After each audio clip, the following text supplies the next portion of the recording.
I hit go live already.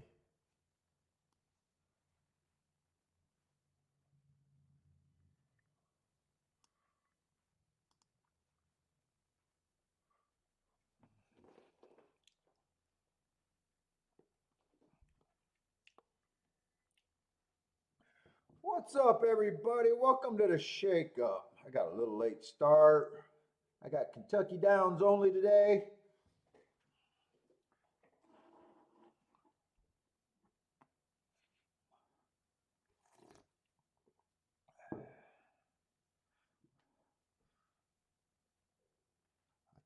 Talk especial. What's up, Gary? How's it going, man? Let me just quickly get set up here. I got messed up with the time starts. I don't know why I thought that I had till 1:30 to come on. The first race, I think, starts at 1:30. So I'm a little bit late, but that's okay.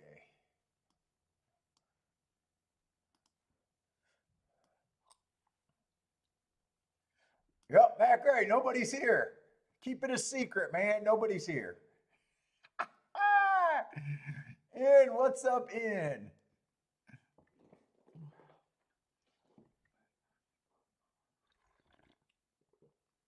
Nobody's here.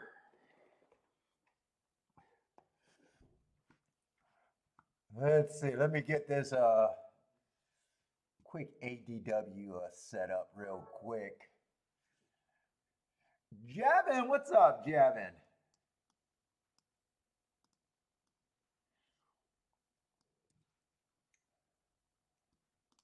Let me just get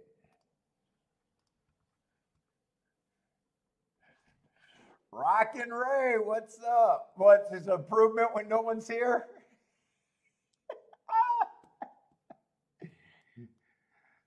No one wants to watch. You're just going to come on and troll me. What's up, everybody? I'm ready to play, man. Actually, I was getting sick of 5 days a week, but honestly, I missed it yesterday. I didn't play, but I was like itching to go yesterday.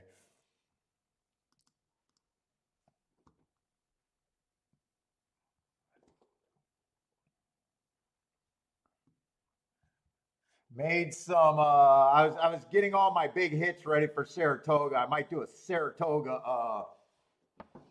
highlight video. I might do a Saratoga highlight video. But what got me looking at it yesterday, just going on Twitter and seeing all of the New York touts tweeting out that if you would have followed their main pick or their second choices and did everything and stood on your head while masturbating, while betting their first choice on every third day, you would have had a positive ROI. And I just wanted to do a highlight video dedicated to the New York touts saying, you don't have to say if, you just show what you fucking did.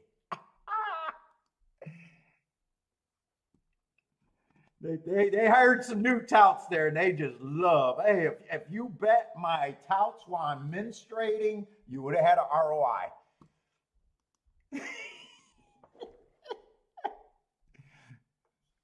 If you only listen to me every third Saturday of the month on a leap year while farting, you would have won this much money following my picks. What's up, Kiki? Kiki's coming here for my menstruating picks.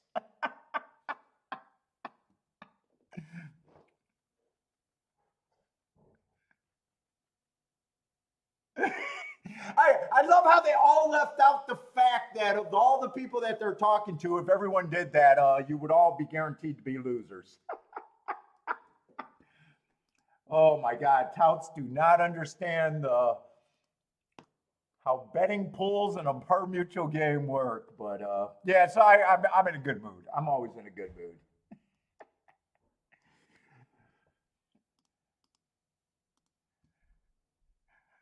The New Yorkers are hilarious. The two New Yorkers, they're the funny ones. They're the ones.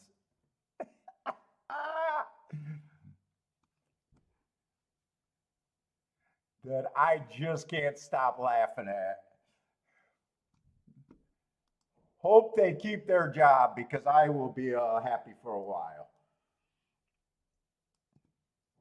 I mean, God, how hard is it to have a fucking highlight video if you actually bet your bets? I don't know.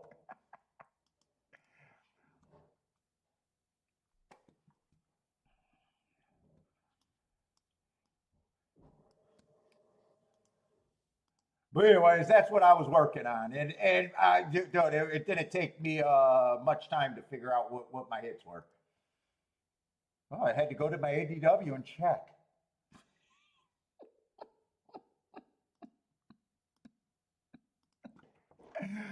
Anyway, what's up, Michael Lester? Hey, Parsons is down there visiting Kentucky Downs. He said if you're there, I don't know. He's supposed to text me his table or something if you're there today. He's going to try to get in the winner's circle today. What's up, Michael Lester? But yeah.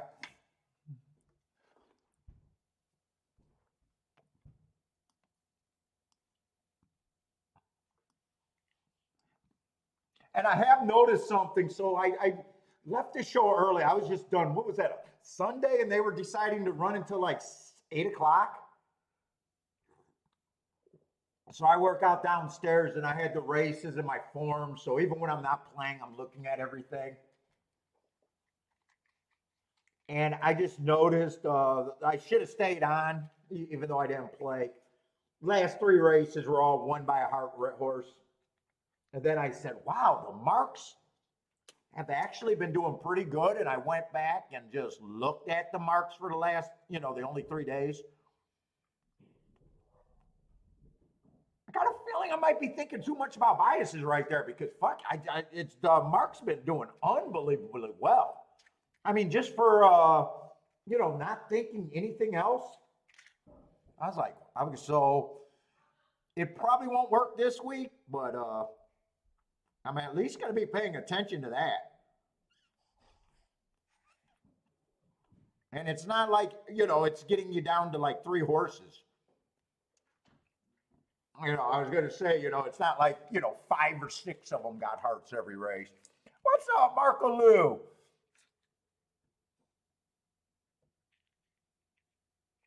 Oh, Marco Lou, you hit some big races lately? Nice. Narendra, what's up, man?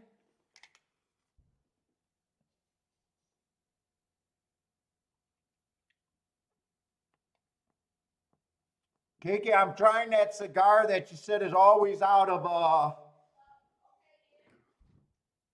well, I'm just lighting it up. So all of those cigars so far out of that pack, they're all super sweet. They definitely got a common theme. No, don't say. Oh, no, I think you got a great deal. It was worth the try. No, I'm not. Kiki just used to me complaining. It's definitely a great filler for the deal.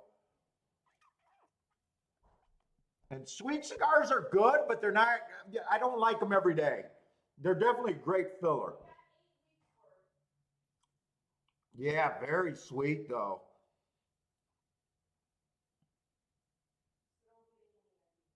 No, I might have to get some of my regular harsher ones and just because that's the only thing I don't. It's like they're just way too sweet. Where I think sweet is better, like a once a week kind of, filled in between.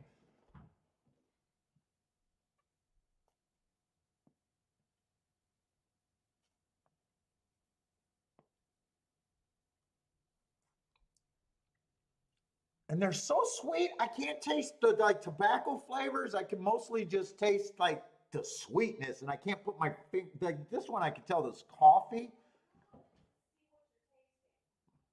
But other than sweet, sweet is what I'm super tasting. I do know that, Kiki, and I do that.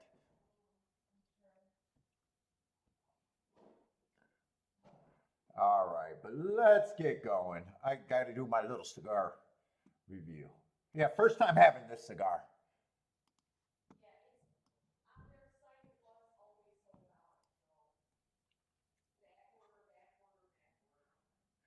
Mizzou, man, what? It's a everything she got me was Drew State, so they sent her a lot of acids, and this one is a Tabac, Tabac Especial.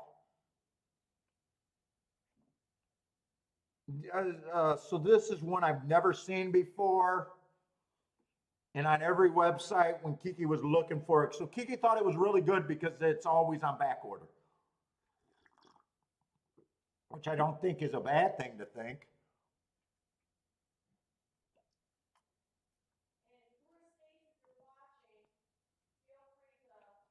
Yeah, Kiki said, and Drew Estate, if you are watching, feel free to be a sponsor.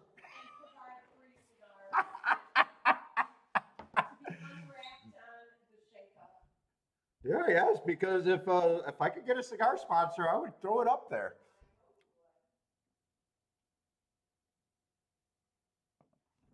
Now this one, unlike the other ones, the sweetness did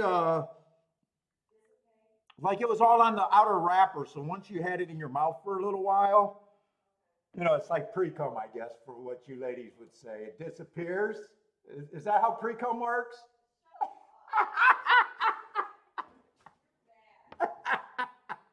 All right, I'm sorry, I did not go there.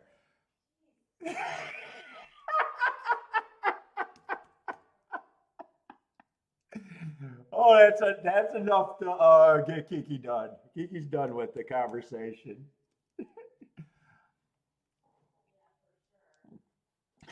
She does not want to answer that question.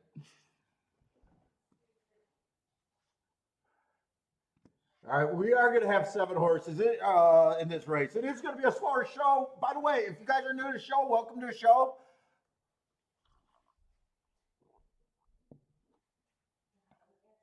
Hey, is Mizzou, man? Is that the dude? I think I really like that cigar by Drew Estate. It's by Drew Estate, right? I know they got a few different wrappers. I think I like the baby blue wrapper. No, it's the Estreli. The New World. I don't know how to say that stuff. I think it comes in a white wrapper, a baby blue wrapper, and the baby blue wrapper is the one that sticks out to me.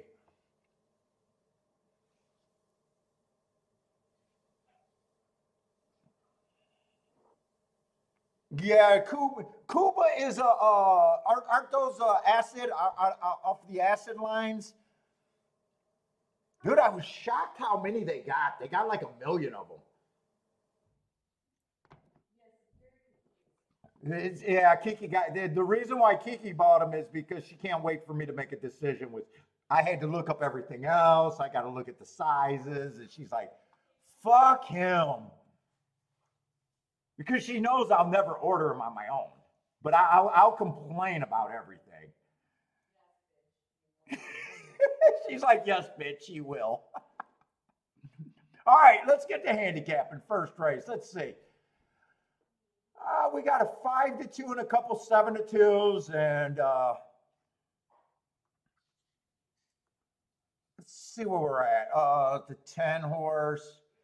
What we got? We got a Mayo. I've been saying that the marks have been like doing super good without even thinking about it. So I will say, based on that thought and just looking, but good marks. You never know if it's just it fell into a category that just like touts can say I'm hot for a week, but it has nothing to do. I still like the overall handicap, but I will say the 10 horse does have marks that make me say stick out, other than him being a short price.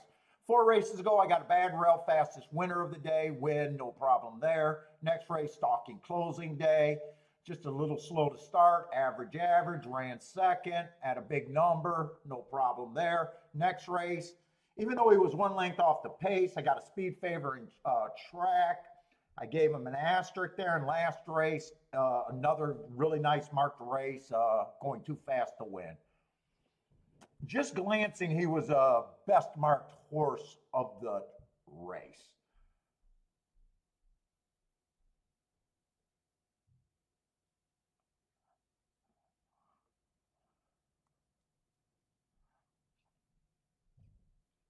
Two, probably has speed or can rate. Last race, I would have him running with the track inside early pressing day, exactly what he was being average. Feels a little cheap. I don't know if I'd be into him at 7-2. I mean, he's not crazy cheap, but been running at like 25-35. This is a $60,000 race. I would probably need better than 7-2 on the two.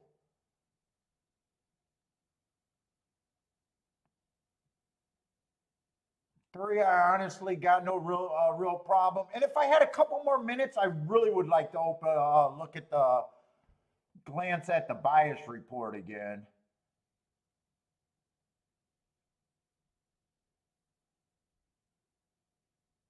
Five, I would say probably is the second best marked horse.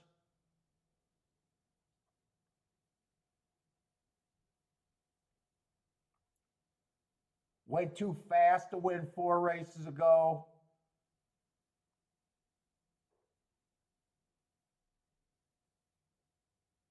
Uh, 3 races ago was a 1 race sample. Definitely went back to running well. Then he comes back, it's a 1 race sample. And then last race, one tick slower than the fastest winner at the first 2 calls, and then average. I'd say 5 and 10 are on my short list. What's up, Charles? Hey, I'm having a hard time wrapping my head too. It does look like I noticed Matt's comment. I think it was Matt. It does seem like there's quite a bit of speed in this race, though. Or Charles says more than half. Yeah, that definitely catches my eye.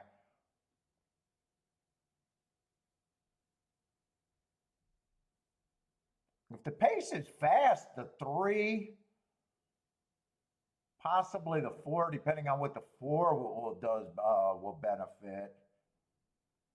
I'd be interested in the 10 and the five here the most. I think I'm sitting out though.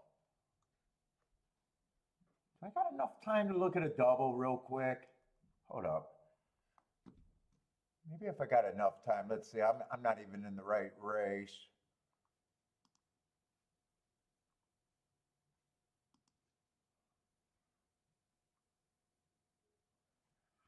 Second race.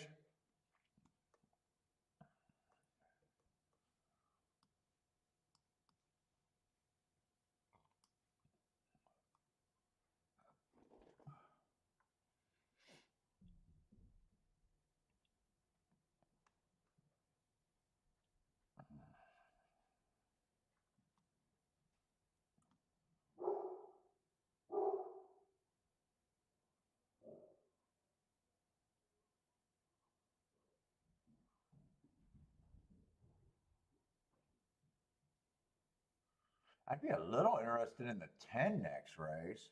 10's supposed to be a big prize.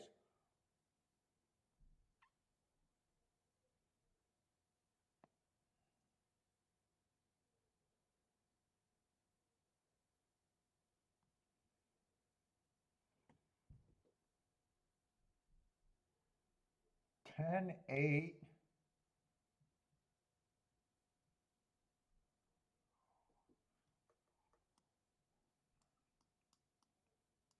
Let me see if I can do these doubles. 1, 3, 10, 8 with the 10 and the 5. See what those are paying. See, I got to go back to the first race. 10 to the 1 is 29 to 1. 10 to the 3 is not worth paying for. 10 to the 3 is $12. Would not pay for that.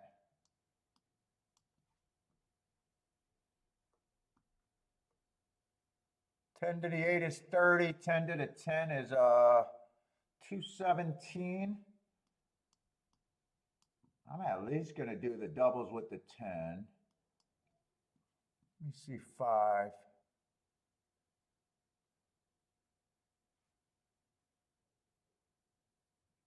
I'm going to play both of them.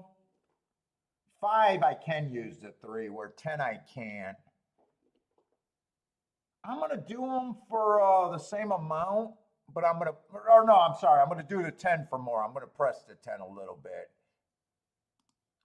I'm just going doubles to start out the day.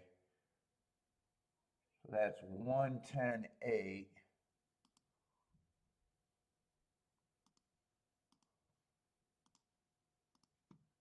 Get started early. Then I want doubles with the 5 just for less. And I'll pay for the 3.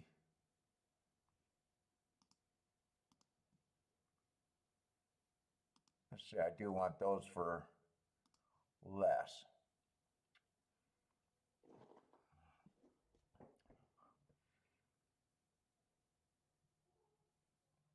Oh, Marco Lou, you like the 8? Yeah, 8's the huge one, huh?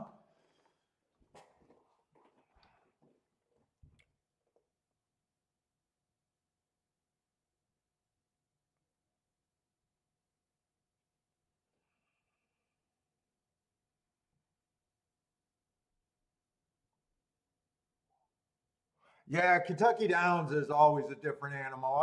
I was talking about how on the other show, this is a track to me where I am not interested in anything obvious. I'm not interested in nickel and diming there. My action is going to be, they're tough races. I'm never going to feel comfortable. I'm hoping to find a real bias or something I can grab onto. But I am, I'm even trying harder to be outside of the box there.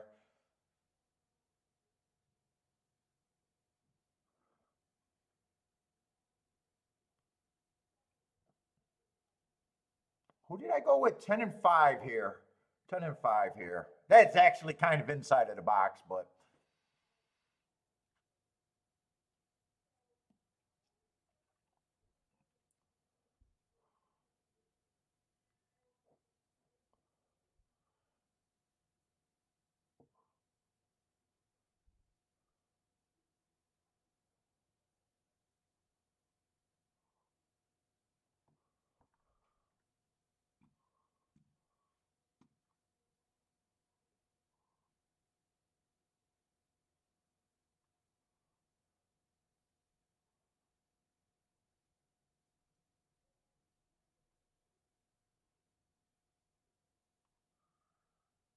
Let's see, I'm trying to get caught up on the comments and everything. Oh, where's my 10 and the 5? Oh, I can't win this race because it looks like it's going to be 410.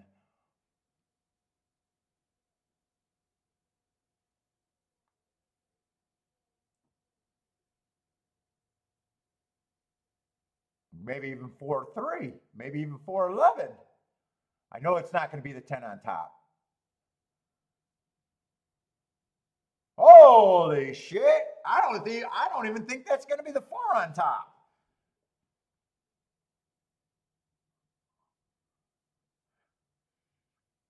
Someone, I think Charles was pointing out how much speed was in the race, and fucking 11 would have benefited with a bunch of speed.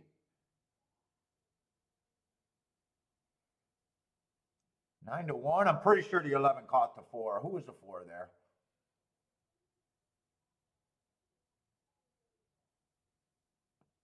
Four, I would have thought was cheap. 4, I would have thought was cheap, and if I would have thought that he had a front running style, and I would have thought that the 10 should have, and the 5 should have been able to do better than him.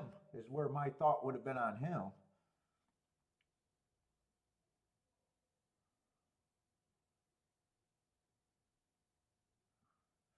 11 would have been just as cheap, but 11 has a different running style, so I can actually wrap my head around that.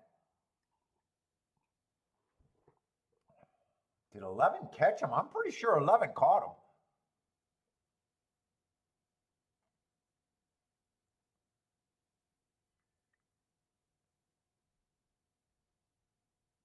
It's close. I can't tell. I can't quite tell where the finish line is there.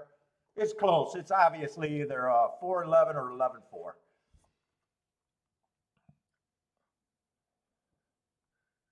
Charles think the 4 got it.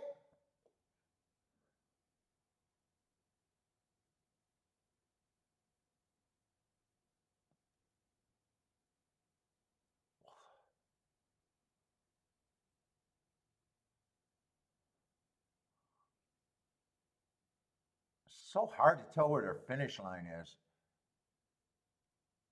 Yeah, I just on that photo, I probably do think that the 4 barely held on.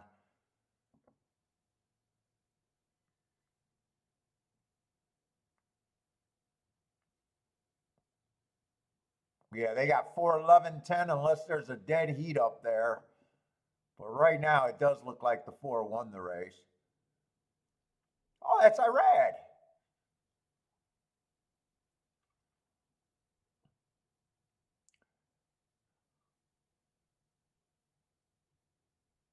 Well, sounds like it's raining here. We didn't lose power today, but right before the show, we lost our Wi-Fi just shut off for some reason.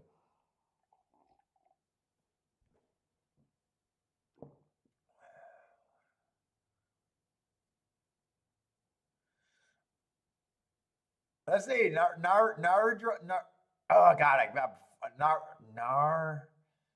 Narendra. Narendra says, "Let's go."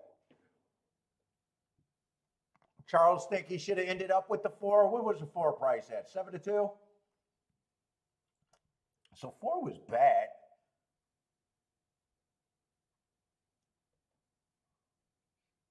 I said I'm not looking at Kentucky Downs to play horses inside the box, and my first bet today just started off with the favorite and basically a 9-2 shot. So.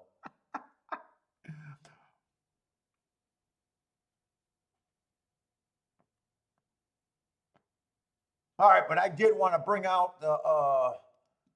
I just want to see if staring at that bias report put me anywhere.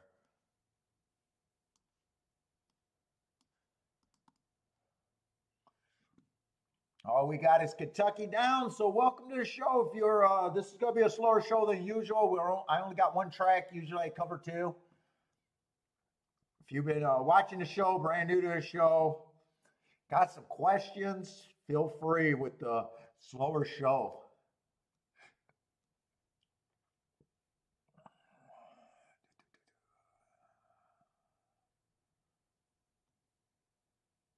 Let's see, where's my Kentucky Downs shit?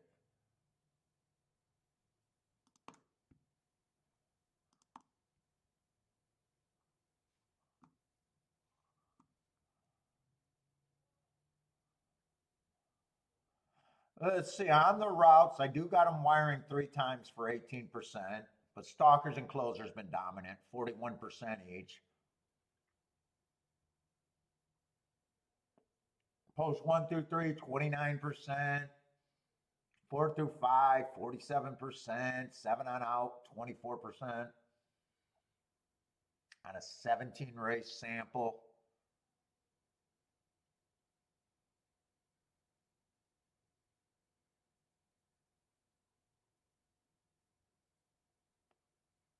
So I'm still gonna be well, I guess for the routes, I'd be happy to say that it might be stalking and closing. For the sprints, I'd say right now it just feels like a stalker track with 56% of the winners stalking. And that does match up with last year and the year before that. So right now, I am just not sure. I don't have any real direction that I'm like Doug didn't saying that I think the track's favoring anything.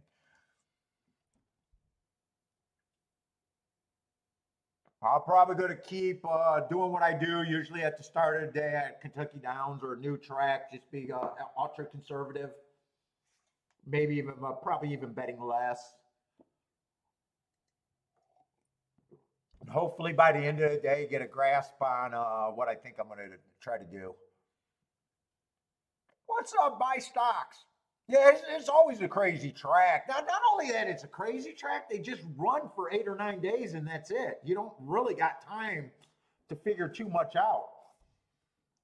Super competitive racing, you know, huge fields, silly track.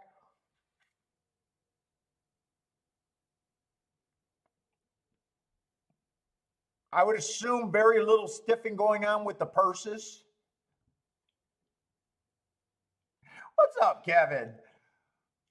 They're running for giant fucking purses that anyone would want to win, so.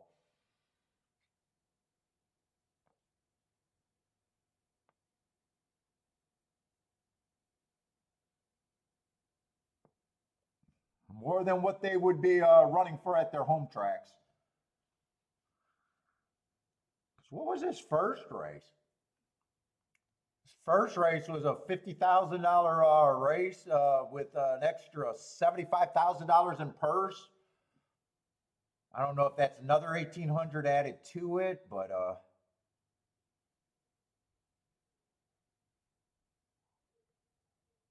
this purse isn't as crazy as a lot of them.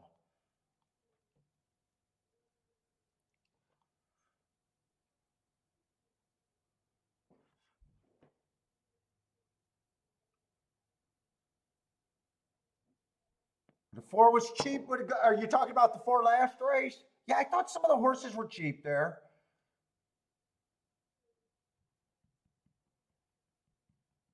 But I will say, you guys know, I always say class is not one of my expertise. Every time I use class, I tend to get in more trouble than it's worth.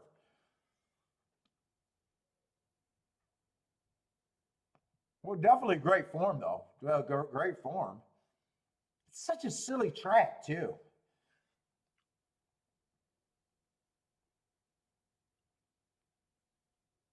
I even make less betting lines over there. I've been noticing that. I don't know if I had the betting lines last year.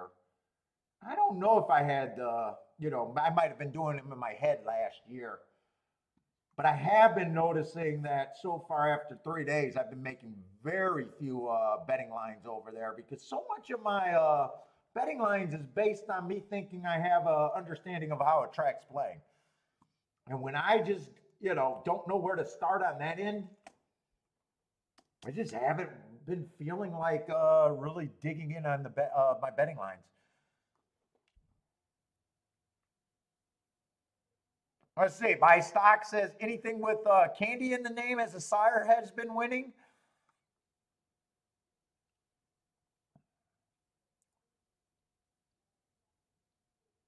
I almost thought about not doing a show today. Then I was just itching to go. I was like, man, I wish I had another track to crutch on.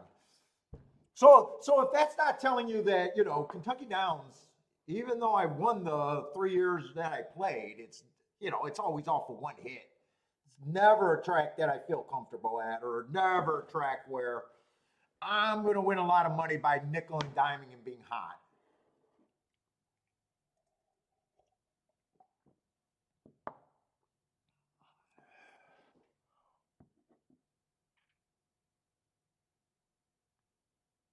Jevin. Yeah, that's the only problem, Jevin. I hit the 360 to 1 exact on the first day. Where is there to go from there? There's nowhere to go. I almost wish that didn't happen on the first day. I would have somewhere to go and fucking a reason to keep fucking pressing. It's just a tough track. It's definitely a tough track.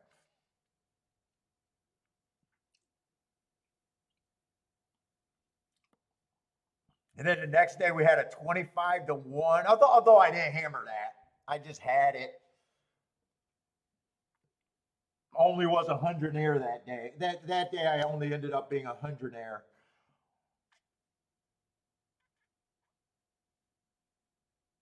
JW, oh, you stop. Well, it's the race that my joke is it's the easiest track to beat because it's like you can beat it with a single opinion, but I will admit it's tough racing.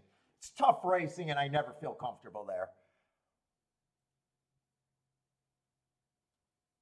Especially this year. Now, the other years, I didn't bet the first couple days, and I went in saying that it was a certain type of bias, and I played towards that type of bias. This year, I started assuming what the bias was going to be, and then watched them go wire to wire the first day, and all of a sudden my head was a mess.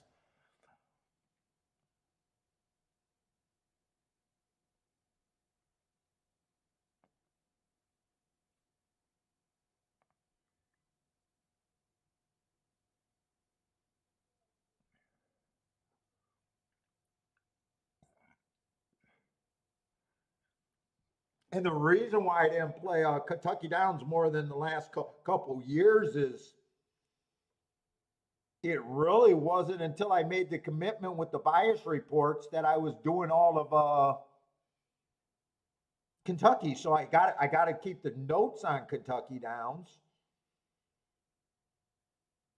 You know, a little short meat like this, I could have just justified it, and with it being 100% on the turf.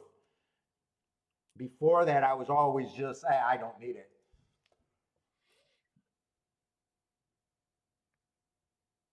Oh yeah, it's not a bad track to bet. I mean, the pools are there and everything, and it's one of the lowest takeouts, even with the Rays. And you got to believe with the purses and everybody shipping, you got to believe that people are actually trying. I mean, at your local track, you might believe that they're stiffing horses and got a specter party where they're plotting where they may not be doing it for this meet because everyone's shipping in. There's no locals.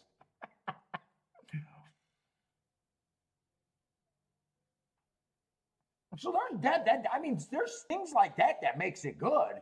Plus, every first week of every track across the country, when you get a whole bunch of horses shipping in from different places, is always a little bit more you know, viatal? No, what's the word that I'm looking for? Could be more fucked up. Let's just go with Detroit grammar. It could be more fucked up with more shippers coming in. Volatile. I think I was looking for volatile.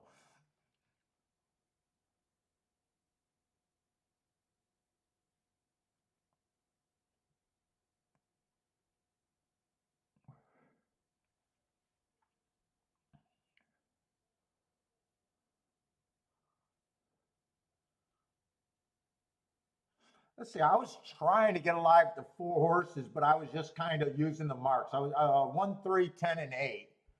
That did not work out. Oh, I thought 8 was going to be the giant big shot, long shot. It's the 10 that was going to be the. I know Marco Lou said that everything was going through the 8 on him. I thought 8 was the big payouts. 8's just 5 to 1. It was the 10 that I got him confused with.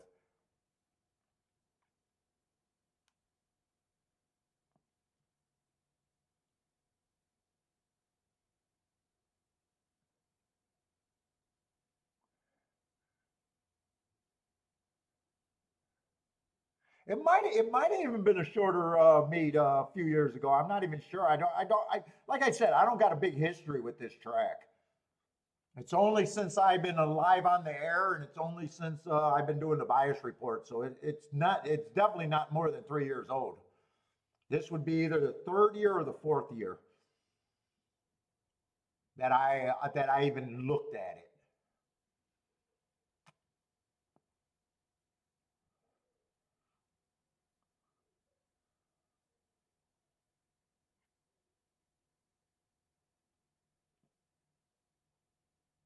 I'm gonna try to do a betting line. Let's just get started here.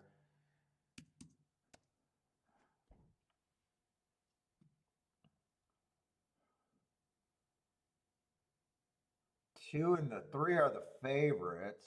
What do we got? We got starter allowance 50,000.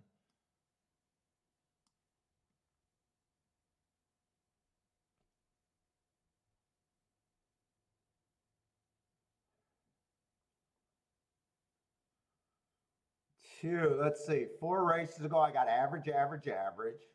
He comes back on a stalking closing day, 3 races going 1 on a stalking closing day. He then 2 races ago, he tried a little stakes. I got a bad rail, but he was in the 8 hole. That shouldn't have bothered him. He was just average, average, slow. And then the next race, I got an early pressing day. He was a stalker. He was average, average, 1 tick slower than the fastest winner. At the 6 furlong mark, just wasn't good enough.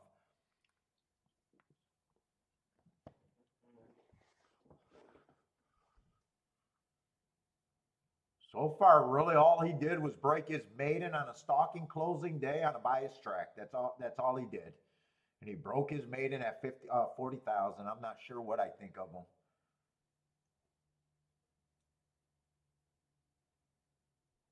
Let's see. 3's the other horse that's taken a lot of action. Stalking closing day, 4 races ago. That's what he was.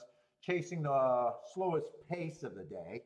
I got him as average slow, but that slow is not as bad as it looks. He was only 1 length behind, so it tells me he was chasing the slowest pace of the day.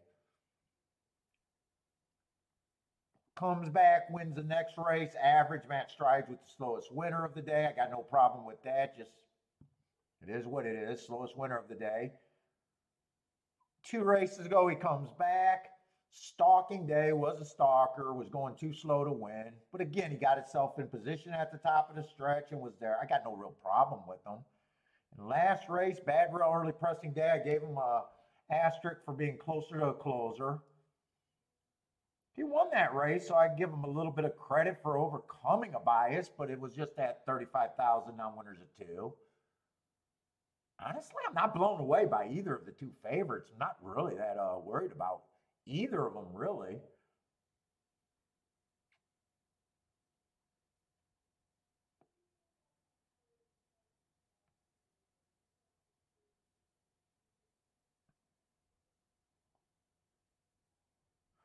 Let's see, won 4 races ago, stalking day.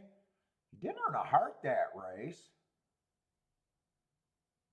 He did put up a high speed figure within 3 races of earning that heart, but it's only actually ran 2 tops, but he only improved his speed figure by 1 and 2 points.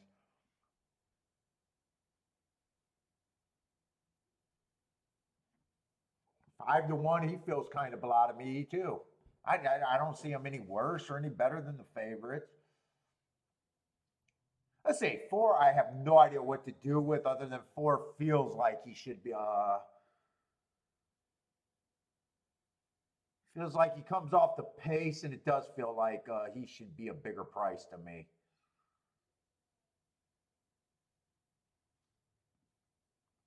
I'm going to be hard on him. I gotta be hard on someone. 5's lightly raced. I got him a slow average first time out. Then he comes back, slowest winner of the day. 5, I just can't get to him off of those races. Lightly raced, so I got no problem, but I'm going to have to be hard on someone, and he's someone that I'm willing to be hard on.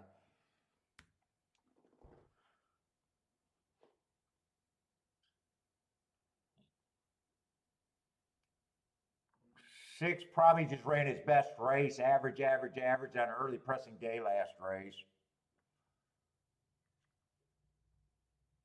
7's going to be out. 8, I can at least say the 8 belongs at this level.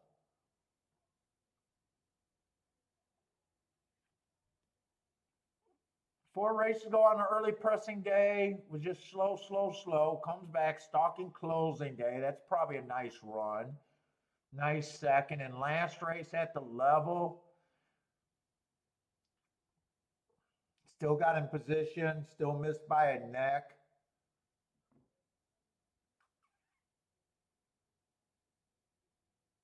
He looks every bit as good as the two favorites and the one to me.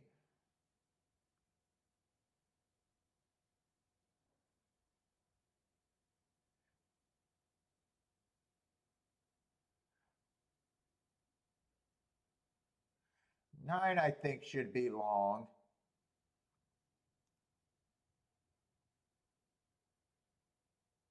10, I actually still like a little bit. Definitely should be long. I mean, without a doubt, he should be long, but I just think 10's a horse that I think he got a low percentage shot, but he's an overlay that I'm interested in.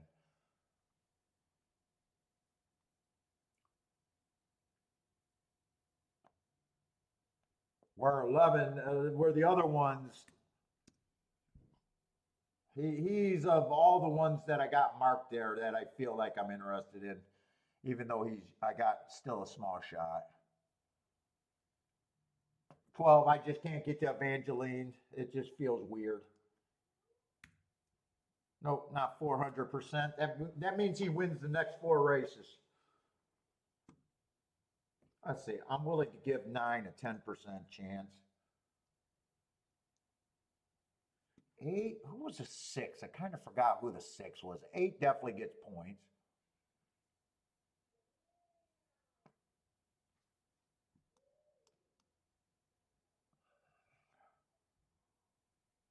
6, I'm probably good with about at 9 to 1. I do think this is a big four. The 1, 2, 3, and 8. I think those are the ones that survived the longest for me.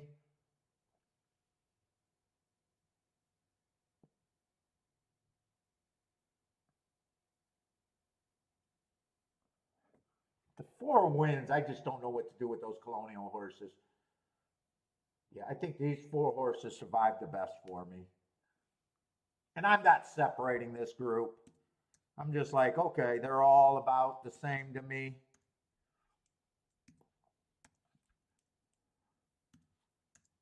Do I want to do anything here?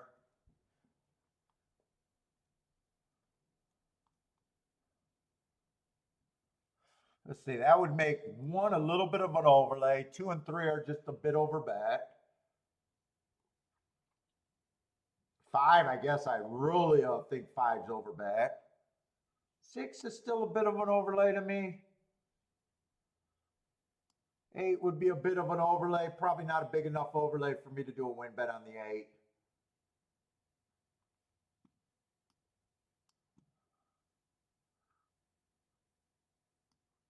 Ten's going to be a huge overlay, but I mean, I still got a lot of horses because if I'm doing exact as I'm using the 3 and the 2 with everything.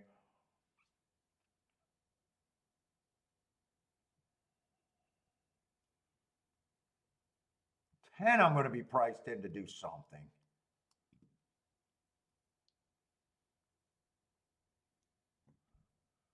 Everyone else.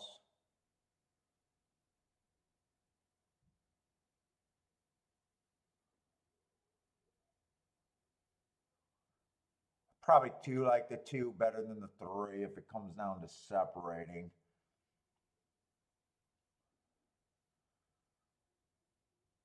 Probably like 1 and 8 about the same. Yeah, that's what I got, everyone.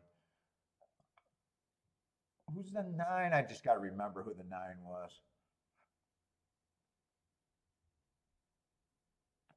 9 I would have in the combinations. 9 would be mandatory for me to use. 10 would be mandatory for me to use. What about the 6? 6, I think I'm going to drop off. I think I'm going to forget about the 6 a little bit.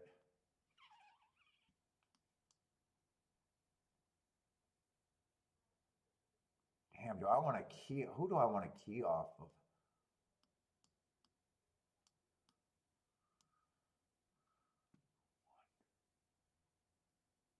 Why do I got the 5 up there? I don't like the 5.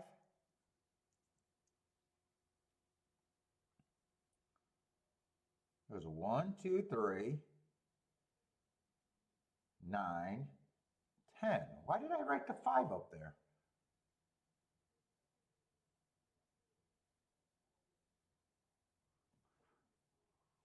1, 2, 3, 9, and 10. That's it, right? 1, 2, 3, 9, 10. I got rid of the 6.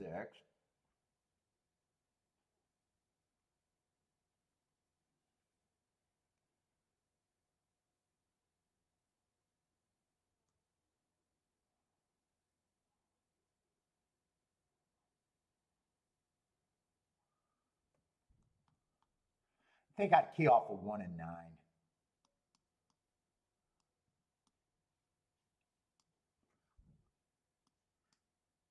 I think I'll do the win bet on the 10.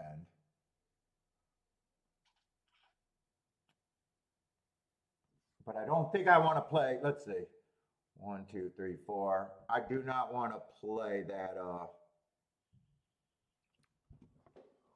let me see. I think I want to cut my combination somewhere.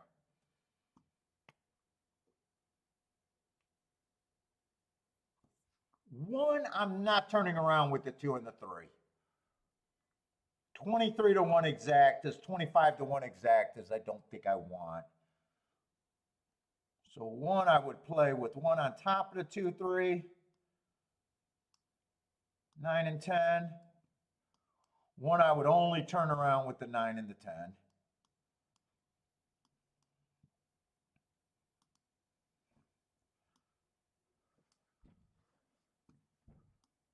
That actually saves a bit.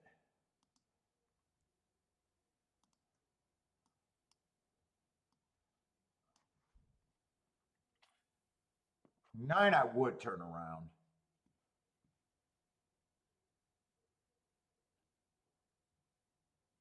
Except I don't need the 1 here. Wait a minute. Get rid of this 1.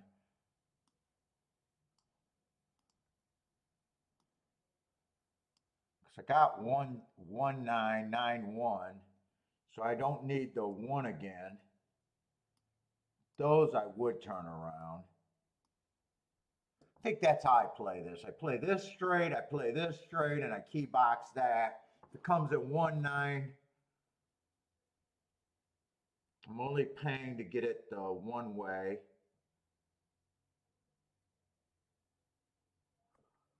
Nine, 10, I don't have to play as much as 9 with the 2 and the 3.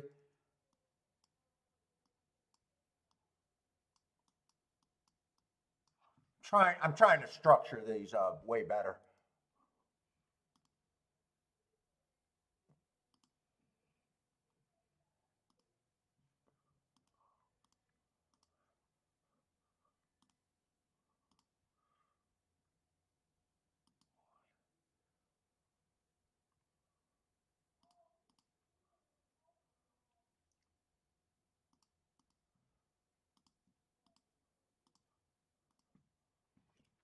And in fact, I'm hitting 1 with the 2 and the 3 for a little bit more.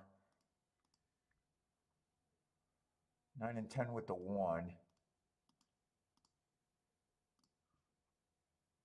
So now I'm doing the combinations with the key box. 9 with the 2, 3 first.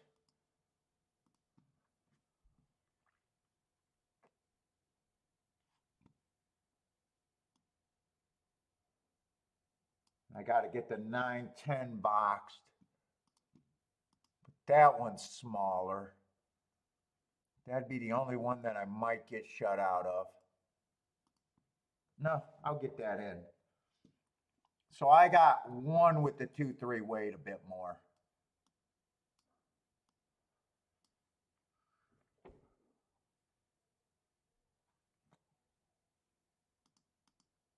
Let's see what we got here.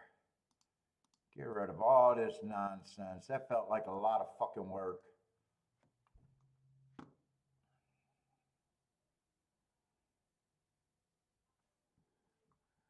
I don't even know what I feel good with at the beginning of the race because right now I'm just not sure how this track is playing.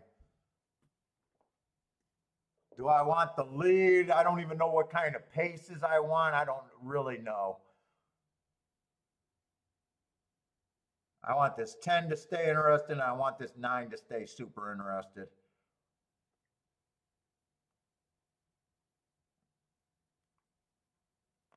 That I do know.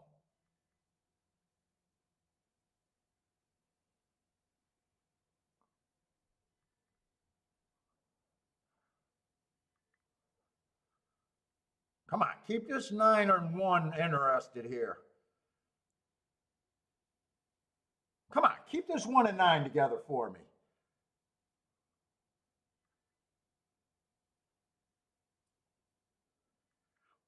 Ah, no 12. Come on, 1. I don't got it turned around. Come on, 1. No 12. God, this is scary watching. Come on, 10, get through there. Get through there. All right, we'll hit the exacta, but Jesus Christ, dude, I don't know if that was a 10. That was a 3 when I was rooting for the 10.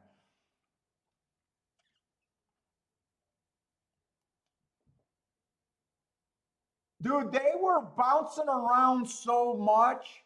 I'm going to get the 1-2 on the press ticket. I'm going to get the 1-2 on the 2 tickets. So I did the right thing by pressing that. 9 ran good. 6 I got rid of at the last. Decided not to use the 6. Wouldn't it have made a difference? But he was scaring me. And then that whole stretch run with them, as wobbly as they were, I was pretty scared about. I don't know if it's going to be a Kentucky Downs hit, though. Because 1 went, I didn't know this, but 1 is now 4-1. So basically, it's an AB fucking exacta.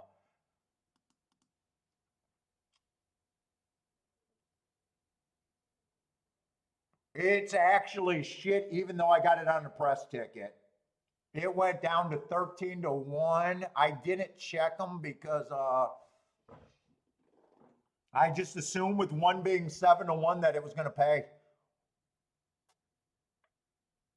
Yeah, this is not exacta that I want. I hit it, but this is not exacta I want. I'll be able to pay for everything and maybe even make a little bit, but it's not what I wanted.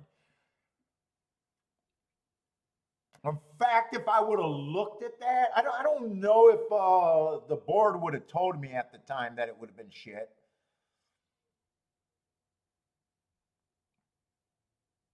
And was the exacta always shit when the 1 was 7-1? I don't know. I didn't check. I just assumed it was going to be okay.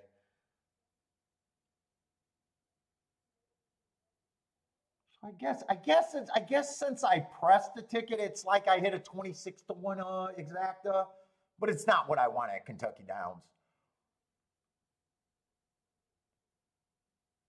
In a way, I would have rather spent less money, and have better upside than spending more money and hitting that ticket.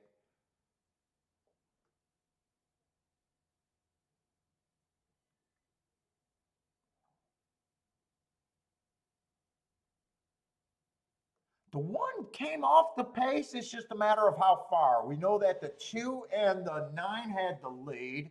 12 was up there. Came in 1-2, 1-2. I think it's either 1-2-6 or 1-2-9. We're waiting on the 3rd photo.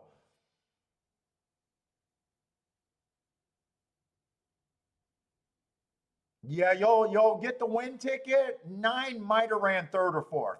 We're waiting for a photo. Is that how I say your name? Imposto? Imposta? What's up? J-Brom, what's up? Matt Gray with the no bet.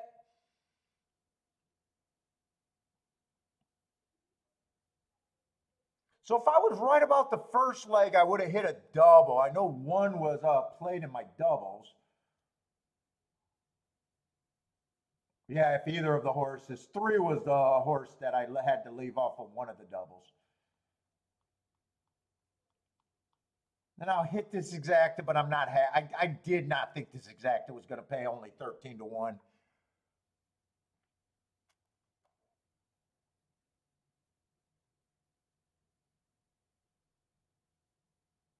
There's going to be an objection. I don't think it has anything to do with the one. I have no idea who is. When I was getting scrambling on how to root for in that race,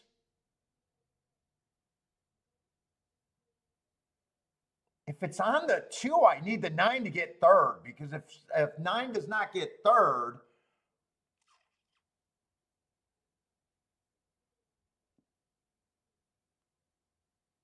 I need 9 to get third and hope that the objection is on the 2 horse. I think the objection is on the 2.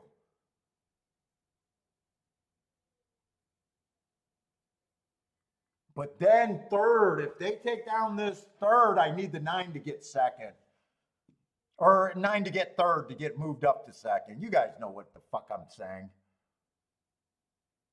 That would be a big raise, but the 6 might have got third. So I don't know if I want them to take anything down right now.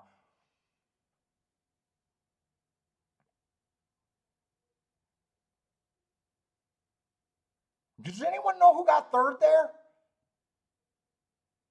Does anyone know who got third?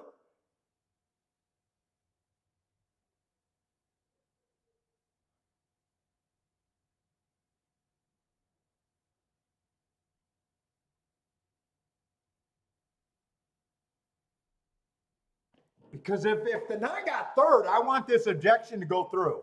But if the 6 got third, I'd rather take the little bit of money. Although I will say it's not going to be much. Marco, yeah, it hasn't been posted. I'm just wondering if one of you eagle eyes seen it. I need an eagle eye out there. I see that you wrote down that you thought the 9 got third.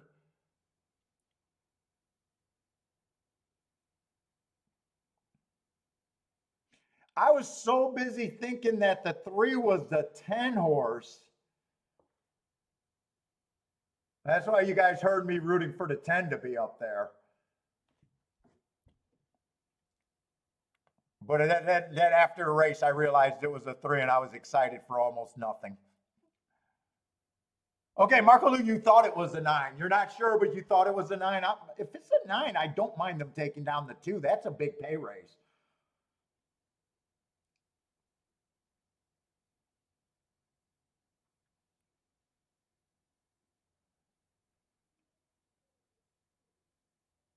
No, I need this to stay up because 6 got third. 6 got third. I need this to stay up now. I know you guys aren't rooting for my tickets. I do know you guys aren't rooting for my tickets, though. I do know that.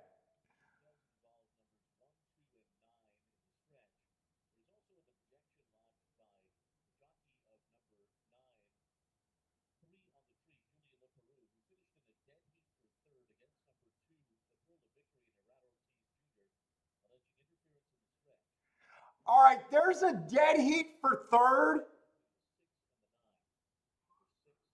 So if they take down the 2, I probably get up because the dead heat sounds like it's 9 and 6.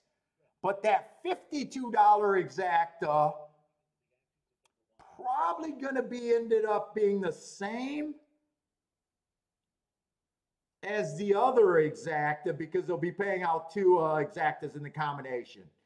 And then I got to remember that I got 1-2 more than I got 1-9 for.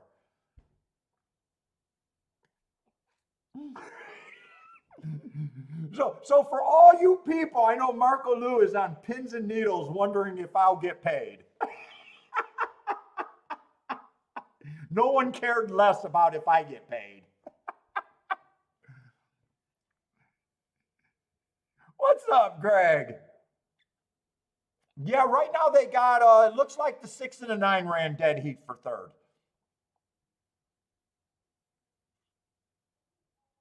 So I think from what he said that the 6 and the 9 is a third, and the objection is on the 2. I think they said 9 has lodged an objection on the 2. I think we've seen that.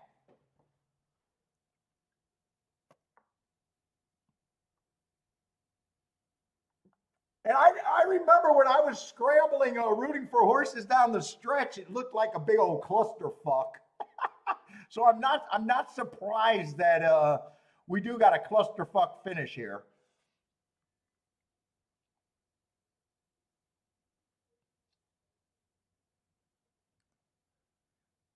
Oh, you think the one's involved in the?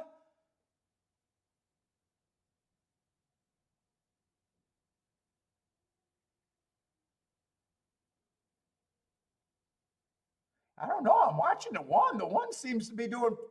Oh, maybe right there on the one and the nine. Maybe nine does have a claim against.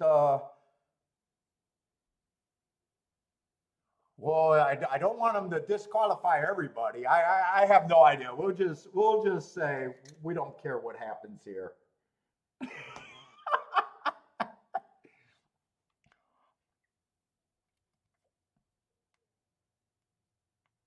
All right, who's on Twitter and was on the Swifty call last night? I want to know who was on the Swifty call last night. Let's reset the show.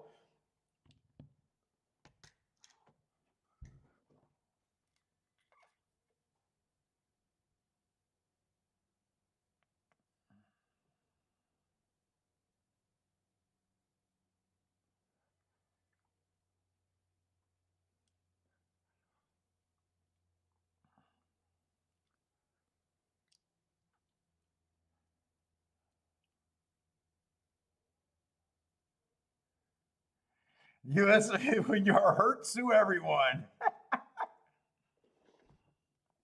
Charles says it's a cluster fudge. Come on, they don't let you put in fuck in my chat room? Come on, I approve fuck. I'm pro fuck.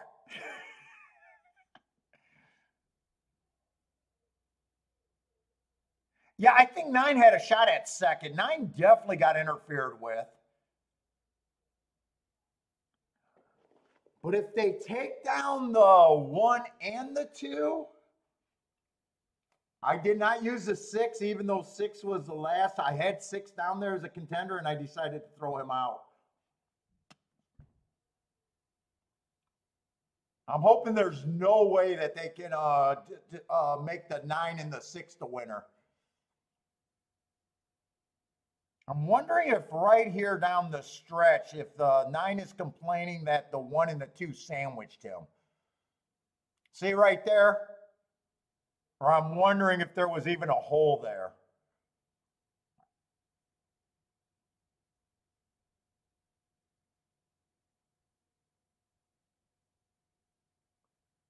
And with this being a dead heat, I don't even know if I want the nine to be put up for second because that 52 to 1 exacta is no longer what it's paying.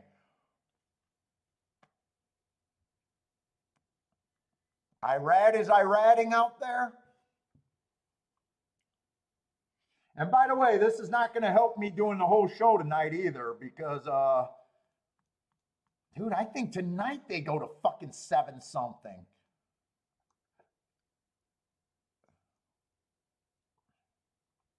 Last race is scheduled at 6:30, so with this delay, it's probably going to be closer to 7, if not later.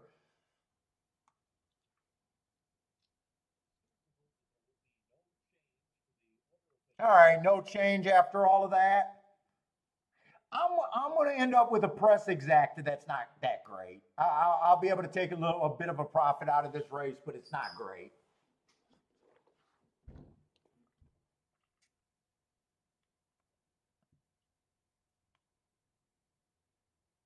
What's up, Rich Lane? How's it going, man? Gizmo, what's up, Gizmo? Yes, Gizmo. Irad definitely needs to sit down and attitude adjustment. Someone needs to punch him in his chiclets.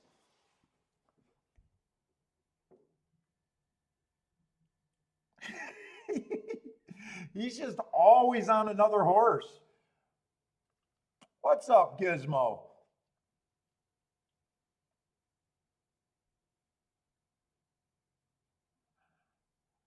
Yeah, and I got myself to blame. I just assumed with the one being 7 to 1, I just assumed that if he got first, the exactas would be okay, and they really weren't.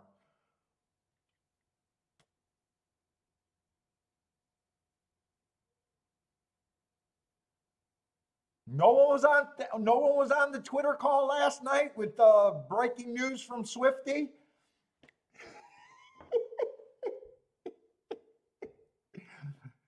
He's going to shake up the industry and get Bob Baffert to leave the game. Talking to his lawyers about his news reporting sources.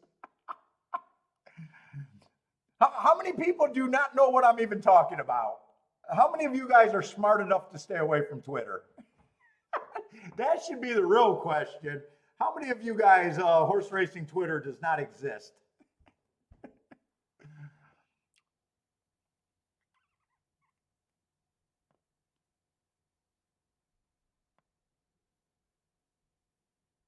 Oh, I never realized the 8 was a late scratch. I never realized that the 8 was a late scratch there. Wait a minute, when did they scratch the 8?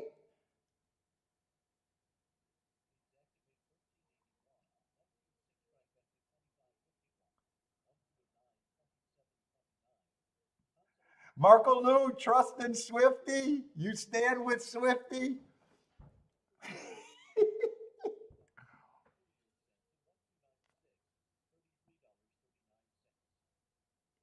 He better talk to his lawyers because he kept saying, hey, if Baffert walks away from the game, I won't release this. It sounded like blackmail to me.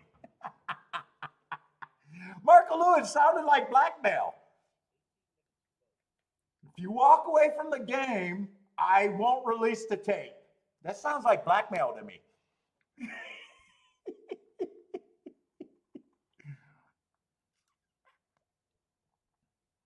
Charles, good job. Who the hell is Swifty? Charles sounds like he stays away from Twitter. What's up, William?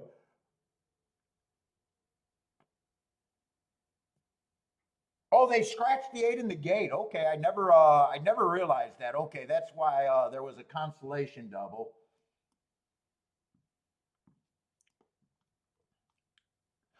Oh, 8 was, you know what? 8 was the horse. Remember I had an extra horse and I said, who was that horse at 5?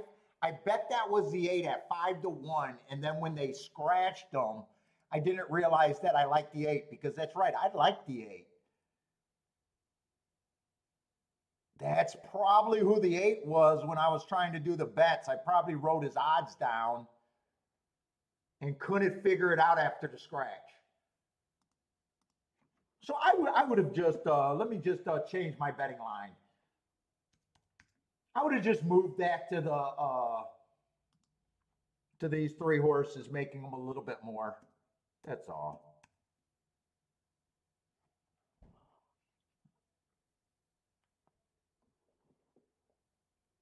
Oh, Greg, you tried to tell me that earlier. Okay, so that was the 8. Okay, that's who I was confused on. Okay, it didn't affect anything. I didn't use them in the exactas, and I don't got a consolation double because I wasn't right in the first leg. So fair enough.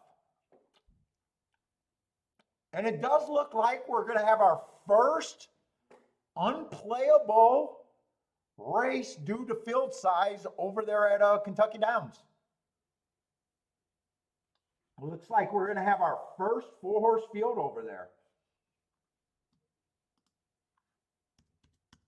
I don't know if it's unplayable, but 4 horses, I definitely get completely turned off.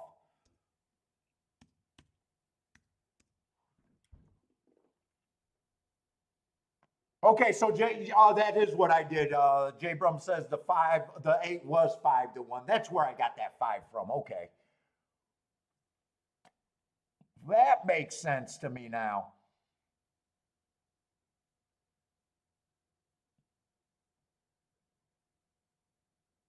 What's up, Rex? How's it going, man?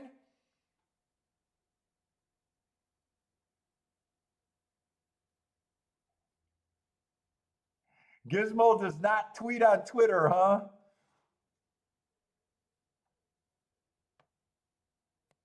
I only went to Twitter because I thought it'd be good for the show, but it's really not. And I don't even post much on Twitter. Every once in a while, I'll throw up a video, but that's it. Don't really use Twitter. I don't know why I keep looking at it. All it does is drive me crazy.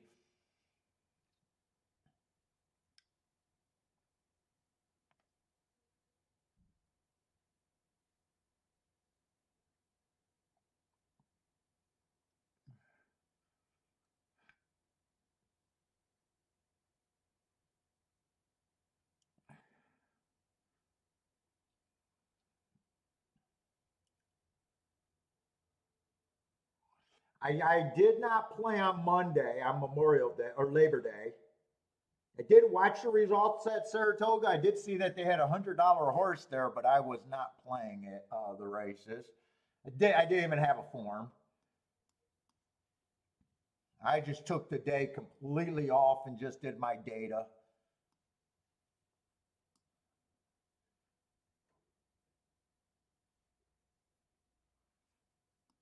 I think I watched I think I watched Razor during the week. I don't know if L did a show this week, last week.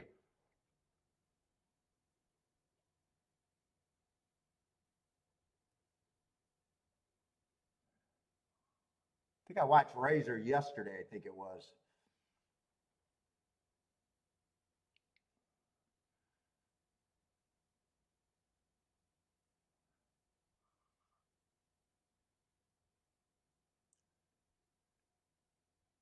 Yeah, I think they keep saying that the horse had worms that broke it down, but I don't know how common that is. Doesn't sound good, but then again, I'm not a vet and I don't know if horses just have worms a lot. I don't know that necessarily being a sign of the horse shouldn't have been running. That's what they're all worked up about. The autopsy on one of the horses came back. He had worms and basically, I guess, had bone on his joints. I don't know how common that is either. What's up, Gary? By the way, what did that shitty do? I at least get some breakage from that shitty exacta that I shouldn't have even cashed. I got a little bit of breakage. Actually, I got quite a bit of breakage, but that still does not make that a good bet. That wouldn't have been a good bet at Gulfstream, let alone at Kentucky Downs. It was a winning bet, but it wasn't a good bet.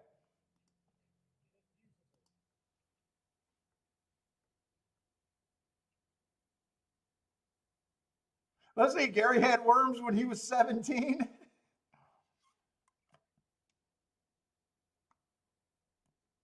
Yeah, like some of that stuff, you need a vet. You need to actually know if that's fucking common.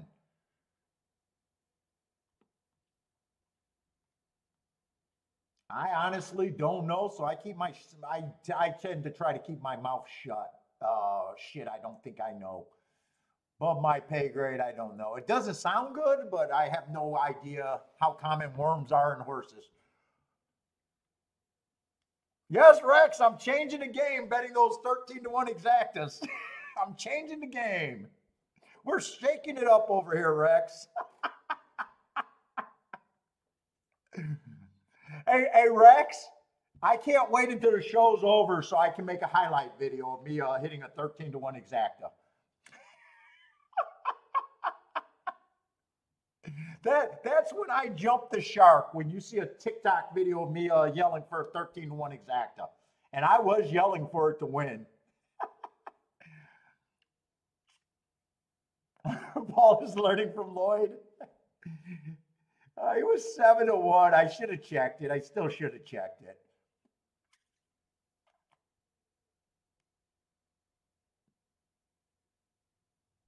Rockin' Ray got a ringworm from the pigeon's coop.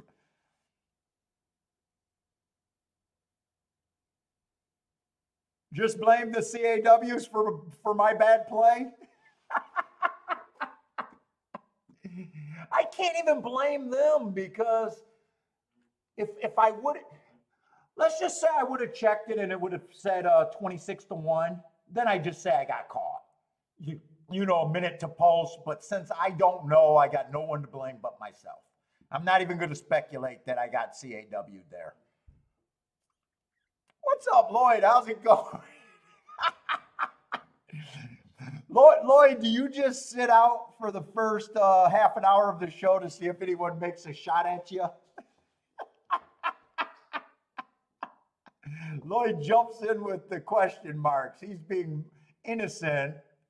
We're taking shots. What's up, Lloyd? Lloyd, it wasn't me that said it, Lloyd.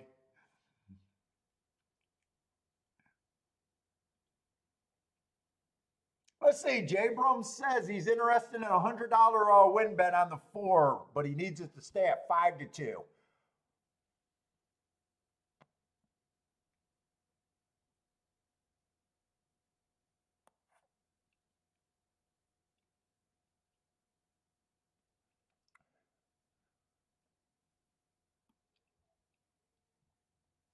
And tomorrow we're gonna have. Oh, by the way, tomorrow there's gonna be no Kentucky Downs, so we're gonna have a new track on this year, an old track.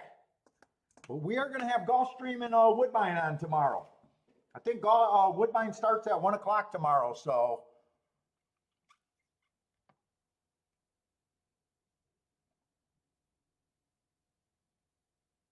It will be kind of fun doing a new track. I don't know, Gary, this might be the first. Now, Parsons was telling me that years ago, Kentucky Downs used to be a hole in the wall with bottom level claimers. So, probably before they might have been their history. But I don't think since they become this meat that they become with the giant purses, I don't think I would be shocked if they had a 4-horse field.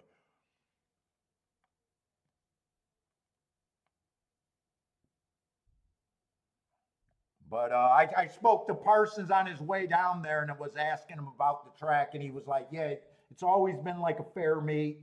It used to be bottom of the level claimers, really pathetic. And then, they went to this, they got the casino and made this glamour meet.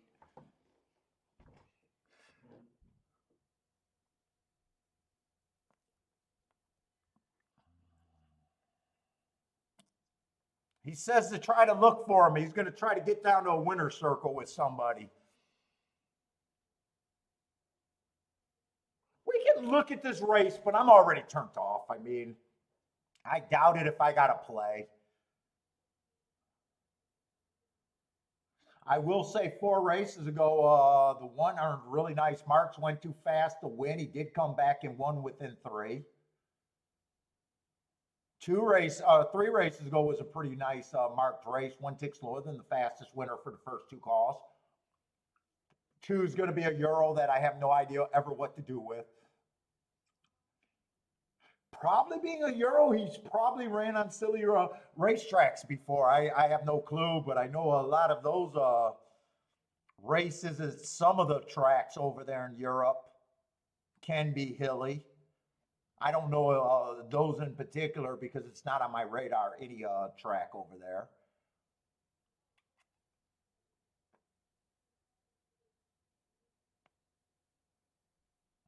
4.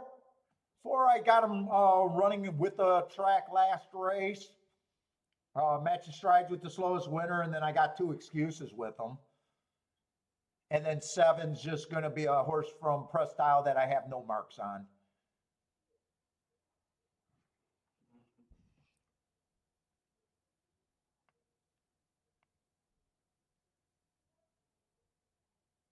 Let's see. Oh, Marco Lou, you already know that you're sitting out till the 9th today, huh? Playing Del Mar tonight. Yeah, tomorrow we're going to have Woodbine. Woodbine and Gulfstream. Jevin thinks the 2 is going to cruise here. Do you got to bet with the 2 is the bigger question.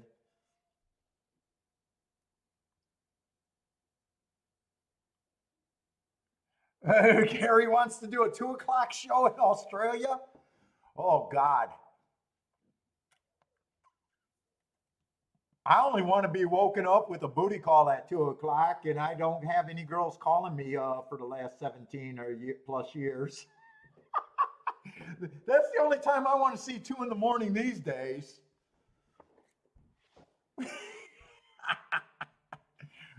Oh, single life was good. I love being single. As much as I love my wife, I love being single. Oh, 2 o'clock in the morning calls were always a good thing.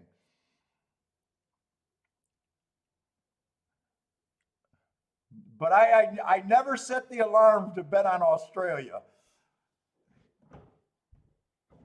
I've never had a Bloody Mary either. I don't like tomato juice.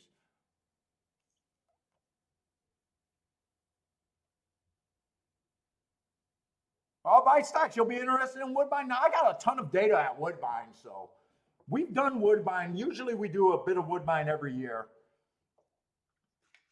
So I got all my notes for Woodbine and everything. So no, I didn't block Jennifer. I have not blocked Jennifer.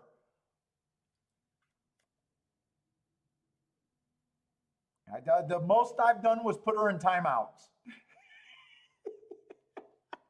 I like Jennifer. I know she's tough. I like Jennifer though.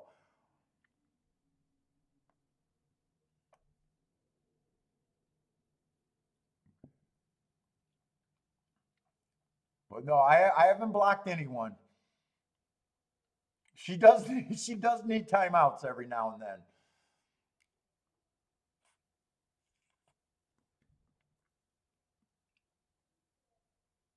Oh, she's on vacation?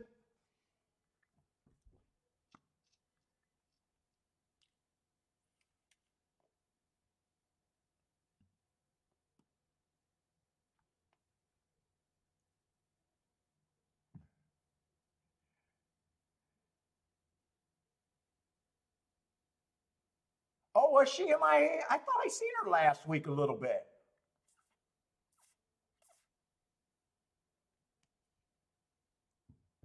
Shit, you guys are telling me she's toxic? I might make her co-host.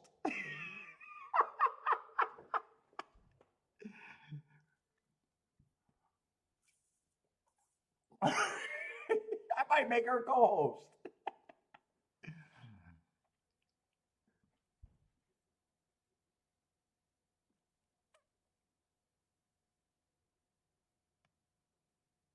And when is New York starting? Is New York starting this week, or does New York take 2 weeks off or something like that?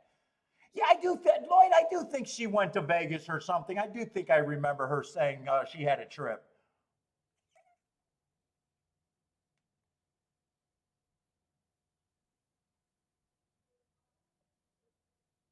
She would be a great fucking co-host because dude, I bet she's funny as hell ripping on you guys.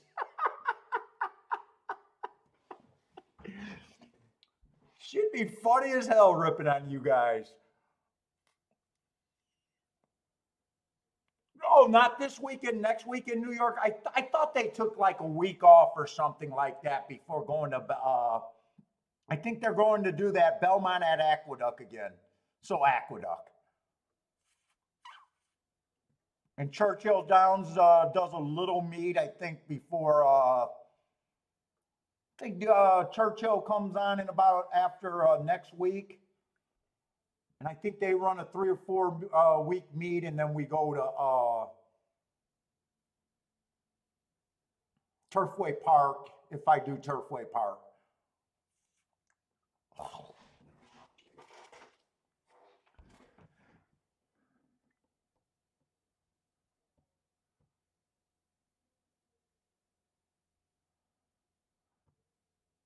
Oh, Jabram, you used to play them. Oh, they used to be called Dueling Grounds.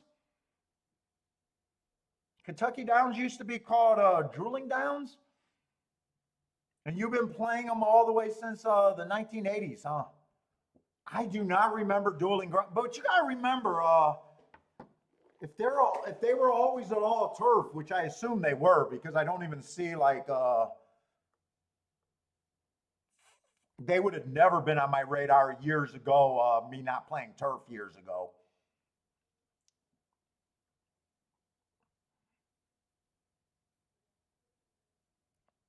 Yeah, Lloyd, I'm not taking shots at her though. I'm not taking shots. I like Jennifer.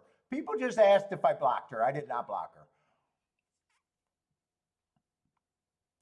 Lloyd, we only do that to you because we know that's how we get you out of the woodwork.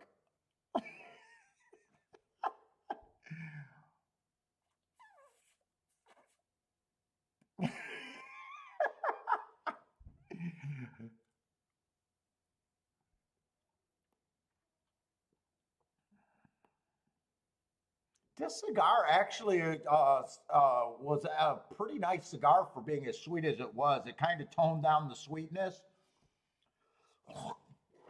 Definitely a coffee cigar, I think. Definitely goes good with coffee. Probably has a lot of coffee notes to it, I think.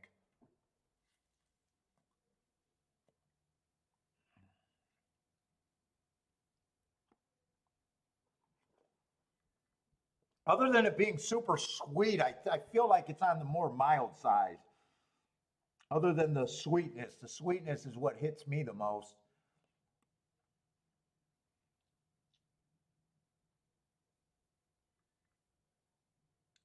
Jabram, were you able? Oh, Jabram, you were able to do that win bet on the four. You got 4-1. You said you needed 5-2. The press style horse has the lead.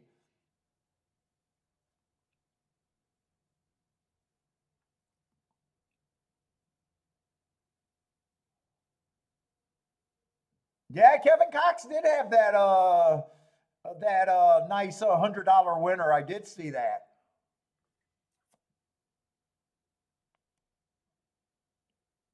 And he had him on top, which is even nicer. There was another tout that had him in second, but the comment on the first was the horse can't lose, and then he took a victory lap. I get it. I get it. You can do that. But to me, it was you can't say a horse can't lose and then still take the victory lap when you got the $100 winner at second. I imagine he probably did. If he's a better, he probably, hopefully, he did the right thing. Kevin Cox, I will say, did have him on top. Smart man on that one.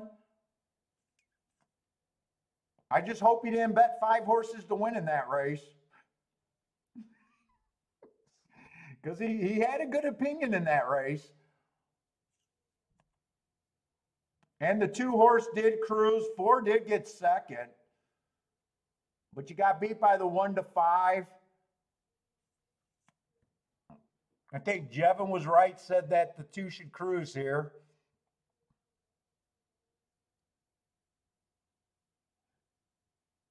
The only thing I did, Jevin, I bet you weren't able to bet him at even or at that price though.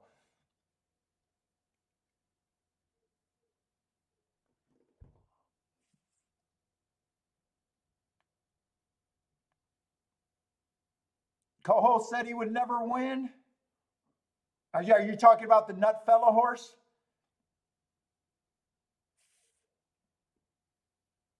See, to me, even if you're a tout, if you got him as second choice and you see him on the board at 50-1, he has to become your first choice.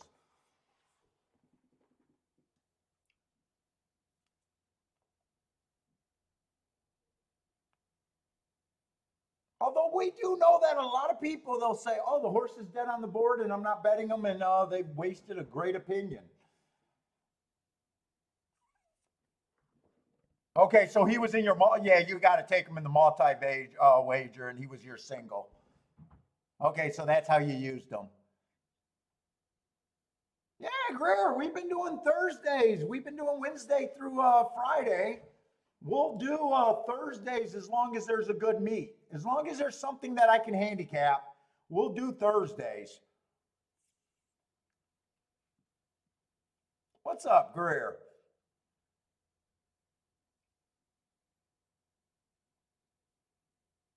I can't promise every Thursday because there was nothing else to do. So I don't know about, next week if we'll be able to do a Thursday. It just matters if we got a solid track that I can handicap, that I got notes on. If I got notes, I'll be able to do Thursdays. If everything's on a C level and I don't have tracks, I won't do.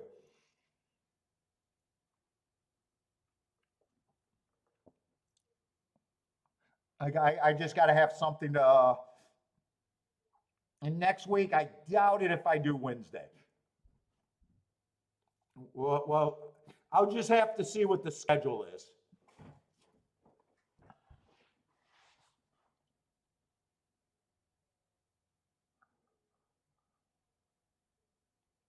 Let's see, but this race didn't end up being nothing. It was just an easy sit out.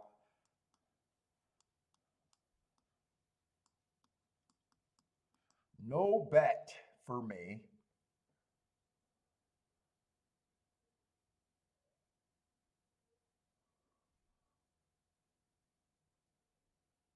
Yeah, Charles, that might be interesting because if they have a breakdown or two in the 3 weeks that they run, or month or so that they run, do they go back to Ellis Park again?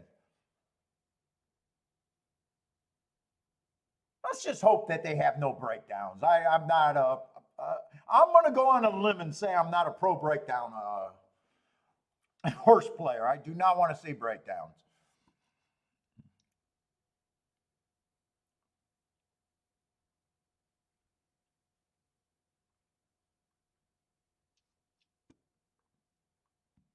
I'm going to go out on a limb and say that.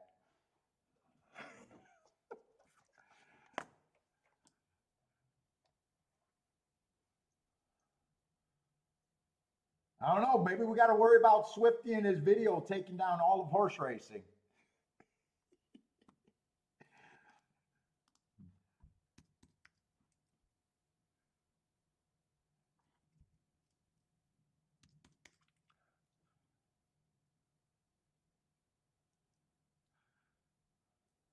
Still looks like what? We got 11 horses?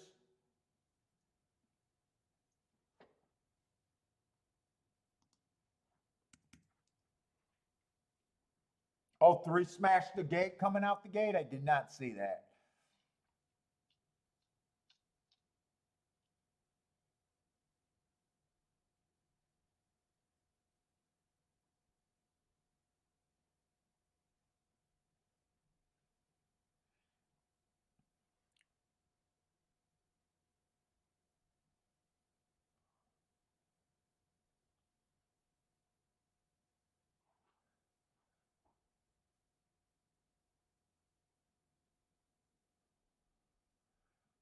Let's see, who else? Do we got, how is this show, by the way?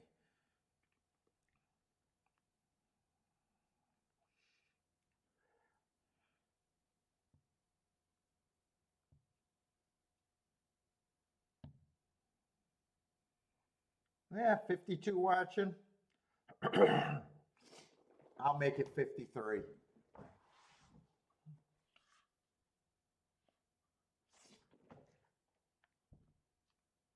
I'll make it 53.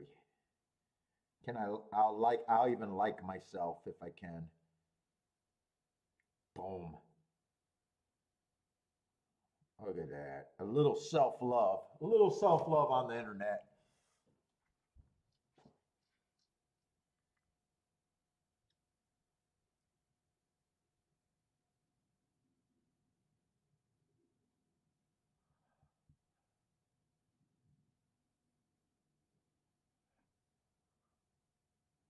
Yeah, that's what Parsons says. So that's how Dueling Grounds always was, or Dueling Metals. It was only a track, no betting simulcast, no people allowed, no barns. Horses got out of their trailers and got tacked up, raced and left. Yeah, that's what it sounded like from what Parsons was saying back in the day.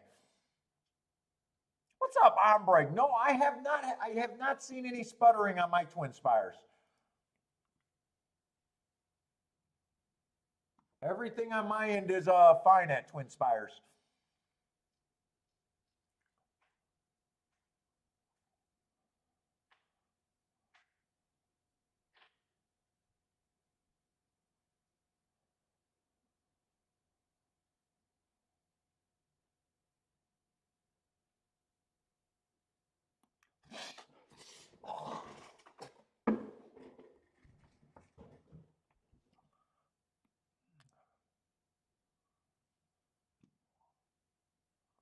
Let's see. We got the 4 and the 10 as favorites.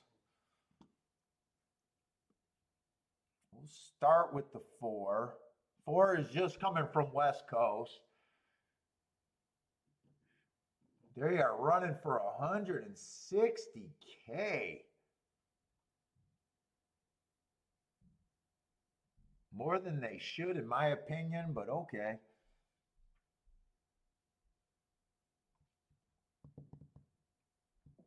4 feels like probably a stalking running style, maybe a closing running style. Other than that, just a West Coast horse shipping in.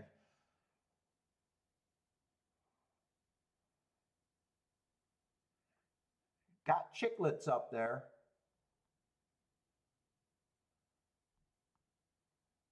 I don't know what I think of that favorite.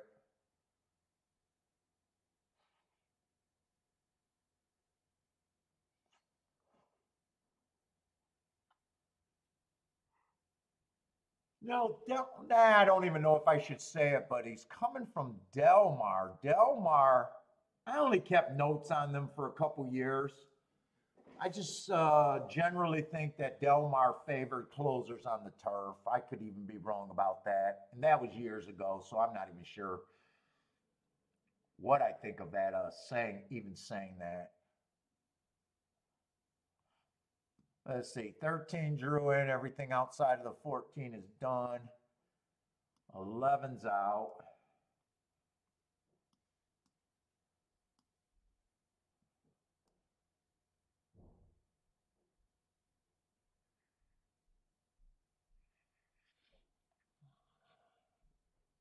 Let's see, 10's the other favorite. Let's look at the other horses they're betting, see if I can get an idea from them. Let's see, 10 first race out. I just got him slow, slow, slow on a stalking day. First race out, I could forgive anything. Next race, I got early pressing day. He was a closer. I like the excuse there, and according to speed figures, he did improve. And then next race on a stalking closing day, he got in position and won. Okay, I got no real problem with his progression or anything.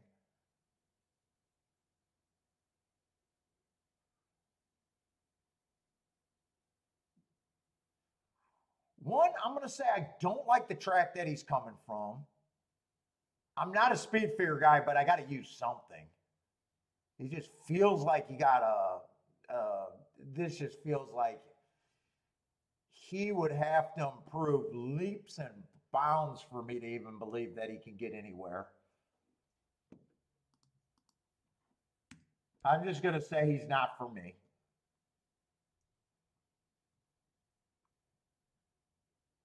Oh, two is out. Two had nice marks, but he's not running. Three is also taking a bit of action. I can at least understand him.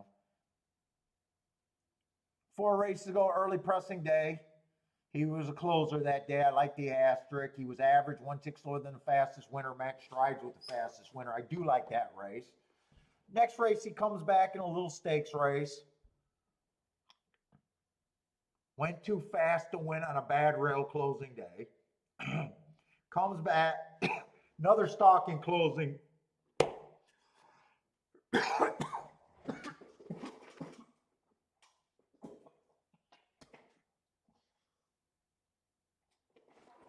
I gotta get something to drink.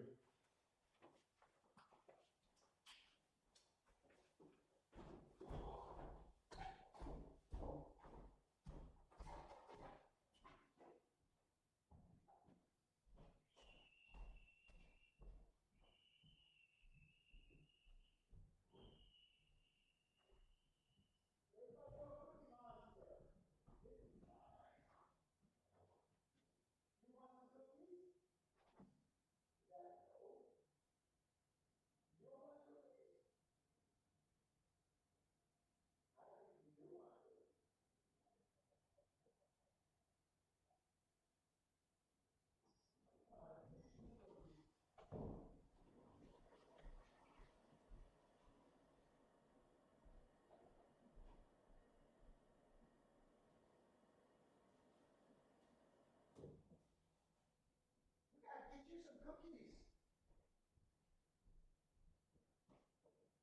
There you go. Cookies, family. They're over there.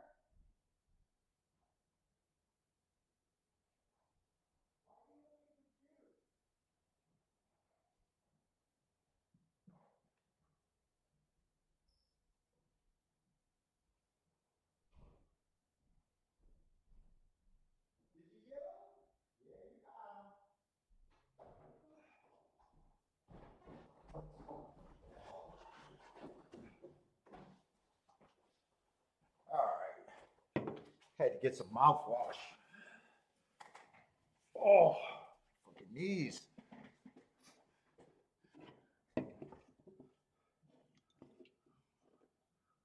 And last race, I'm still talking about the 3 horses, good marks. I got them running on a bad rail on a closing day. Again, I like that race. Although 5-1, I wouldn't be shocked if that's about fair value to him.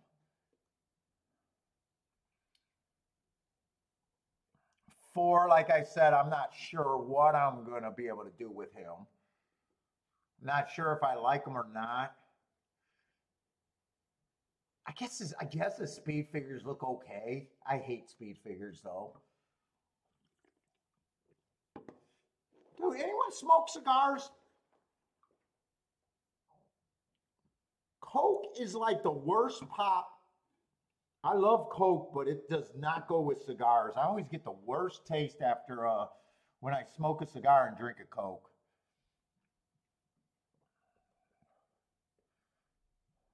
Wonder if people feel the same way.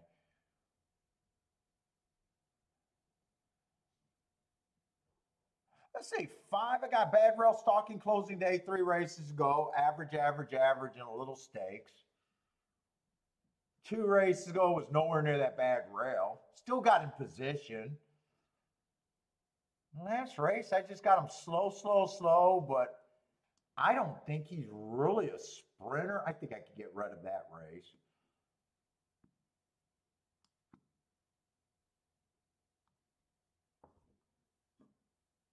Five's 18-1. 6, I have no idea what the 6 is. Feels like it'd have to improve, and I don't see that many long, what is that, Lone Star?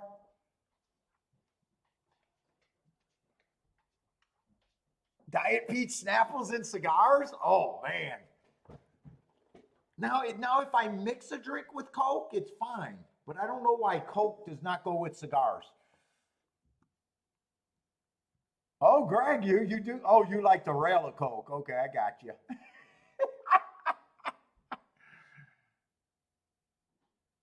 Consultant enjoys a blump with his Coke, and I love Coke, man. Except I'm fat, so I got to drink the Coke Zero.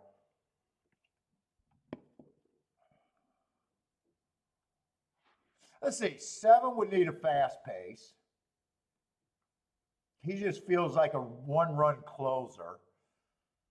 Yeah, I don't know if I can get to him at 4-1.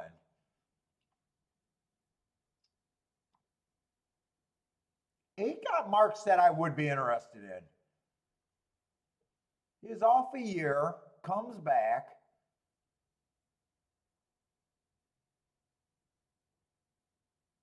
No, he wasn't off. That race was just a year ago. He was never off a year. That race was just a year ago, so I don't have it. So he started in June, his first time out.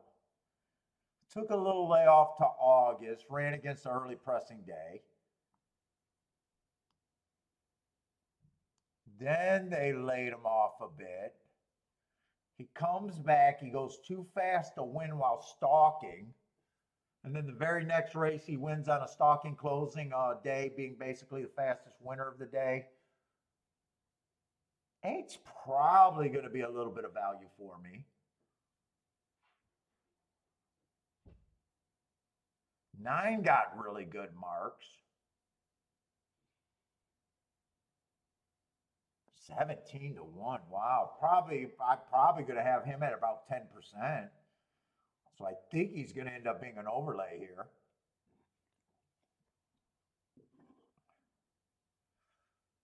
10's a co-favorite. I don't really have a problem with him other than being a one-run closer. I'm not sure that's bad at Kentucky Downs. I would have no problem if he wins. 12 feels like he would have to improve a whole lot to be competitive here. I'm gonna have to be hard on some horses. 13 only ran 1 race coming from Indiana.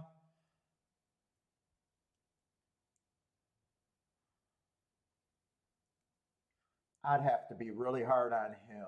I just know I can't get to him. Let's see, there was a couple other horses that I said I couldn't get to. It was a 6.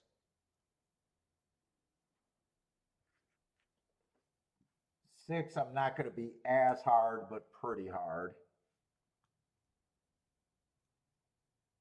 I think everyone else I can get to different degrees.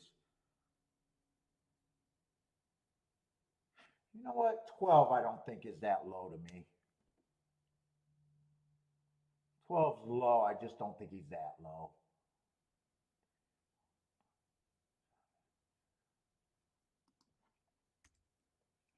Everyone else would be 15, but I think I can break it down a little bit more.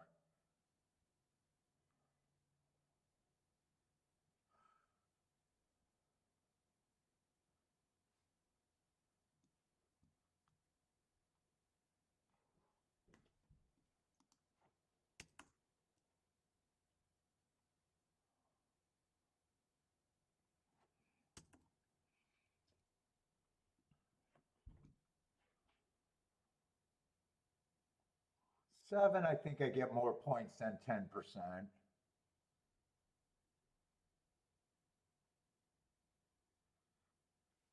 Five, 10% works good because he'd be a pretty big overlay.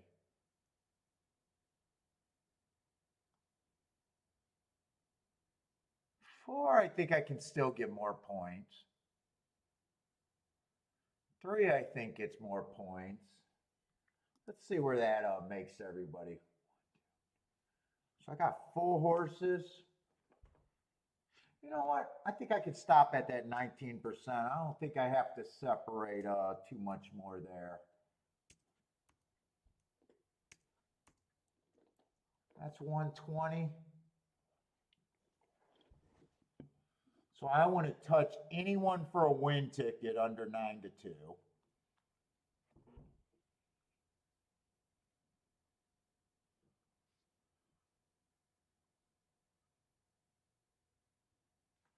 Three's just not a big enough overlay for a win ticket. 4, I'd only be using in combinations if they're good enough. 5 would be a good overlay. 7's basically priced right where he can fall in the other category. On combinations, I could use him, but maybe even as a key, but not a win.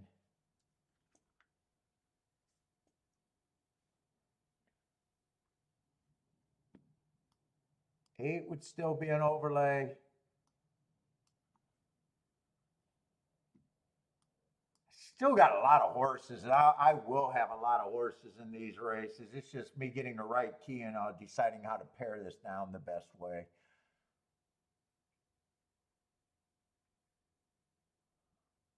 Let's see, Charles King off the 10 here. Do we got, let's see. I know there's only been 3 races. I'm just curious. They got a lot of time. Do we got 3 charts there?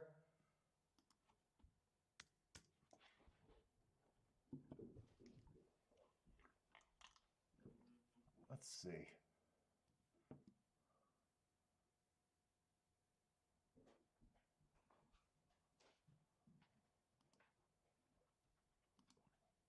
We do got 3 charts. Wow, they're fast on the charts. So the first race was a mile and the 3-horse closed.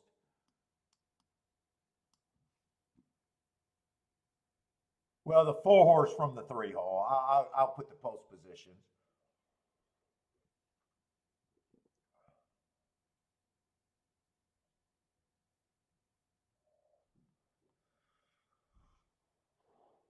Second race, the 1-horse closed.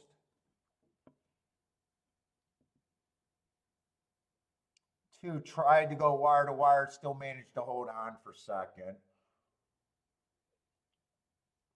6 closed and 9 was always up there.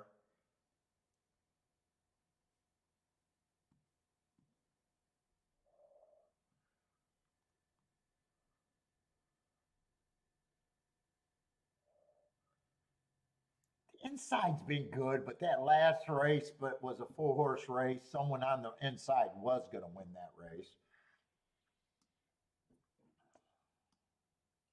I'm going to circle him because he was a chalk, big chalk.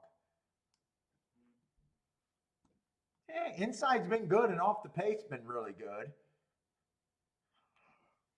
I don't know if that's enough for me to make a decision right now.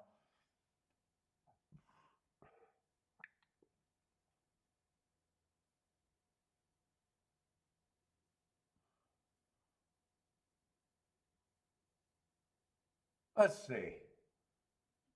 Let me consider win bets first. 5 could be a win bet. 8 could be a win bet. I don't think anyone else can really be a win bet for me. 9 would just be priced right, even though he's a nice price. 5 or 8 would have to be win tickets or could be win tickets if I wanted to.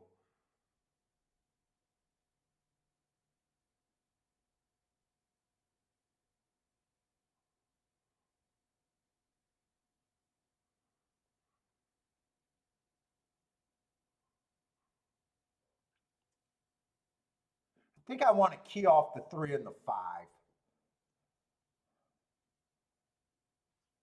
I still like that 3. Might have to do them separate.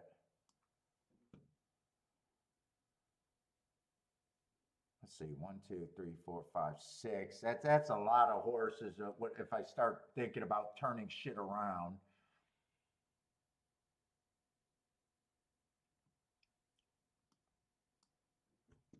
Let's just start with the press bet first. 3, 5, 8. I think I want that combination a little bit.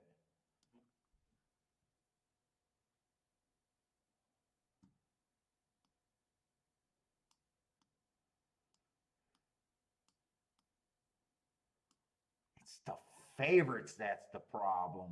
Well, favorites are always the problem.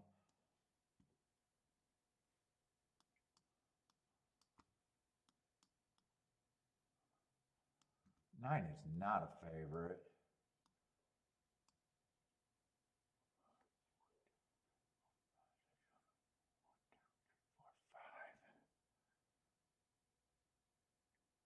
I'm missing a horse here somewhere. 10, I got the 9, I got the 7, I got the 8, I got the 3. Why is there not 6 horses there? 1, 2, 3, 4, 5, 6, 7. I like 7 horses. 1, 6. Who am I missing? The 4. God, I really don't want to go that wide on the exactas. I really don't want to go that wide.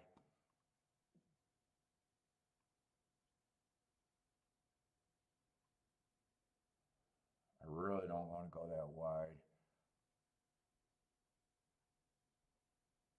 Let's see, if I got to go that wide, I don't want 27 to 1 exactas. So 3, 4, I just get beat. 3 7s, 25 to 1. Fuck it. Not at Kentucky Downs.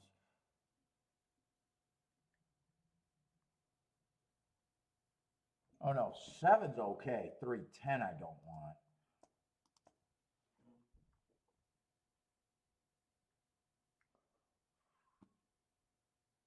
The problem is all of that's good with the 5. All of that's good with the 5.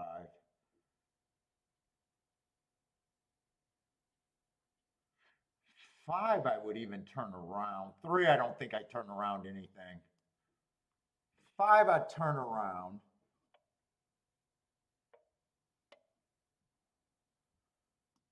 I wanted to only play 1 horse to win, but I think I will Dutch here.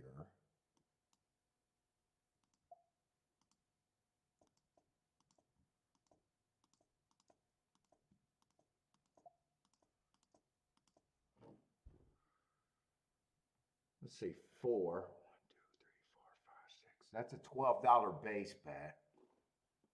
But 5's 18 to 1.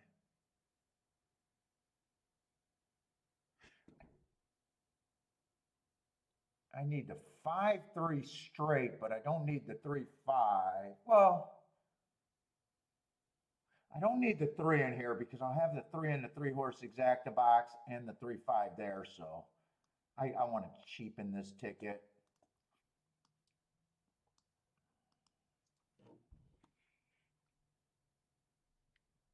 So I could get 5-3 here. I could get 3-5 there. 5 can win. I still got to play this for less. This I'm not turning around. I think that's how I play the combinations there.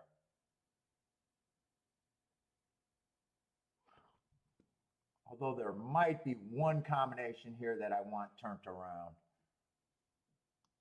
9-3 I think I want turned around.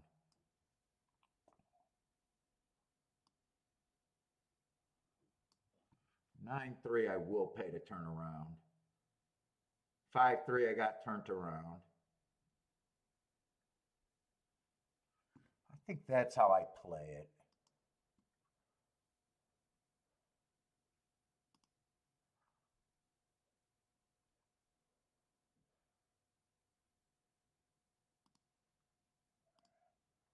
There's just so many combinations that I think are good here.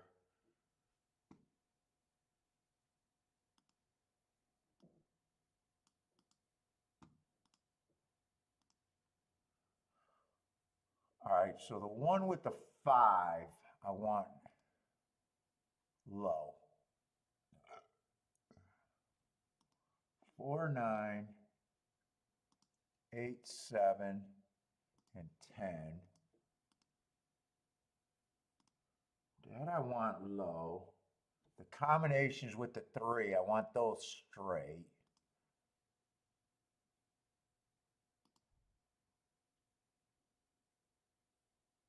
Five, 8, 5, 7, 8, 9.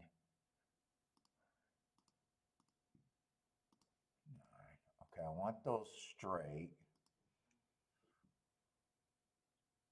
9-3 is the only one I want turned around there. And then the press ticket is the 3-5-8.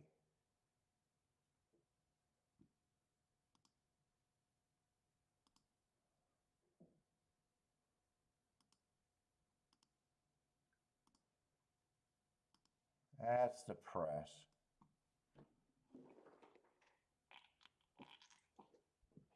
This is a ticket I want to hit because this ticket I hit everything. Get the press ticket home.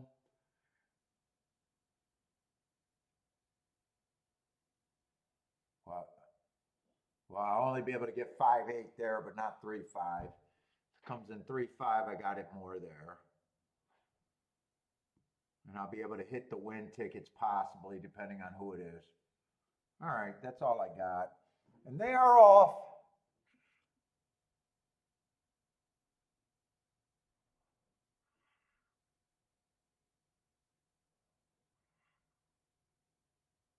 I should be tracking these pace. What's up, Christopher?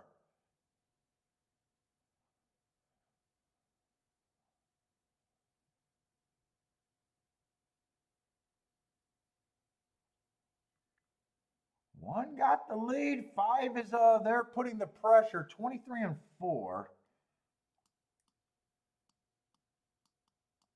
I got to start writing down these paces because I just don't see that many paces. I do like where the 5 and the 3's at. I just need them to be good enough.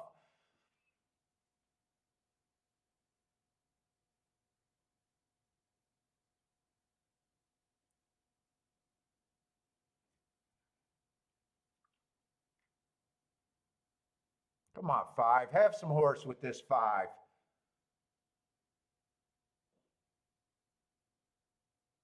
Come on, break with this 5 and 3, I think, and I got something. Come on, 8-5-3. Keep it together with the 8-5-3.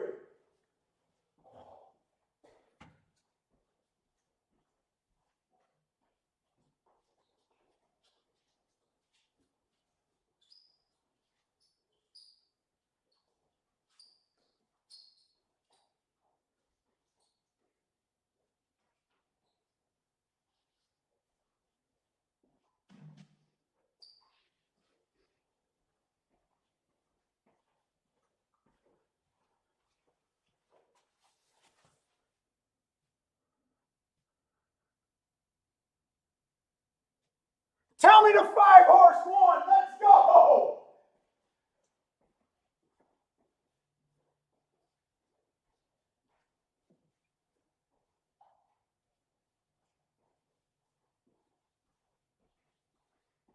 Come on with that Kentucky Magic. Woo! Ooh, stroke it, stroke it, stroke it.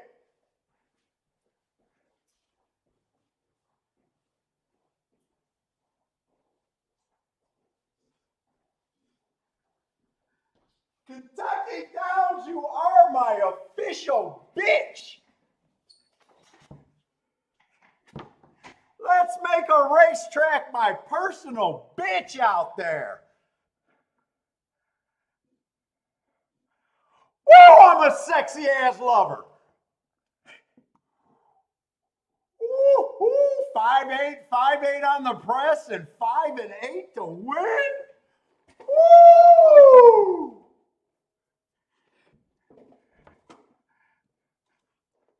Paul just does Paul shit. Hey, New York. Hey, New York. By the way, your touts do not have to write their ROI. This is how you do a betting show, New York. You don't have to have Sarah, Matt, and these guys fucking telling you if you stand on your head and played all their picks that you could be a winner. This is a motherfucker that puts out tickets. Let's go. Let's go. I hit it with the Big Daddy stroke on that one.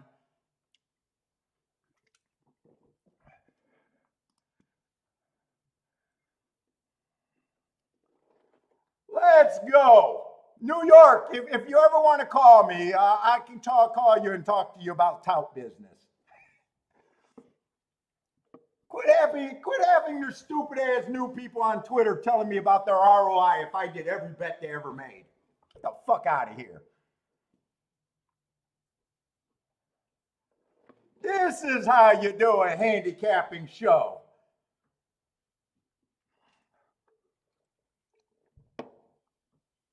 Is this another 200 to 1 exacta? I think it could be.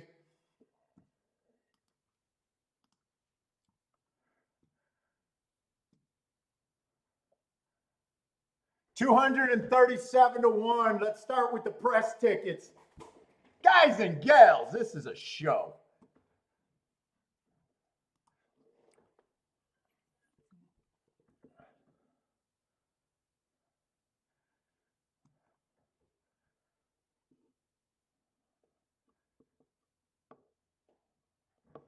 $237 to 1.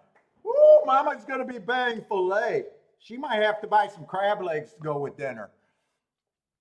What's up, Longshot Louie? Had the 5 also. Nice.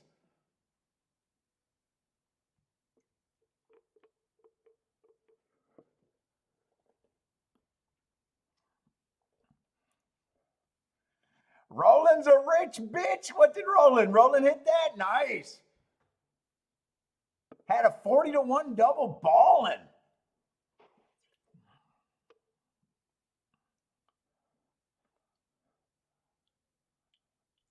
Oh my God, this just means I got to do more highlight videos. Oh my God. Oh my God. It's fucking too tough. It's too tough. I'm going to have to do some highlight videos, I guess. John with the exacta 10 times for a nice $2,300 there.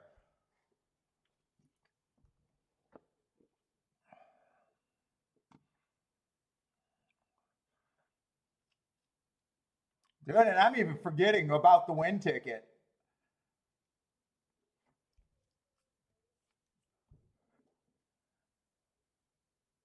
I don't know. I don't know what else to say.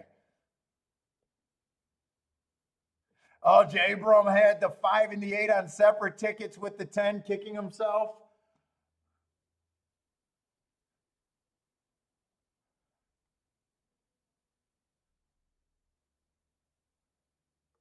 Fucking $600, 650 cents for 50 cents.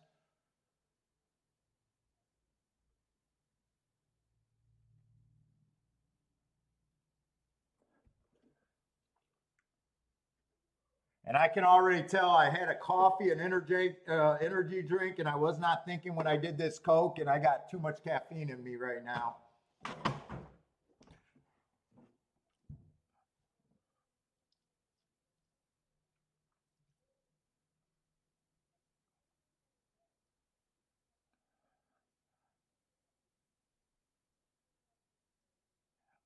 Oh, long shot Louis, you got everything. Sorry to say I had to win the exacta, the triple, and the superfecta.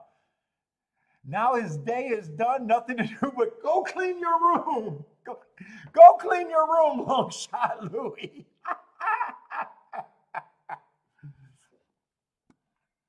Nicely done.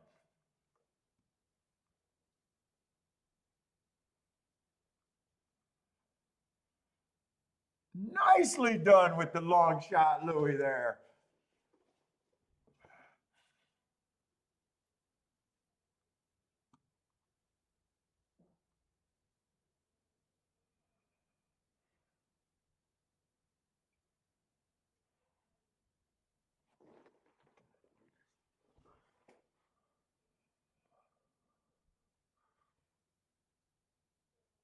In with the up and dance. I had to do the stroke. You do not want to see me dance for very long.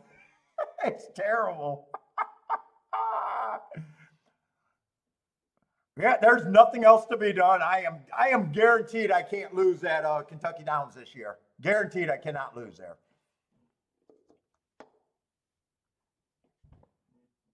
I only hit 3 races there, but when I hit a 330 to 1 exacta, 230 to 1 exacta, and a couple of 22 to 1 win tickets, yeah, I don't have to worry about losing there.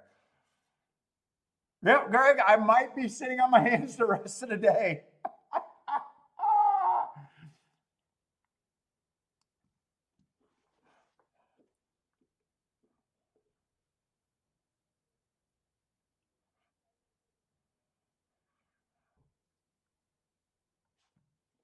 Well, I don't know if there's anything more to do on that explanation. Dude, that was so easy when I did the push ticket first. Let me do the push ticket first and get me a 358 to start it off. The press ticket, not push, the press ticket. Long shot Louis, one and done. Very good, man. Very good. I think that makes up for me hitting a $13 exacta. I think that makes up for me.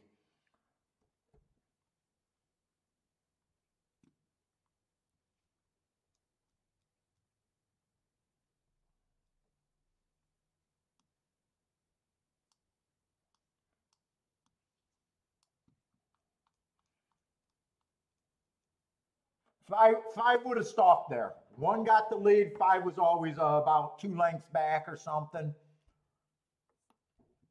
Well, I'm shaking right now. I'm actually shaking a little bit.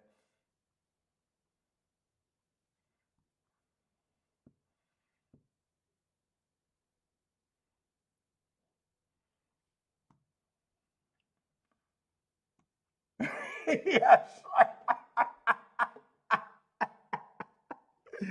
237 to 1 is greater than 13 to 1. I will say that. How do I say your name is probably the harder thing.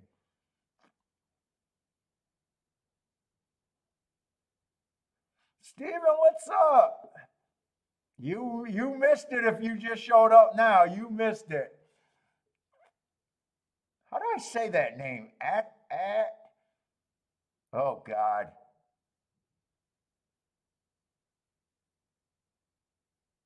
Thank you, man. Yes, I am definitely a little shaken. Probably too much caffeine too, though.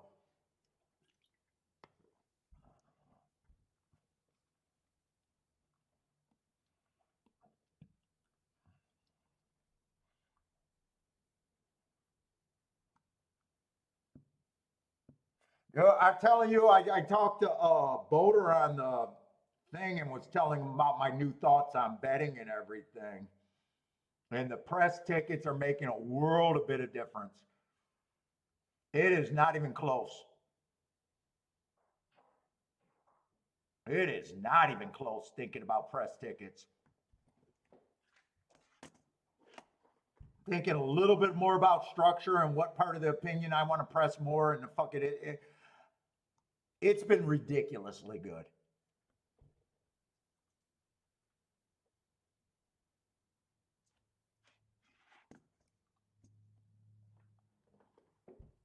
Now I had to play that 5 key for less, and I played the 3 straight for more, but that allowed me to do press tickets.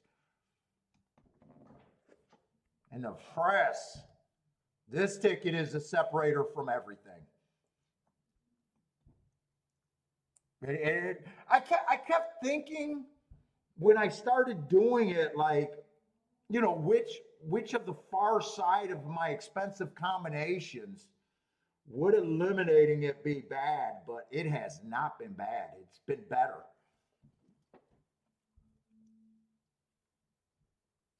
Okay, Archie is good. I'll try to remember that. What's up, Archie, by the way? I think I've seen your name a few times here.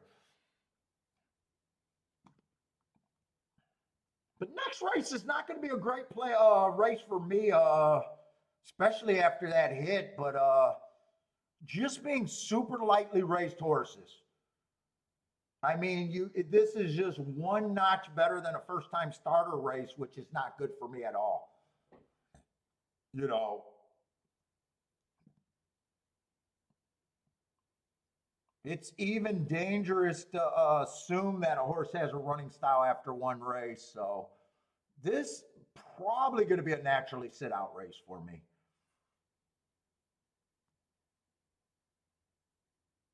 Unless they make a huge mistake on the only heart horse, which they're not. He's 4-1. That's not a huge mistake. I got him running against the stalking day. Would have been running against the bias, trying to go wire to wire while going too fast to win. That's a great mark, but in a dangerous race, it's 4-1 a price. To me, the answer is just not really. I'd take 4-1 would be a good price if you felt like you understood everyone, but in a race where there's no way I can understand everyone or close to most of the field. One also got a mark that I could get behind. If I'm right about he ran against the speed favoring track, he was close to the pace, might have even been the slowest pace on a slow track or on a speed favoring track. I said that wrong. Would have been the slowest race on a speed favoring day, meaning that the pace was probably a hindrance plus the running style was a hindrance. I can at least get behind him, but 7-2 is not any great price in a field that I would not understand most of the field. I guess on my marks, the 1 and the 5 is who I'd be rooting for.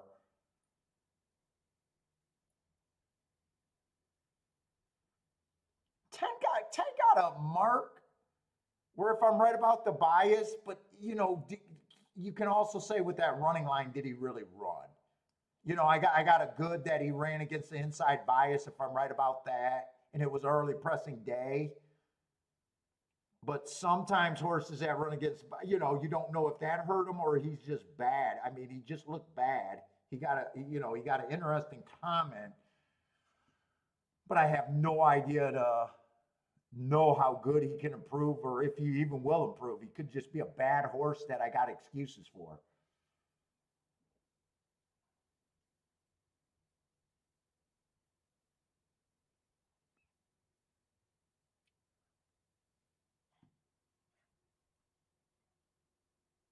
Long shot, why did you like the 5? I know why I like the 5. He was kind of a value play. Long shot had the 5. I'm curious why long shot liked the 5 if he's still here. He might be cleaning his room though.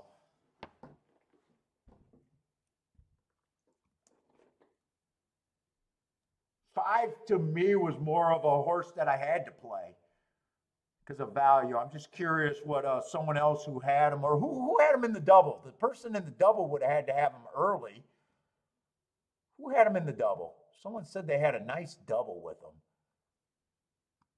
Roland, why did you like the 5? Only pick of the day, 23 to 1 win, place, and show, plus a 40 to 1 double.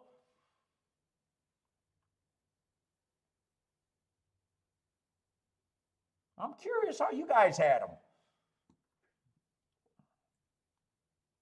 I was able to throw out the sprint race and just thought he looked good enough that I could get to, and I had him at 10 to 1. Kind of a value play for me.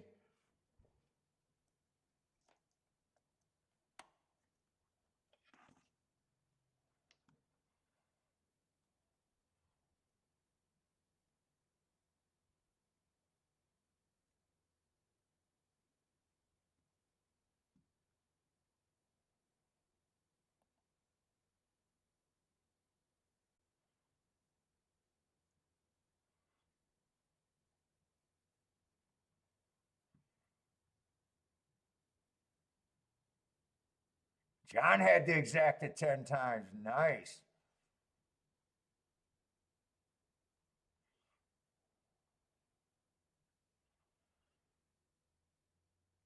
Let's see. I can watch some other tracks. Looks like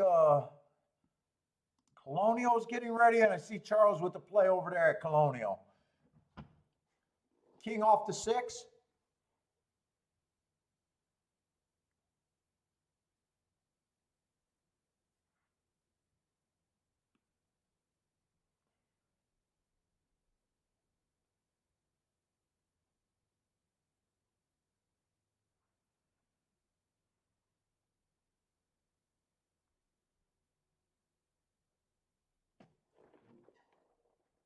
Fucking little dude sounds like a fucking air jet hanging flying above my head.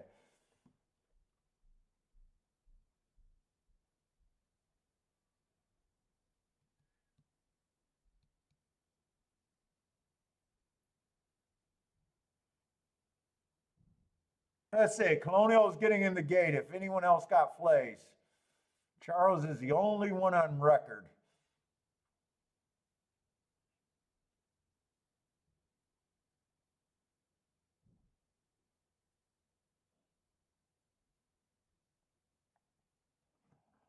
I don't want to slap my computer, you fucker.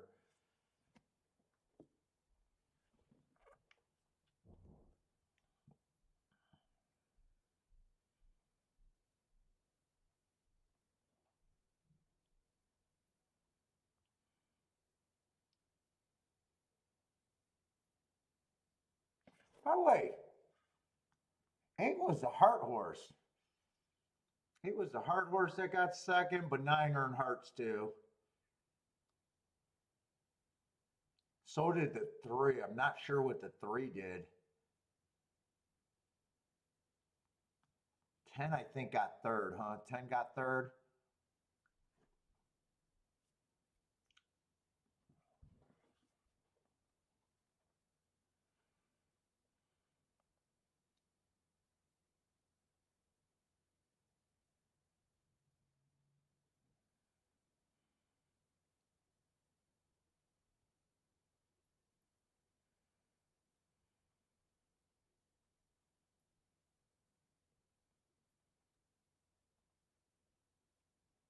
They're taking a long time to load over there at Colonial. Seems like they've been looking at the starting gate for an awful long time.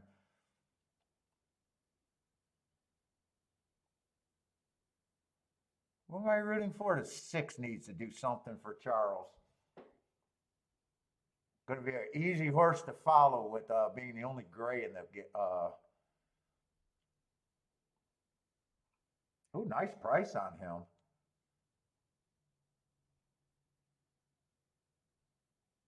Let's see. Stevens at Colonial with the 146.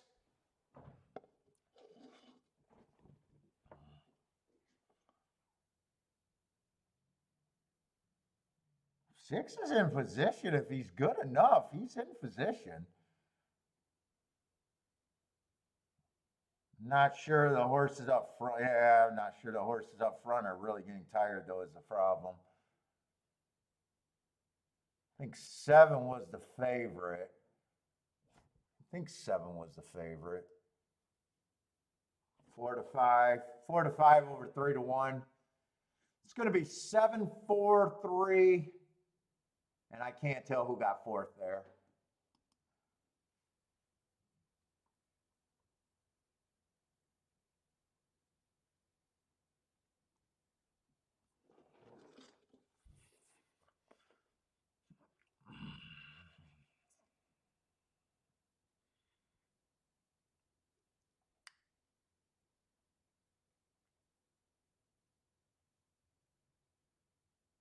Let's say Rock and Ray got an Indiana play. Is there enough time to watch that?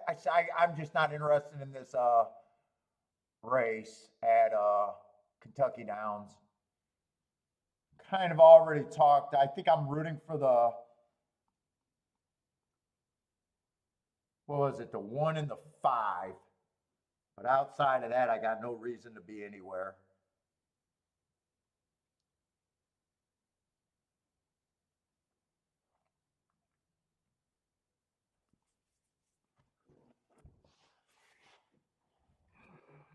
Oh, I got fucking ashes all over the place.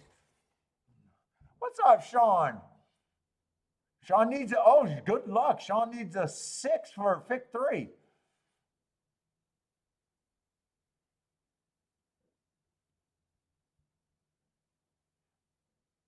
Sounds like you got him singled, huh?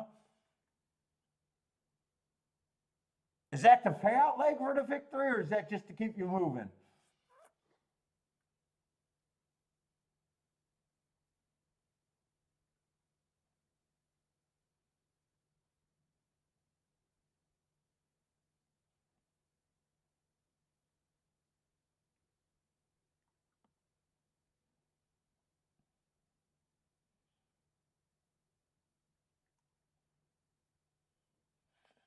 J Rum likes the 5 and the 6 to win.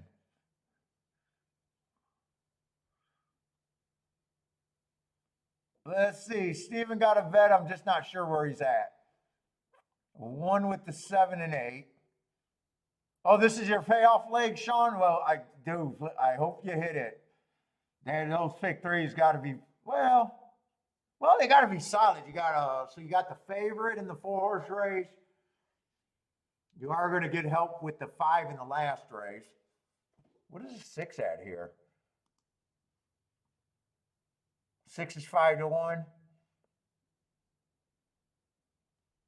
Good luck.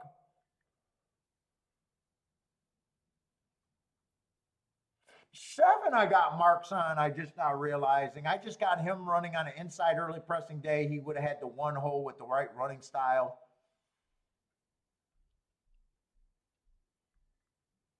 So with him being the favorite, I would rather, I think on my marks, I would say the 5 and the 1 got more upside over the 7. 7, but they all only ran 1 race. 7, I just think he was on the good part of the track with the right running style, where 5 and 1 got excuses. But they're both of them are trying turf for the first time. They may or may not like the turf.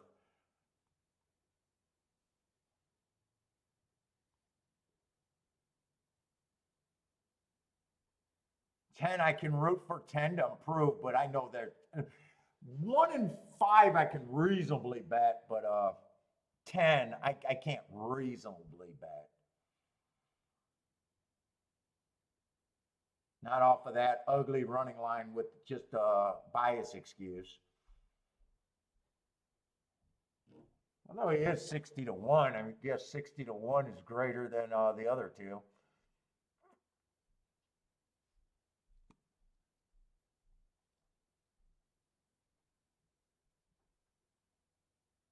Let's see, Arnold likes the 2, 3, 5, 7.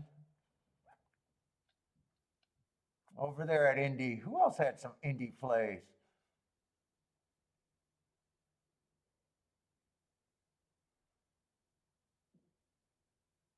Okay. 3 and 7. With the 5, 7, 8, looks like in second.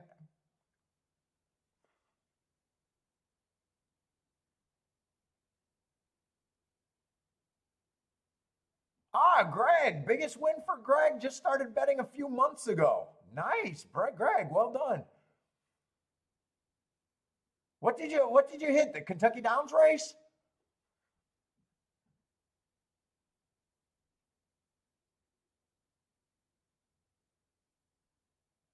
Nicely done.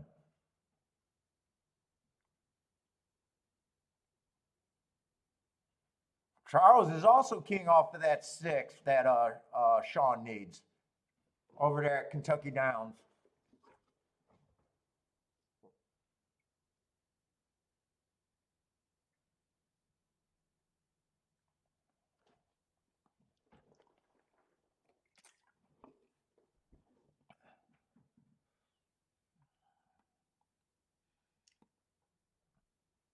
Greg's only been playing for a few months, huh?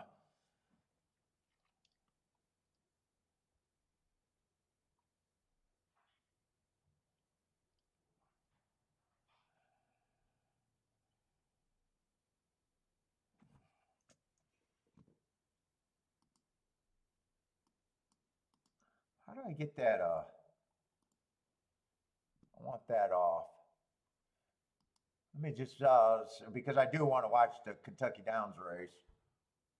We still got 5 minutes over there, so I should be able to watch. Horseshoe is off, so.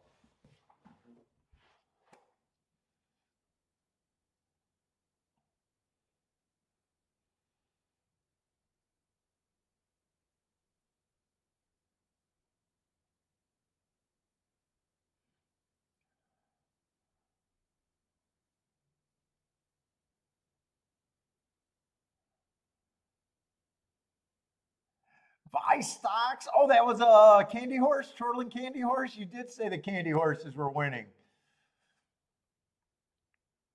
Yeah, that's an expensive Mountain Dew there. That's an expensive Mountain Dew. $200 Mountain Dew at least, huh? Oh, so you went. Oh, so you went to a bachelor party. Trip to Canterbury, and that was your first time? Okay, so you're the guy that told us you were doing playing Canterbury.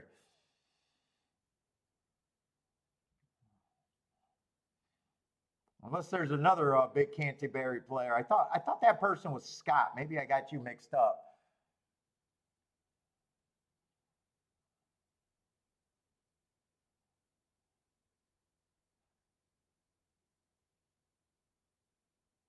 Yep, buy stocks, more will come. But that was my hit of the day right there. I'll have to see. Oh, 257. It's going to come over there. 257. On break plays a lot of tries. Maybe the try might help on break out. I seen that two took a big money dump at the end. I'd be worried about the exacta. Maybe the try can help.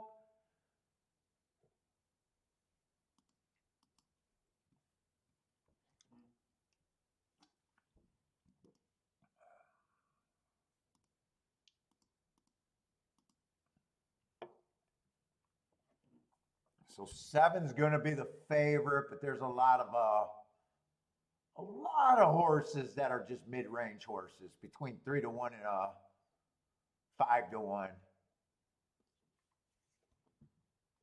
This is just an easy sit out for me. No bot.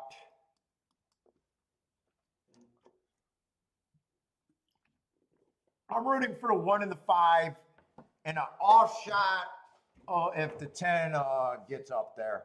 Although if 10 gets first or second, I will feel like a sissy, but I honestly, that'd be a big reach.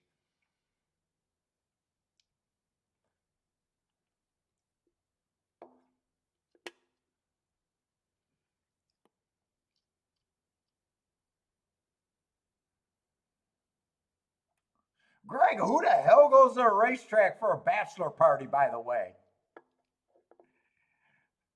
I don't know if they got strippers over there. How the hell did that work out?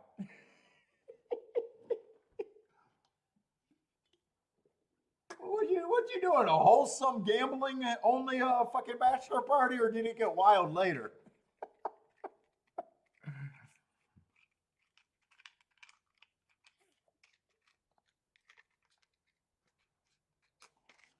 It's not a bachelor parties until you get the women.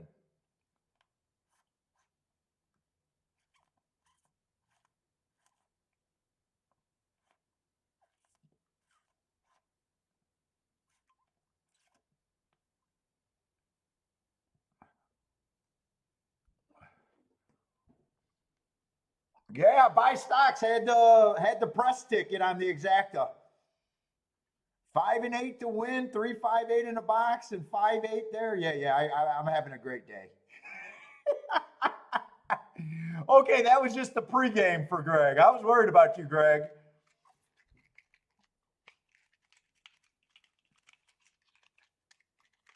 I was worried about that bachelor party. I was like, that doesn't sound right. Pregame.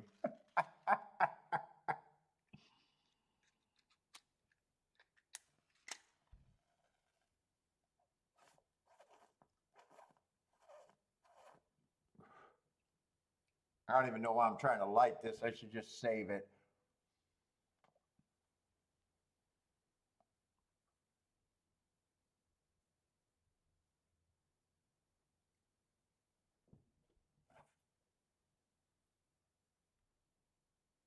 Let's see. So 7 is the favorite. And just off that note, I would be against the 7 here. I got no problem if he wins, though.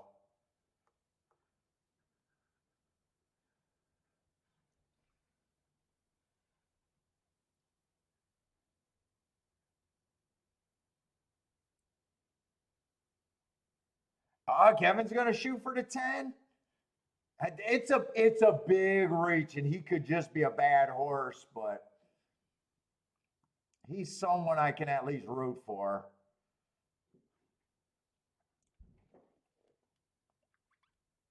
If I had to make a betting line here, he'd probably be like that 5% that has just enough to where if I played this race, he would be on my tickets.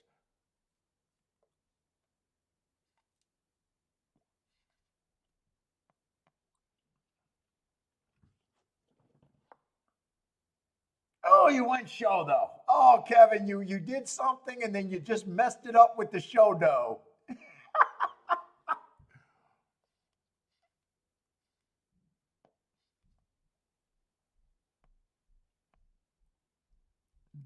Let's see. Break likes the 5-11-12 here at Kentucky Downs. Oh, and he missed a break completely. He just completely missed a break, the 10 horse. He came out after everyone had at least a 10-yard head start.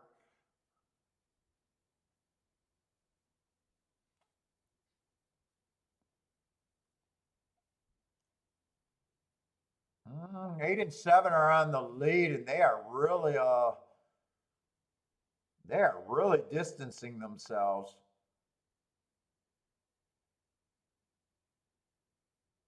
Oh, wait a minute. Or is that just the 8 on the lead, actually? I thought I seen 2 horses. I guess that is only the 8 on the lead.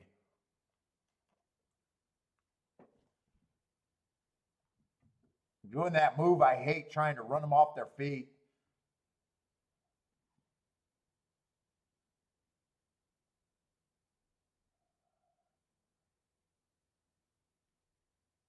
Five's coming through. Seven's there. I'm curious where the 10 horse ends because he's a horse I could have rooted for. It's going to be between the 5 and the 7. They look like the only 2 horses that can win. Come on, 5, just put them away. 1's going to get 3rd, so this is going to be up. Oh, 10 got 4th. 10 would have definitely got 3rd if he did not miss that break. And if 10 would have came out on time, who knows what the 10 could have done. Jevin is booming off the double. Oh, nice double then. 5-5 double? Yeah, that's going to be nice.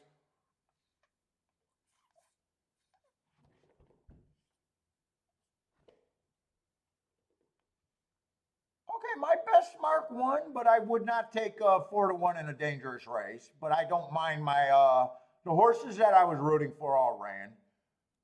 Even the 10 ran.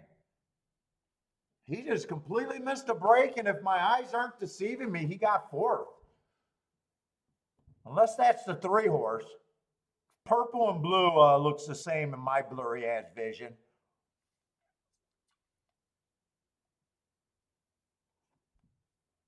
Godolphin wasn't losing that race. Oh, Godolphin is ownership of the 5.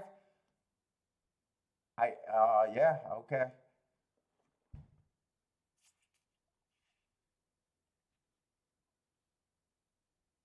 Now 7, I didn't like for the win. Well, that's probably going to be a 25-1 exacta, if that though. I was going to say I wouldn't have faded the 7 completely out of it. Yeah, 25-1 exacta. 5-1 would have been a $20 exacta. So the super is probably going to be silly.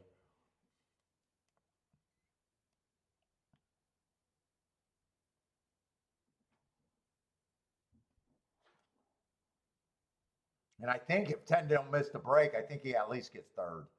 That was a terrible break.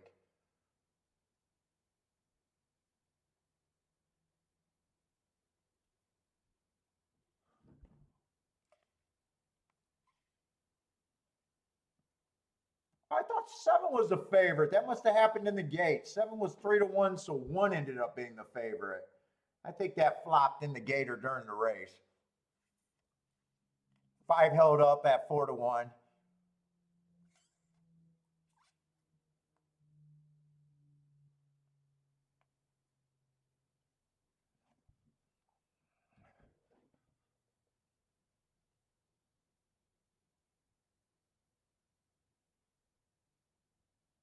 Five was much the best. I was a little worried about him, but I guess he did extend his lead a little bit. I was worried when the 7 looked like the cameras are tough to watch in the stretch there.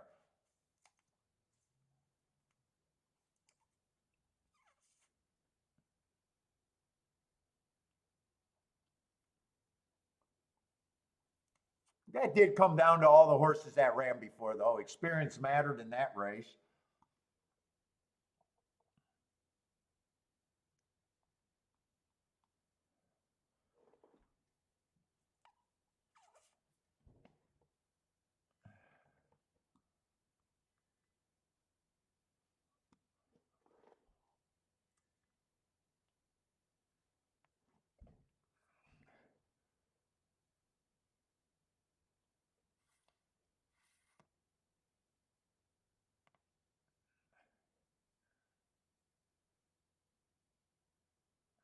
Let's see, 11 was a complete bust of money and time. Jockey didn't ride the horse.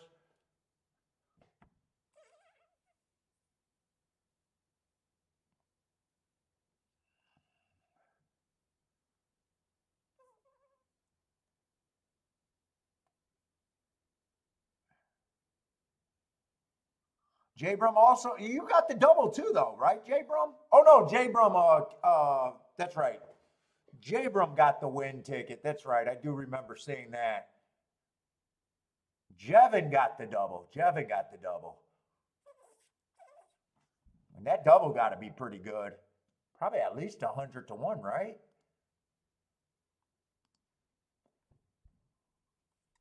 $150-1. Nicely done. Oh, we're gonna have a lot of scratch. Wow, we got a lot of scratches in this race at Kentucky Downs.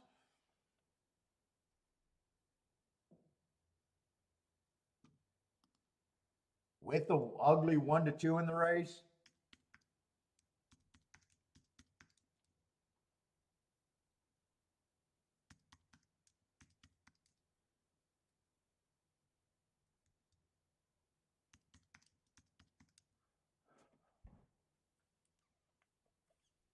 Yes, the 5 posts have been very good at Kentucky Downs today.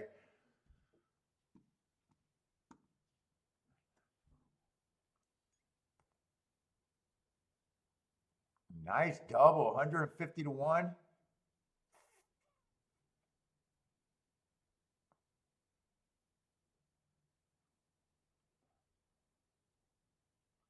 Pick 4 only paid 900, but they did have that 4-horse race with the 1-5 winning. Early pick 5 paid $6 grand.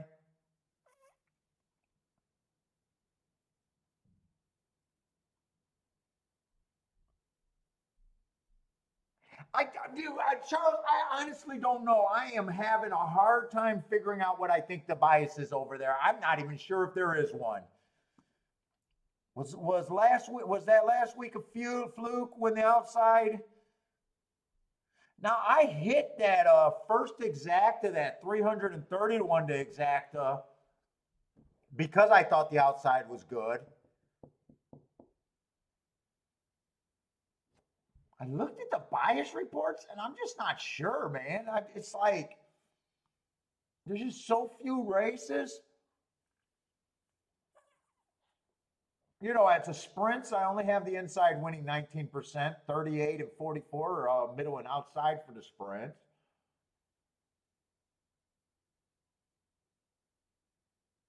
They ran 3 days for the sprint. I got 2 days marked off inside.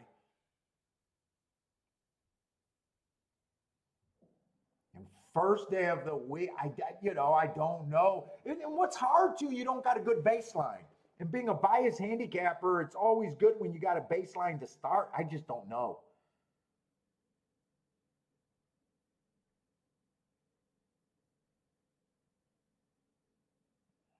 You know, I was expecting speed to be terrible. I'll be willing to say that I just don't know right now, really.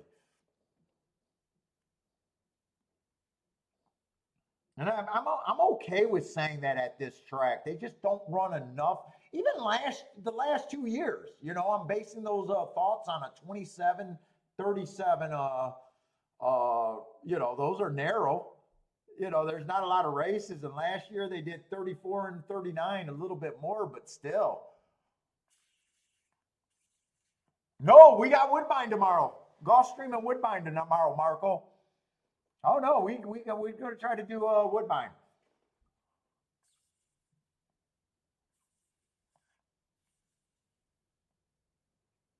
I say, Mizzou man says when the rails are in, he calls closers, and when the rails out, speed.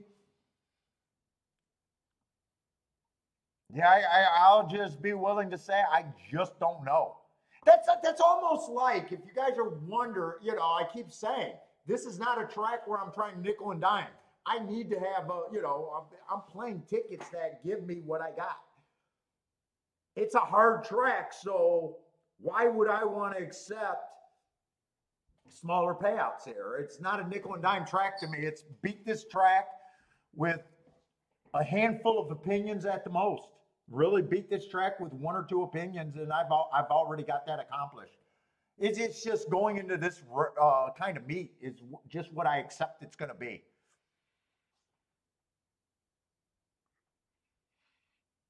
I mean, the horses are all well met. It's a tough fucking thing. It's like, I don't know why someone would want to come here and play nickel and dime. Trying to put in tickets. It's like, this is an excuse to fucking try to make something. Is it betting philosophy right now more than handicapping in a way? You still got to be able to handicap good enough to be able to find the horses. But I'm kind of letting the overall just what Kentucky Downs is to me. It's an uncomfortable track. If I'm right, I'm going to get paid out and I'm going to get big hits. I don't know right now how much biases are playing in my head. I really don't know.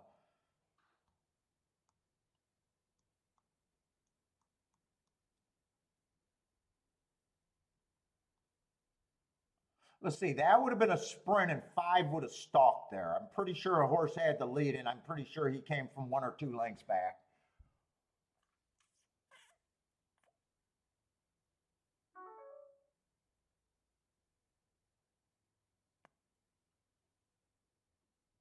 And then we got races like this where fuck that result made perfect sense to me.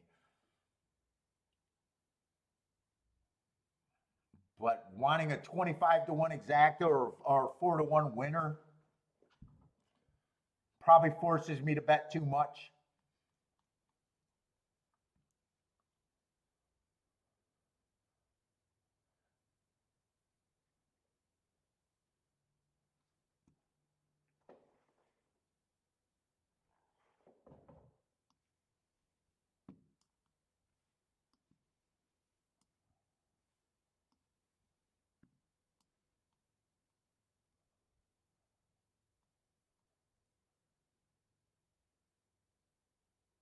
I mean, in just 4 days, that's two 20 to 1 shots and I think a 40 to 1 shot.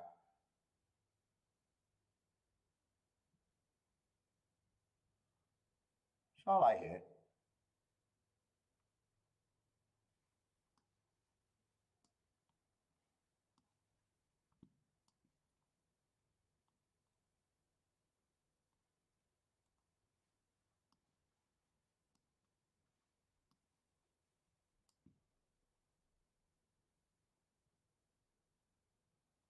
If Irad wins his mayhem, who is Irad on?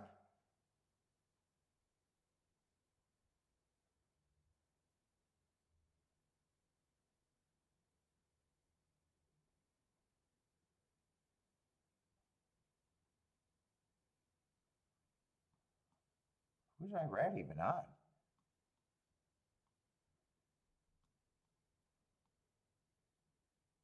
Is that because he's not in the race?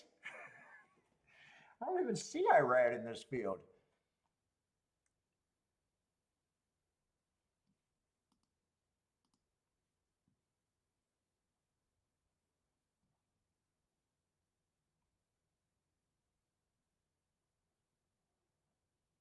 That's got to be the joke.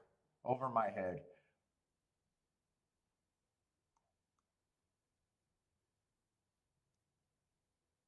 We got another 6 furlong sprint, though, 6.5.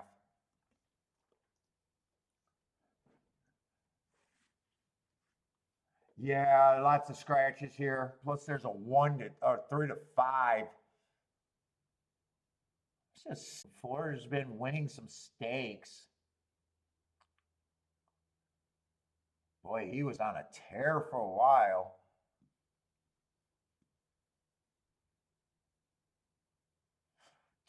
But I only got the last 2 races marked. I mean, he's on a fucking tear. 2 races, I got a bad rail early pressing day. He had the 4-hole. He was average match strides with the fastest winner. And last race he won.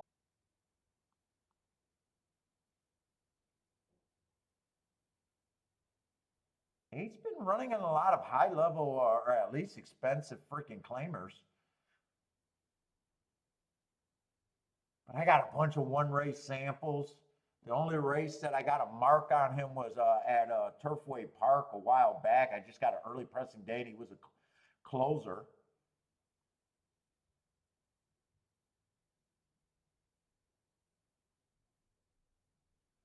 Nine-second choice. I probably don't have a problem with the 9. I got him slow last race, but that was he would have chased the slowest pace of the day. He was not that far back.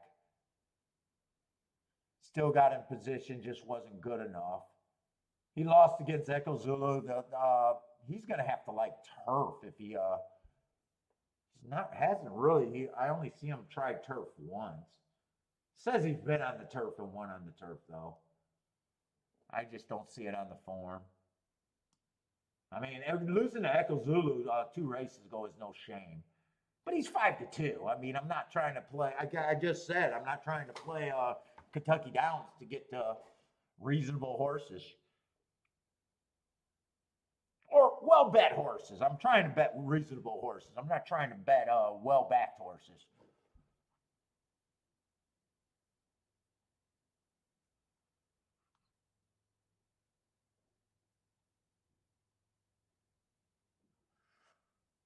12. I mean, 12. That's a nice mark last race at the very least. Stalking closing day, he definitely ran against the bias if I'm right about that, and he went too fast to win.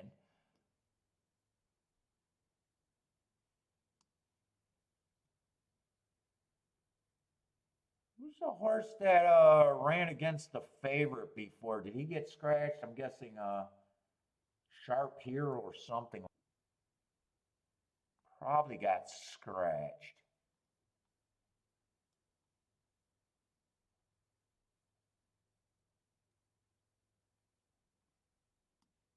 Yeah, that would have been the 11 horse.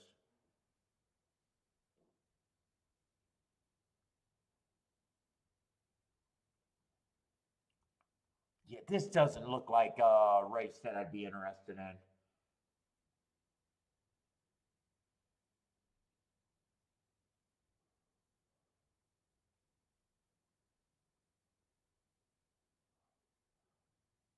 Let's see, Stephen with the baby boom over there at Colonial. Let's go.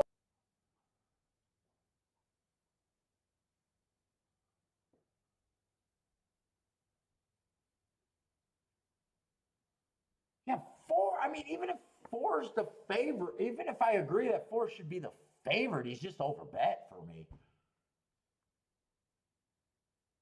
Let's see. There's only one, two, three, four. There's only five horses, but I don't. I still do a 100-point betting line, 120-point betting line.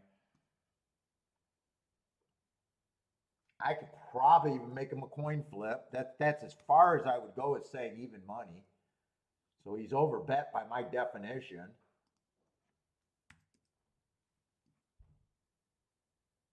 Let's see, is that really where I'd have him though? I don't think I can play this race. I actually think the seven's over bet at 17 to 1.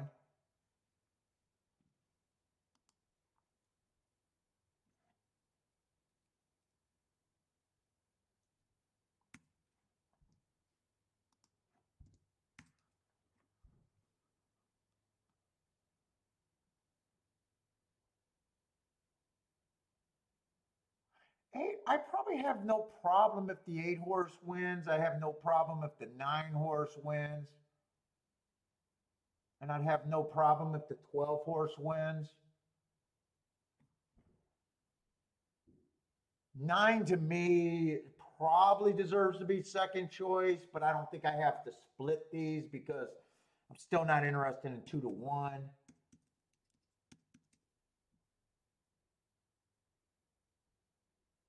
Let's see. Let me just make him the clear second choice.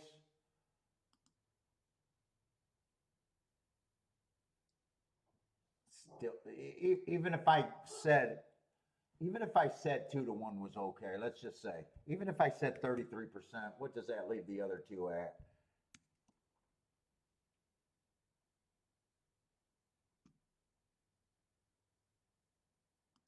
Let's just work this up to 5 to 2, and I'll go with 20% on both of them.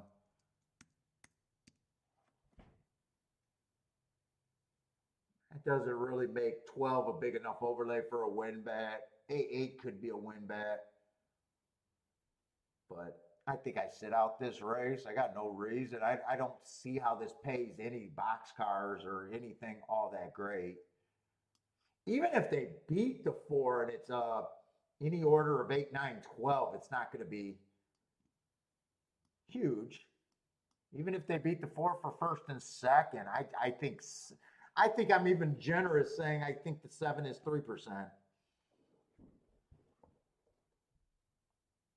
So if 4 doesn't win, he's probably going to be tough to beat in the exacta, and even if he gets beat in the exacta, I still think it's 8, 9, 12.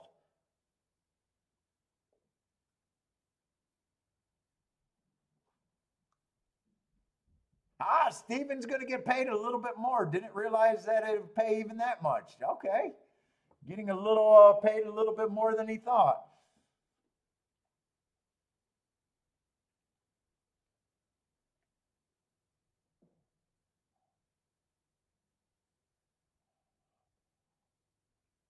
Well, slid in here. Mizzou man, what's up if I missed you? I don't think I did, but what's up?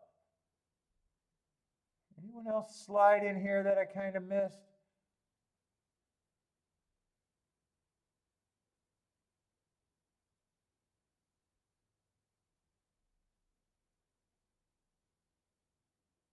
Rolling, booming on a fucking silver platter. Let's go.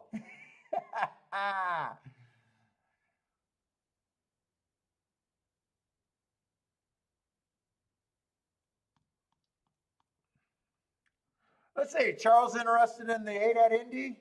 Do I got enough time to watch that? Yeah, I should.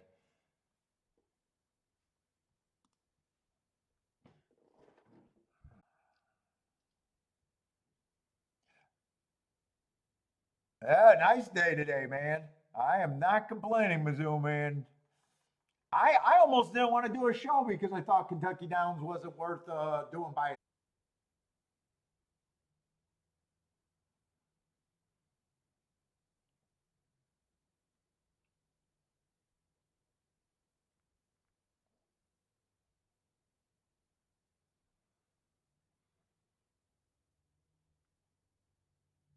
21-4, 3-horse battle. I know when I was playing Indiana and when I was keeping track of Indiana for a little bit, I kept thinking Speed and Stalkers towards the outside had a pretty big advantage there. But that was a few years ago. I don't know if that's still true.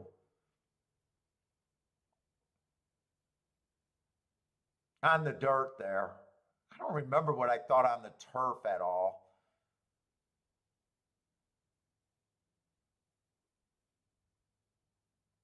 Thought wide trips were good there for a little time that I played it.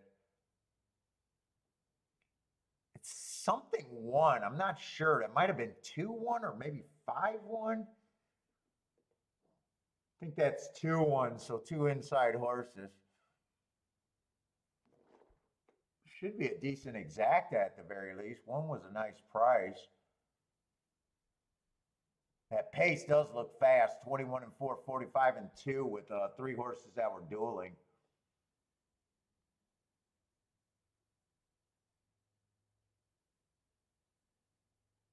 $2,197, $2,197. So the exacta try and super, everything looks pretty good there.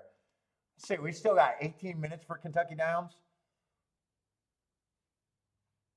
Oh no, they got the wrong time up there for their thing. We got 3 minutes for Kentucky Downs. I was going to say 18 minutes. Holy shit.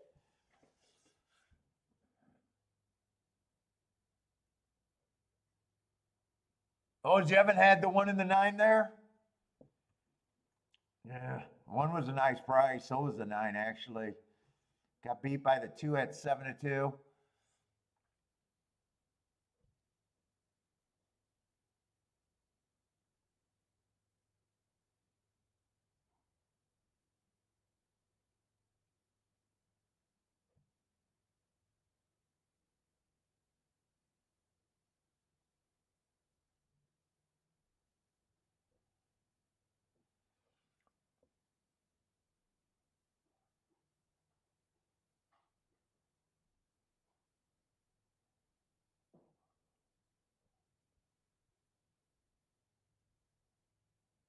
Oh, I get what that as a rule means. Okay, that's the inner and outer turf. Yeah, they do say that outer rails. I never do data on that.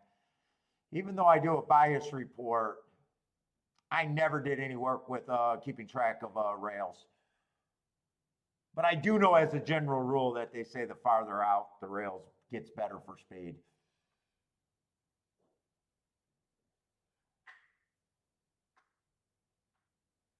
Charles says closers at Indy. Speed is the kiss of death over there.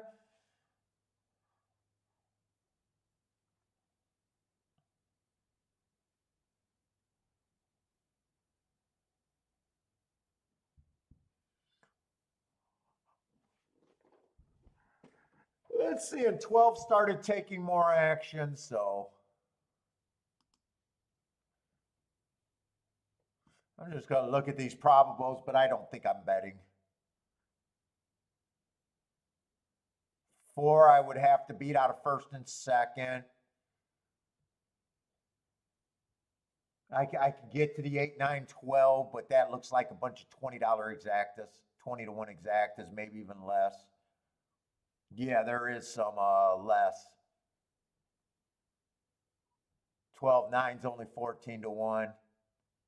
12, 8 is 23-1. 9, 8 is only 17-1. 9, 12. Yeah, that's not even, to me, it's not even worth doing a 3-horse box.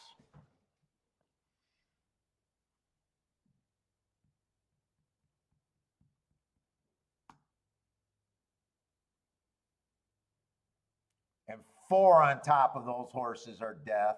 I mean, I think the 7's even over bet at 20-1.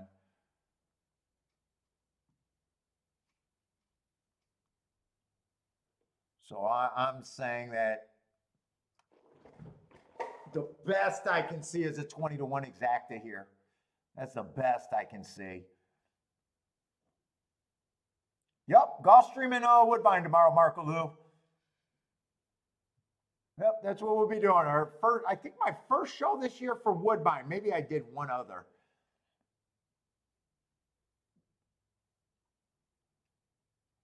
And then Saturday, Sunday, I imagine it's going to be Gulfstream and Kentucky Downs. Well, Gulfstream I got done for the entire week, so it's going to be Gulfstream, more than likely Kentucky Downs for Saturday and Sunday. Unless they run a crazy schedule. For some reason, I didn't think they ran on Sunday, but they ran last Sunday. I think I got the form for Kentucky Downs for Saturday, but I don't think I got it for Sunday yet. Let's see, Ford did get the lead over there.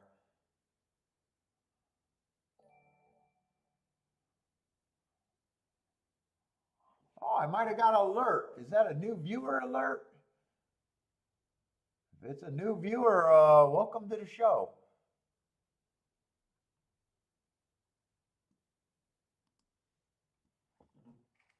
I never get those damn alerts.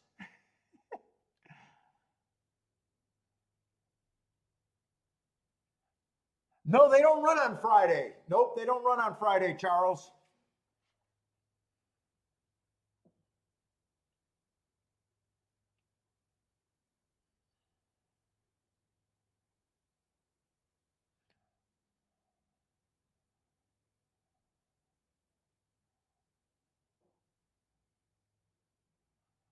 See, I can't even tell. It looks like Don got the lead here, but Ford's getting it back. Yeah, it's 498. 498.12. So I just did a good job saying that I didn't think there was much upside in kind of being possibly right. Four was always over bet. Four wins any of those exactas are trash. Four gets beat. It's still overall trash to me for the exacta. So.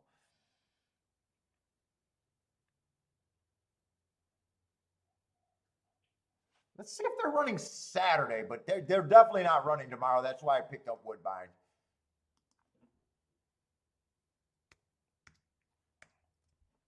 Sunday is the day that I'm not sure if they're running or not.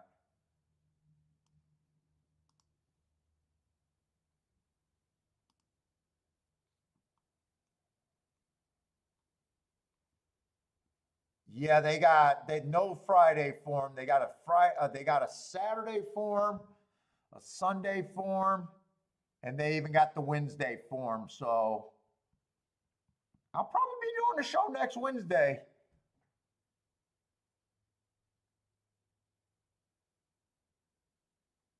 I don't know if Wednesday is closing day. Wednesday might even be closing day. How many days do they run? Not many. Let's see, 3 today would be the 4th.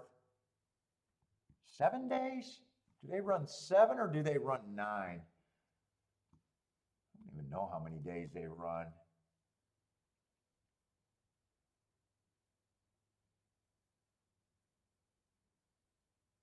They ran 8 last year, 7 the year before. I might just have to look up the damn track itself.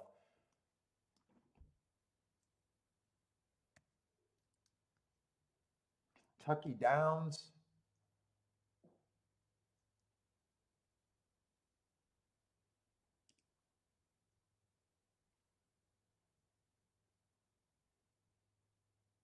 So 10th. So it looks like 13th. 1, 2, 3, 4, 5, 6. So 13, is that next Wednesday? So it looks like they're only running 7 days this year. So I bet 13th is Wednesday. Yeah, so next Wednesday is closing day, so we'll probably do a show on Wednesday.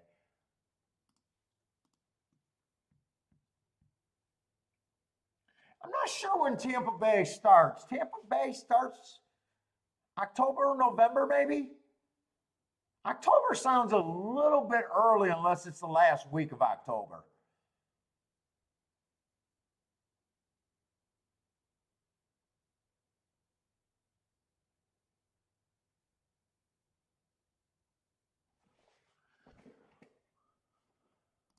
Let's see if Tampa Bay got their dates when they start. Tampa Bay, we've been doing a lot the last few years.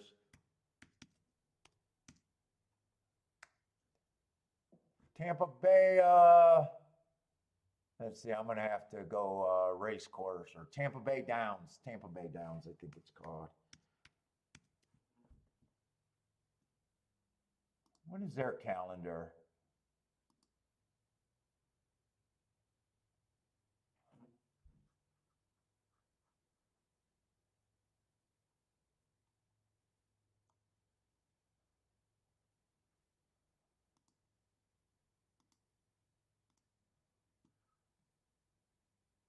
No, it's not. They don't run. I don't think looks like no running in October. They either start November or December. It looks like December. Unless they don't even have the dates out, but I don't know how they wouldn't have their dates.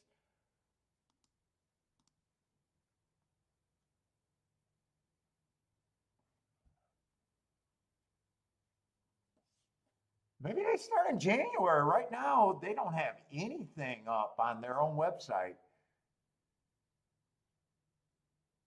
Everything is no racing all the way through December. That may or may not be right. I thought they started before January. Maybe they start in January. That does not sound right to me, though.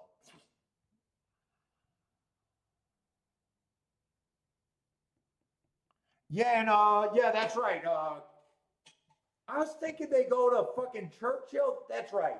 I kept saying they run a little 3-week meet at Churchill, and then I said they go to Turfway Park. That's not true. They go to Churchill, Keelan, I think Churchill for a couple weeks, and then Turfway. I think they start Turfway in December every year. The first week of December, I think they run at Turfway.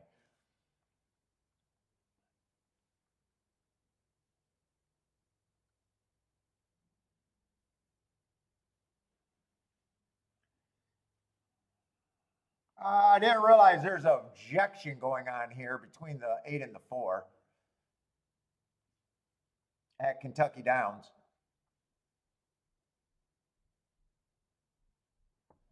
What's up, Attila? How's it going, man?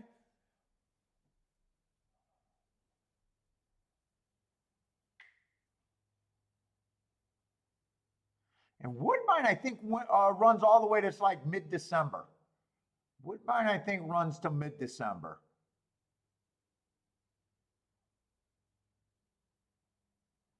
Let's see. Attila says the turf course is soft. Not doesn't think it's good as listed.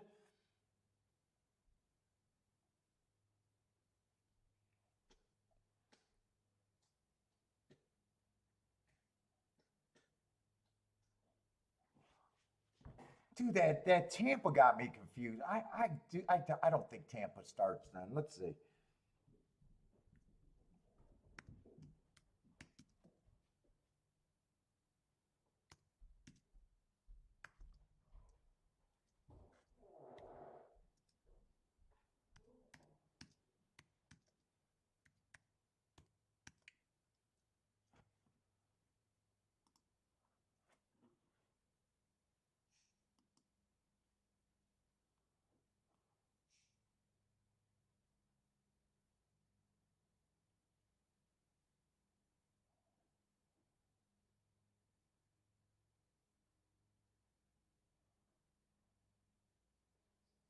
Can I get a harder thing to read?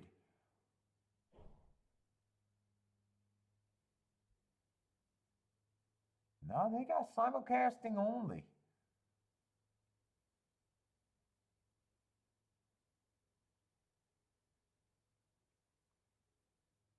Oh, it looks like I'm wrong. They do look like they start in November.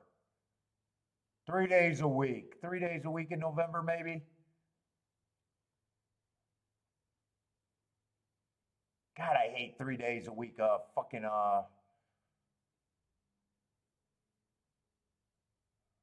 yeah, they look like they're 3 days a week. And then a couple weeks they got four. Starting in January, they got 4 days a week into December.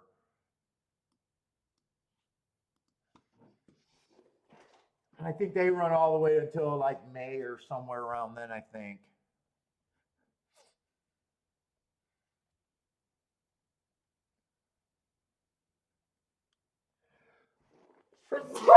Woo, excuse me.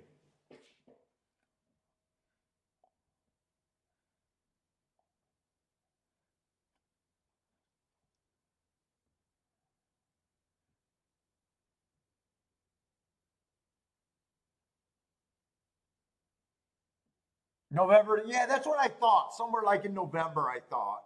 And it does look like so on their website, on their nice calendar, but then I looked up just Tampa Day's dates, live racing dates, and it was a different calendar.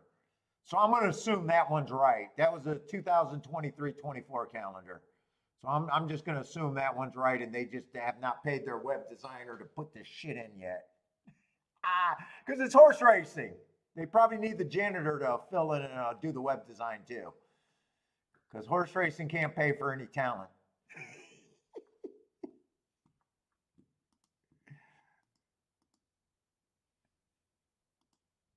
I'll be right back. I gotta go to the restroom real quick.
All right.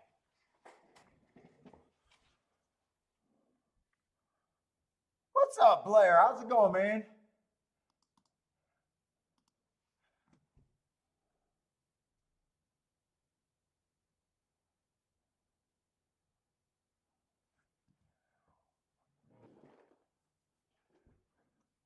17911 over there at Colonial. 17911.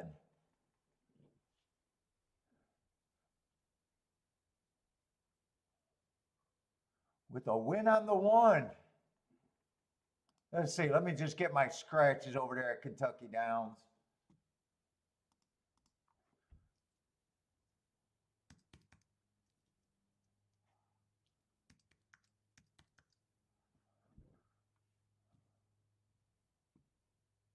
Looks like we're going to have a full field of 11. Let me get the next scratches too in case I want to do doubles.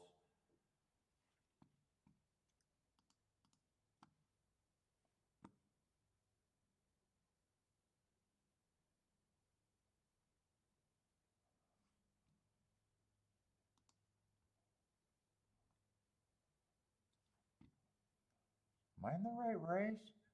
That would be the 9th race. No, I double clicked. Okay. That's the 8th race. I see what I did.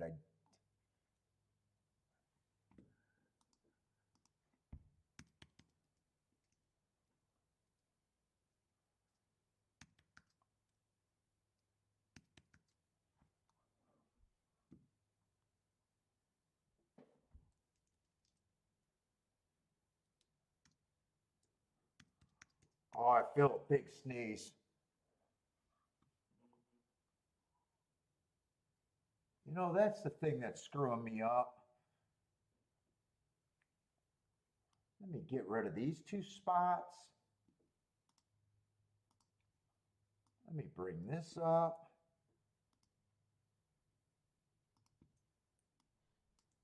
Throw it there. Get rid of this.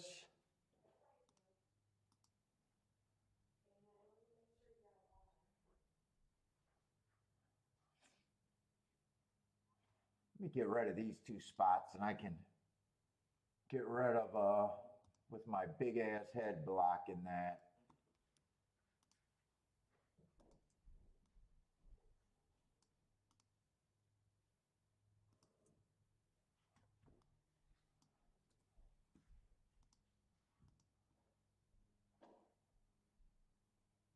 Let's see, I need to use a 12 post later, so let me just move this down a little bit.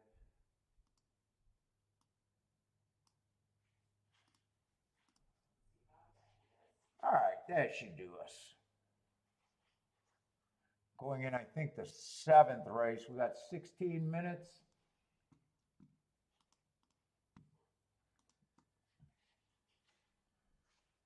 Oh my God, the face diapers are back at the grocery store where Charles are at. What, COVID's making a comeback? Oh boy. Boy, that's a nice finish over there at Colonial. 4 horses across the track. I can't tell. It looks like the 9 horse won, but that's a nice finish there. I mean, if you're just a fan of close finishes. I know there's a better word out of fans of close finishes. I can appreciate finishes like that when I don't have money on it. I think 9 gets up.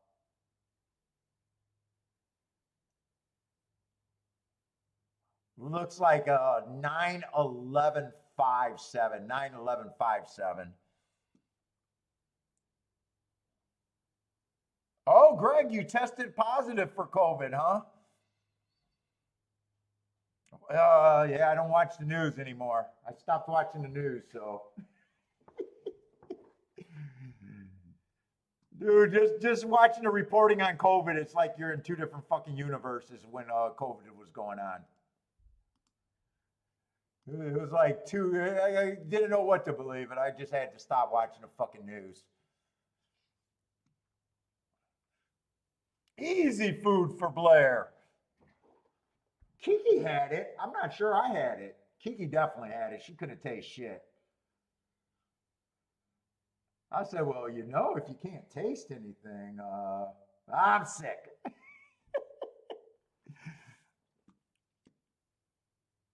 Oh, it is coming back. You work for public health. It is coming back pretty strong.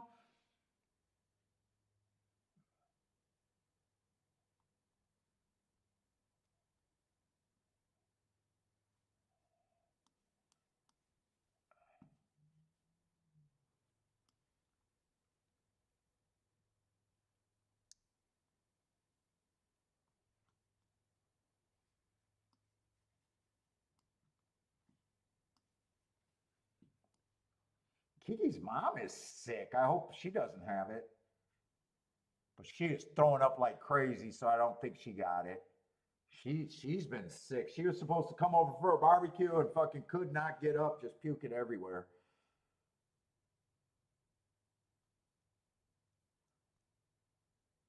On Monday.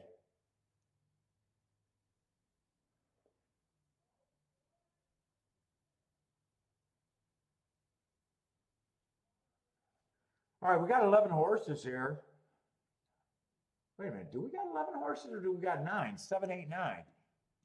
Can I not count?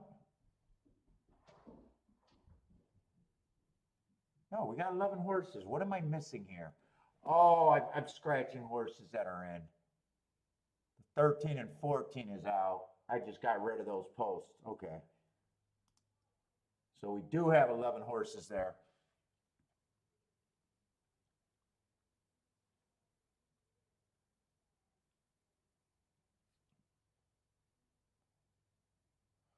Let's see. We do got a single favorite.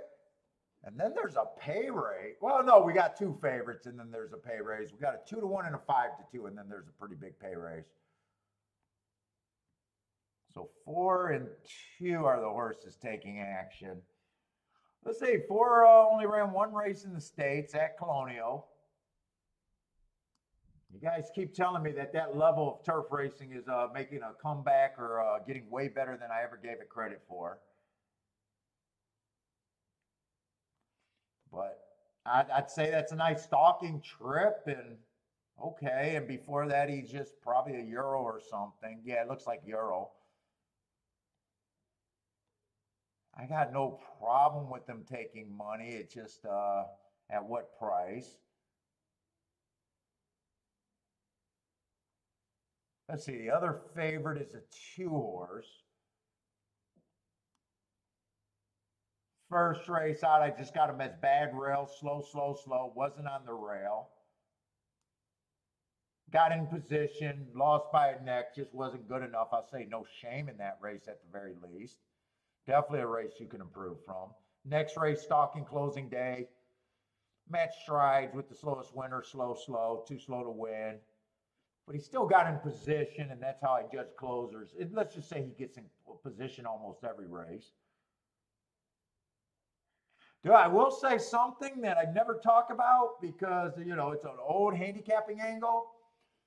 But I know a lot of you guys that used to read all the books probably heard of, probably tried this angle at one time or another. A horse with no speed, all of a sudden showing speed, could be a sign that they're ready for a win. Good. I mean, he's a short price, but that used to be an angle that some of the old books used to talk about. I don't know. I do got on that race where he showed speed that it was an inside speed day over there at Ellis Park on the dirt. He had the rail. It might have just been the track was good. He found himself on the lead, but the old books would say that that was a thing of improving form and a win to come. Maybe, maybe not. I don't know. But put it this way, I don't have much problems with the four or the two taking money. They're just not tickets to me that I'm interested in at this track. I mean, I'm looking for a certain range of horses that I want to play, and I'm not trying to do nickel and dime tickets kind of deal. So I really don't have problems with them. Let's see, the three, I just can't get the three off of that single running line. That feels like he has to improve a lot coming from Lone Star. I guess in my head, I'd say he feels like he's overbet. I got to be hard on somebody.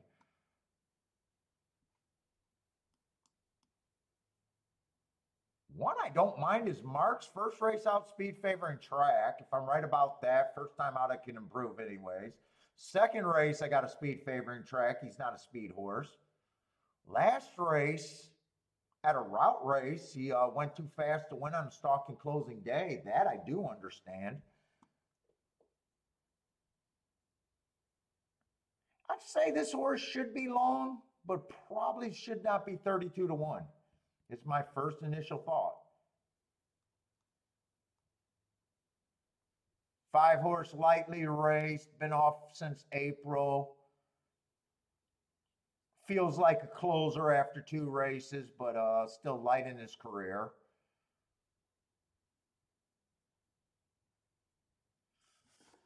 I don't know. 9 to 1 might sound like the right price on him. I got to see what these other horses look like before I start filling in some of these. 6 just feels blah to me. I don't have a problem with the 6 one way or another. Both races he got in position at the top of the stretch.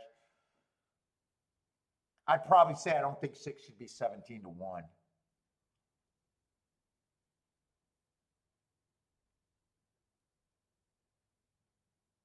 7 looks like he fits with the running style and everything here for me.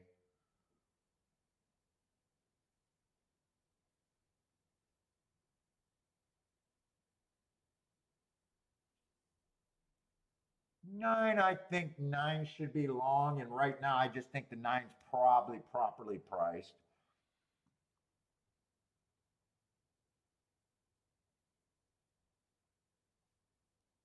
Did he run with the favorite? Is that June 29th, that inside speed day?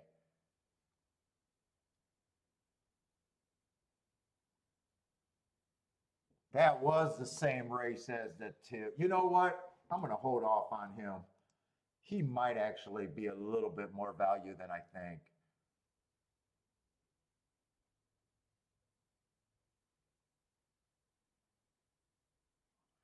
fact, 10's coming out of that same race.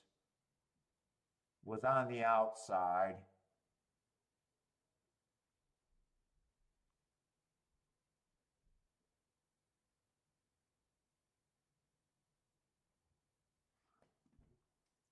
$11, I will say, does feel like a reach here.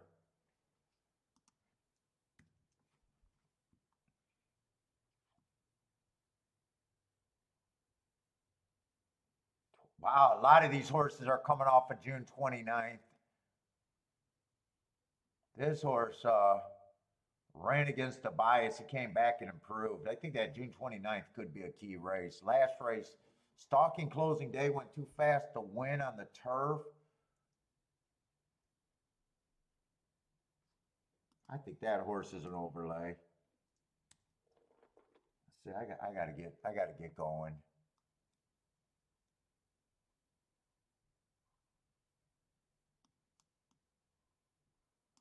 One, I definitely think is an overlay. Small shot, but I will say he's an overlay in my head. 3, I definitely can't get to at this time. 4, I got no problem with. 5 and 6, I think get a little bit of points. 7, I think gets points.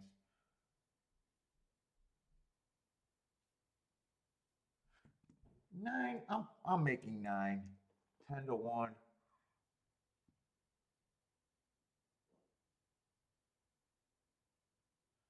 10, I got a feeling is just, we'll see where these end up at. 3, 4, 5, 6. I got 6 horses. 14%. 2 and 4 would need more points. 6, I could just put at 10% and he'll be overlay. I'm okay with that.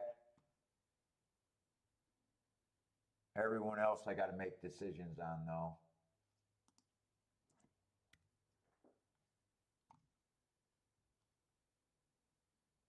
Everyone else I make decisions on. Dude, I'm good with that 15% on all of them. I'm not interested in the 2 favorites other than if they're combined with something more special.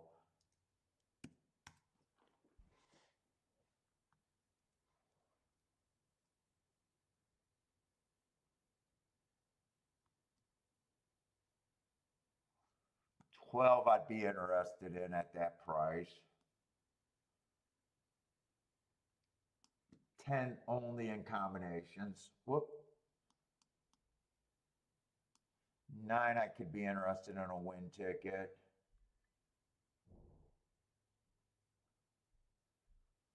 7 only in combinations, I think. That's just not, it would be a big overlay or a decent overlay in a regular race, but not here. I am going to have a lot of horses. I can already see that. I'm going to have a ton of fucking horses.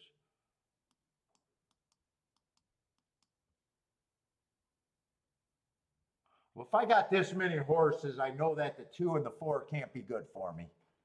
2 and a 4 gets eliminated just because if I got this many combinations, there's not much I want with them.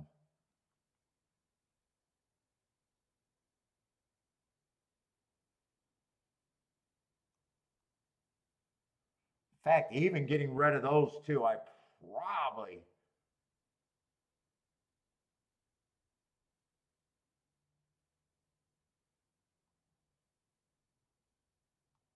probably still got too many combinations.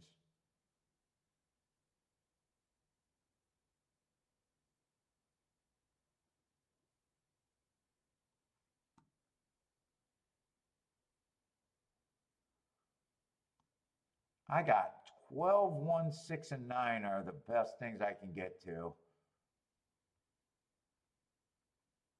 12, do I want to do a win bet? 12, 1, 6, and 9.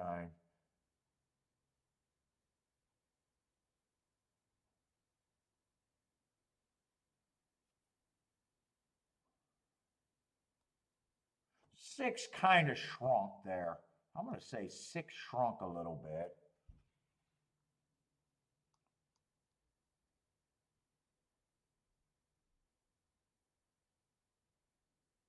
Could I just do a 3-horse win Dutch here? Forget about the combinations, kind of. Because I think I got too many horses for combinations. Let's see, if I think the 1 is at 8%. I think the 9 and the 12, so I think I got a 28% chance to win. So all I'm trying to do is beat 5-2 by a lot. For every $6 I bet, what's the worst outcome if one of those horses win? 18-1. That sounds way better than 5-2. 18-1, 36. 36. So you get 38. How many times does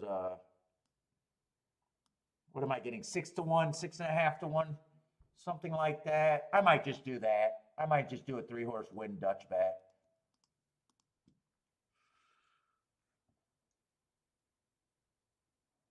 I don't think I got time to look at doubles.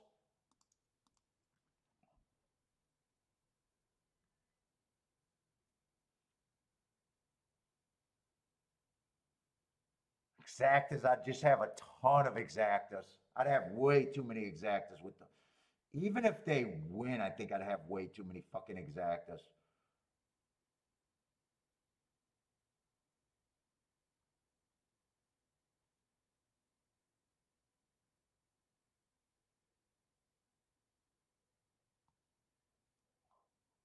Wait a minute, 6 was a horse I was getting rid of. Wait a minute, it's not 6.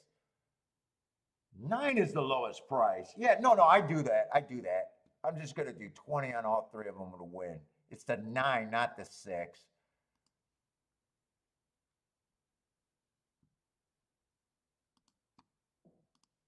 I could bet more here, but I think I just do 20 on each of them, and that's it.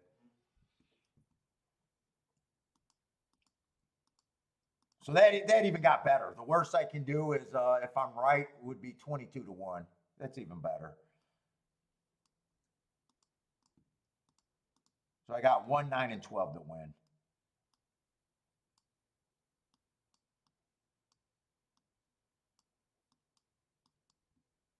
Let me do little commas there.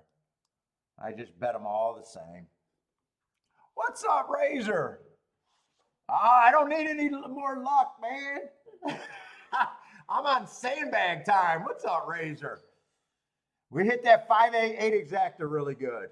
With the 5 to win a few races ago, that 230-1 exacta.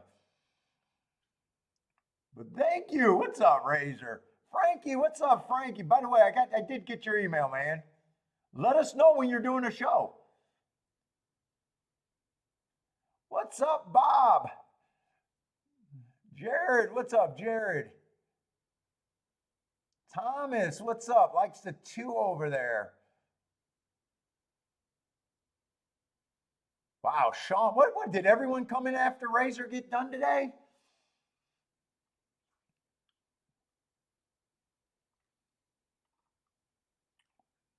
All I got is a 3-horse win Dutch bet, 1, 9, and 12. Oh, one got the lead. 9 and 12. 1, 9, and 12.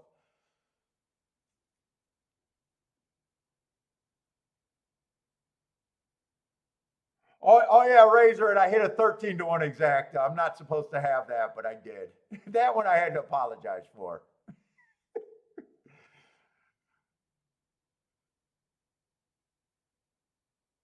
Two's in really good position. I either need the 1 to hold on from here, or I need the 9 and the 12 to get themselves a way better position. Oh, 25-1. Actually, this feels like a pet. Dude, that pace actually sounds a lot slower. 25-1. Wait a minute, I might have a shot with the 1 to hold on.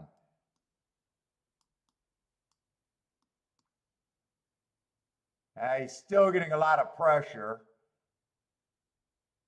Looks like he's possibly hooked. It's 4, 10, and 2 are up there. Can this horse keep the lead? Come on, 1.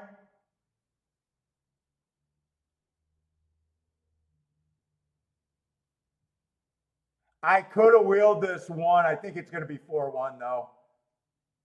I just had too many horses in combination. Come on, one, keep fighting. Keep fighting with the one. I think, no, they're coming.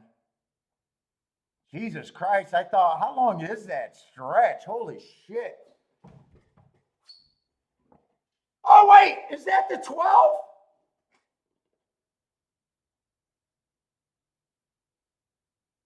Thank you very much. Thank you, everybody, and good night.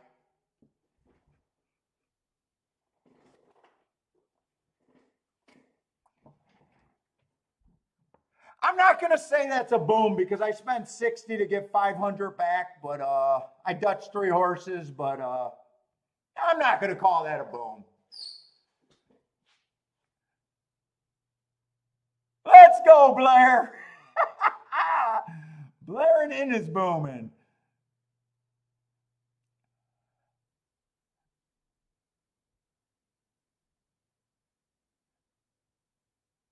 I think I could have hit the exacta if I just keyed, but I think I got way too many combinations there, and I don't think it would have made sense. Usually 3-horse win bets don't make sense, but at the prices of my horses, I was able to do it. Oh, Blair's going to hit the exacta and the win place. Fuck the win place and show. Get that exacta, Blair.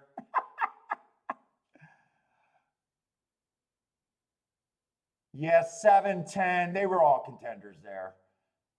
It would have just been too many damn horses, though, really. 1, 2, 3, 4, 5, 6, 7, 8, 9. I don't think there was a realistic expectation for me to do anything more than what I did.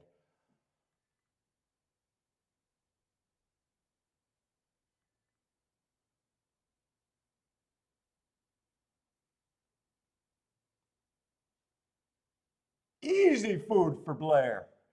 Going to be a very nice exacta, without a doubt. Trifecta super, everything could have been hidden or hit. I'm trying to talk myself if I just did the 1, 9, 12, threw out the 2 and the 4 like I said, and just played them straight without turning them around. I could have justified it, but I don't really believe myself when I say that.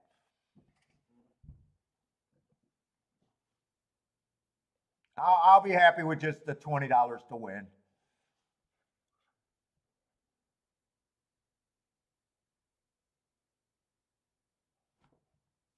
And I only hit that when I seen the June 29th race. I said I thought that June 29th race was going to be tough from Ellis Park. I think the 2, the 1, and the 12 were, oh no, not the 1, the 2, the 12. Who was the other horse? It wasn't the, no, it wasn't the 3.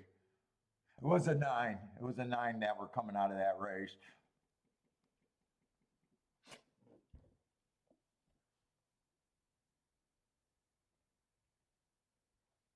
$159 to 1 exacta. Nice exacta. Yes, 7. I just got as fair value. Point overlay, and there was just other, I got no problem with the 7 being there. Who was the 10? 10 I also landed on 15%. Not the craziest betting line, but enough that I could be right on. Who's the 10 horse?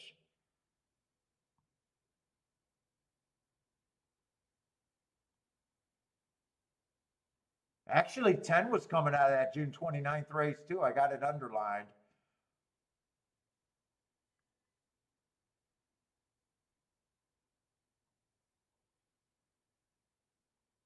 7 wasn't though, right? So 3 of the horses were that hit the top 4 were coming out of that June 29th race. I thought that was a good race.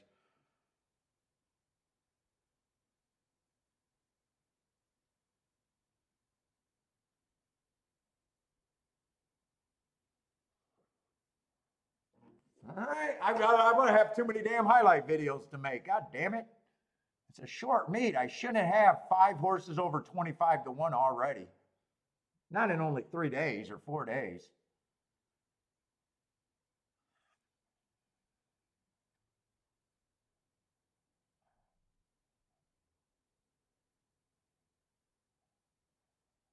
Jared was cashing over there at Woodbine, though. What's up, Jared?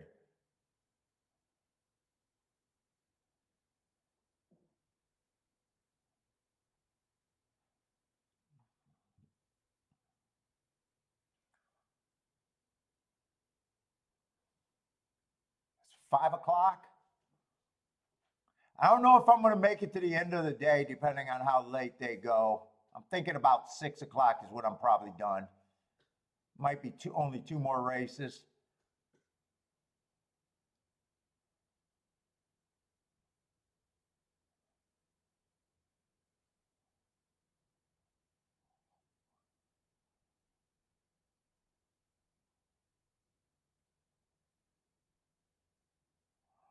Bull 1571. What's up, Bull?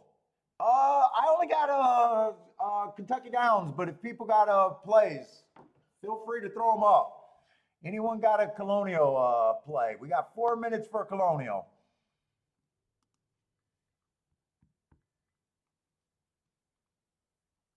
Welcome to the show, Bull. And if that's your birth year, you were born the same year I was.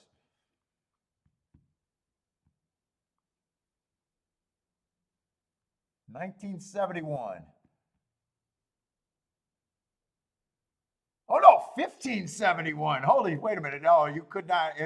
If you were born in 1571, that would make you immortal or something. That cannot be a birth year. I thought I seen 1971. We were not born the same year. You would have a few centuries on me.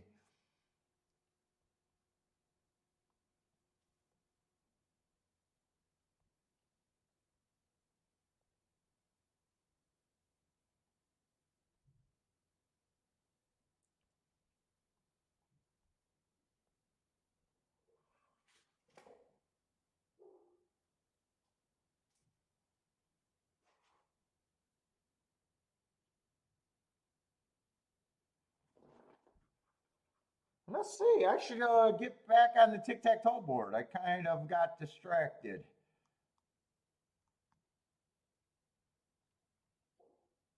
I'm not even sure how that 12 won. 12.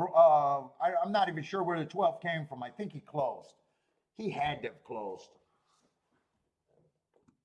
I was so busy hoping that my one could hold out.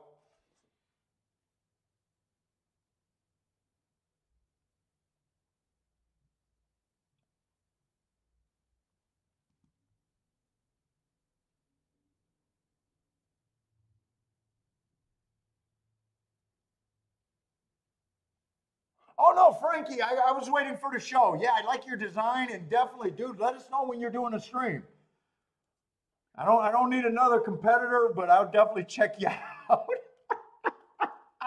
And thank you for the letter, man. Definitely thank you for the letter. Just me emailing responses sometimes are just too much for me to write it. Fuck it, I can't even talk a sentence, let alone write a sentence. But dude, I appreciate the support, so I'll definitely, I'll definitely shout you out whenever you do a live stream, without a doubt. And I'll definitely be willing to check in on it.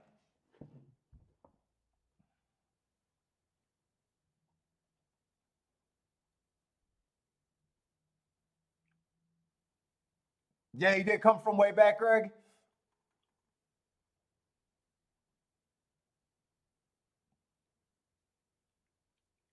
Now, Frankie, I don't know if you're still here, but if you do tout shit, I'm going to call you out on it. I am going to call you out on tout bullshit.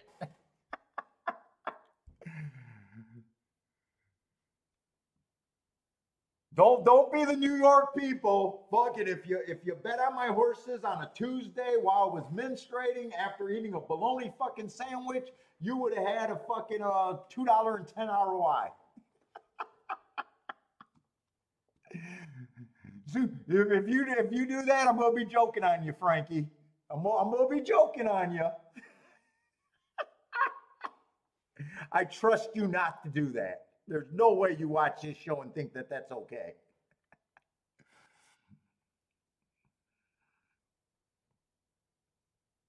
If you followed my third choice on a rainy day, while I was chewing bubble gum, while wearing blue socks, you would have ended up with a $2.40 ROI. Give me a fucking break.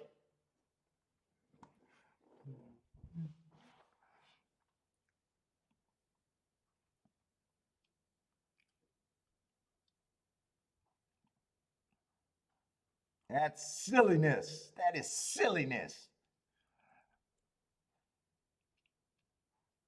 Ain't no one who ever won looked at their shit like that.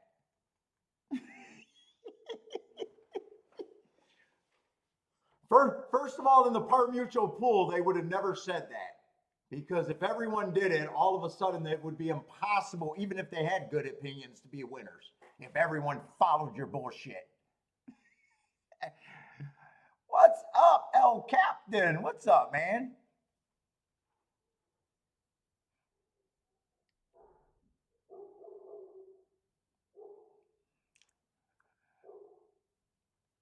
And he plays at Colonial. Let's see, Blair got the 479 over there at Colonial. I need to know if Frankie's still in the room. Hopefully he's still in the room. Charles, 9-4, 11-7 boxed at Colonial. You guys got a little bit, Charles and Blair got a little bit in common.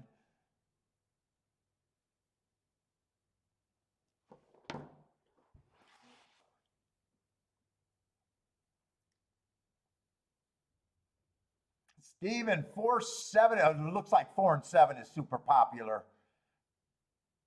Steven and Charles and Blair, not that far apart.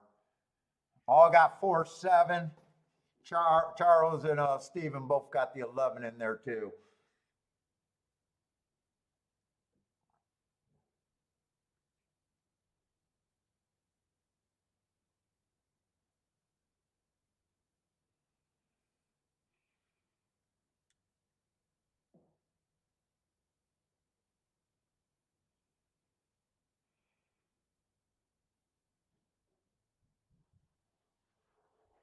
They got the chiclet wrong over there. My blind ass can see that the 8's on the lead. There he goes.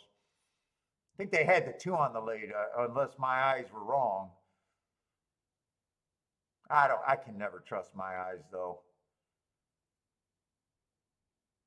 11's in position if he's good enough. I just can't tell on his motion how good this looks. 9's up there in position.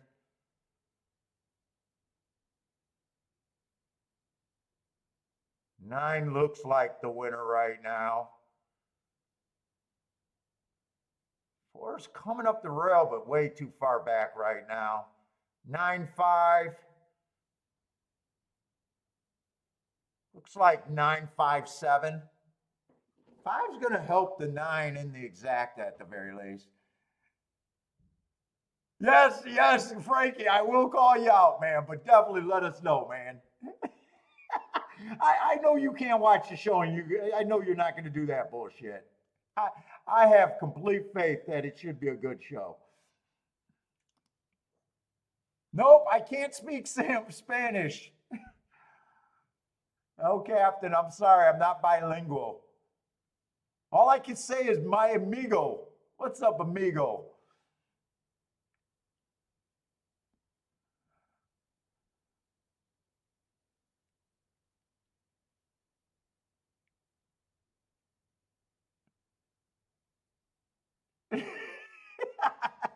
egg sandwich before a race. If you bet all my bets on a $2 base, so you never have opinions that you spend more money on? I mean, whenever they say shit like that, my first question, and anyone who ever won would say,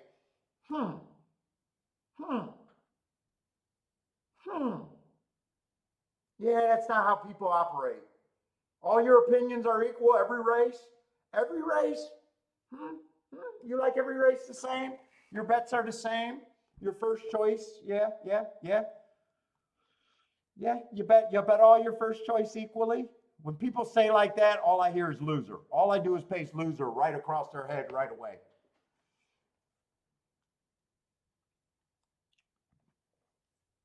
No one that ever won would come out and say that. If you guys followed my bets, we would all be winners. No, no, no. If everyone followed my bets, it would be impossible for me to be a winner. That's the worst thing ever.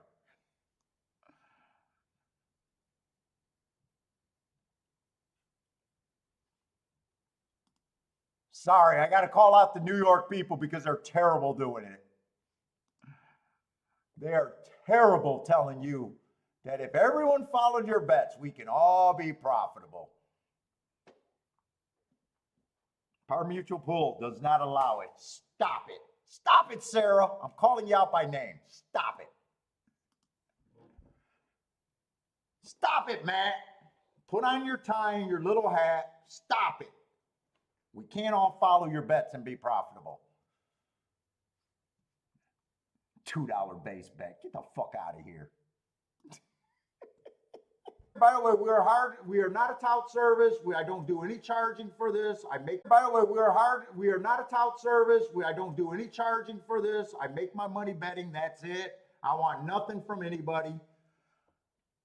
Just YouTube views.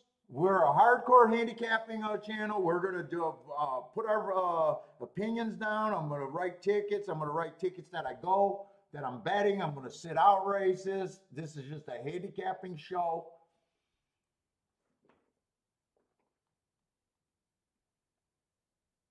The people that learn the most from this show are the people that understand why I'm doing things and why I'm not. That's it. Why I don't want obvious tickets, why whenever I cash a ticket and I got to wait in line for 14 to 1 exacta, I did a bad job as a bettor. And the more I do of that, I have no chance to win long term. But when I'm the only motherfucker in line, that's how I win. What's up, Tony? I'll be opinionated, but we'll do the best handicapping out there and ticket construction in different directions. Win or lose, my videos stay up, whether I get a meltdown day or a huge Rolex day. But I have nothing to sell you. I can make you better, but that's it.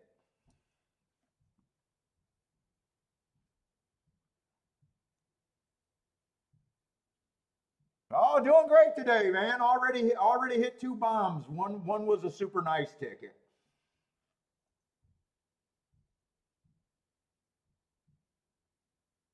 Now you got me in preaching mode.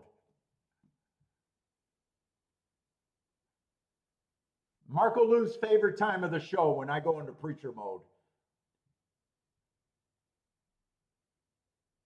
Let's see, we got 10 horses over there at Kentucky Downs.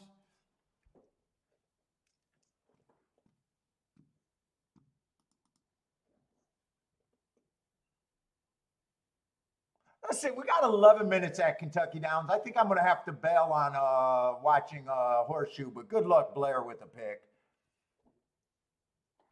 I need a little bit more time at Kentucky Downs.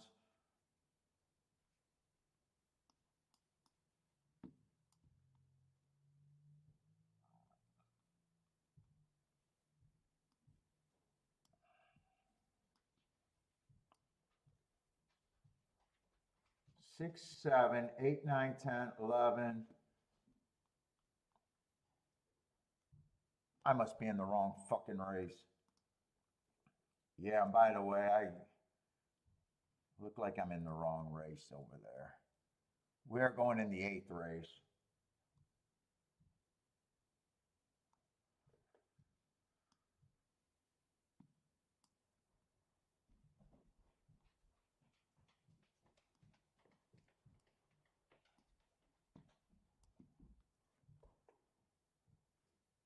Six, 7, 8, 9, 10, 11. So it looks like 12 and 13. I think we got 10 horses in the race. 7, 8, 9, 10. So they're all going to start at 12%. Let's see, 14 and 15 drew in. Fuck, I am really behind here. 14 I should be marking up because he's the I gotta mark him up because 14's taking considerable amount of action here.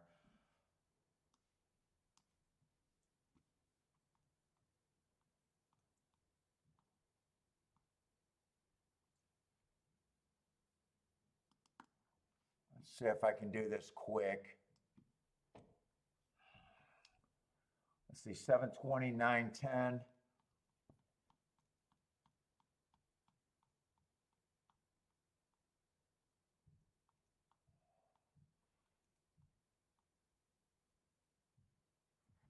I will say that's not a bad race. Whoop.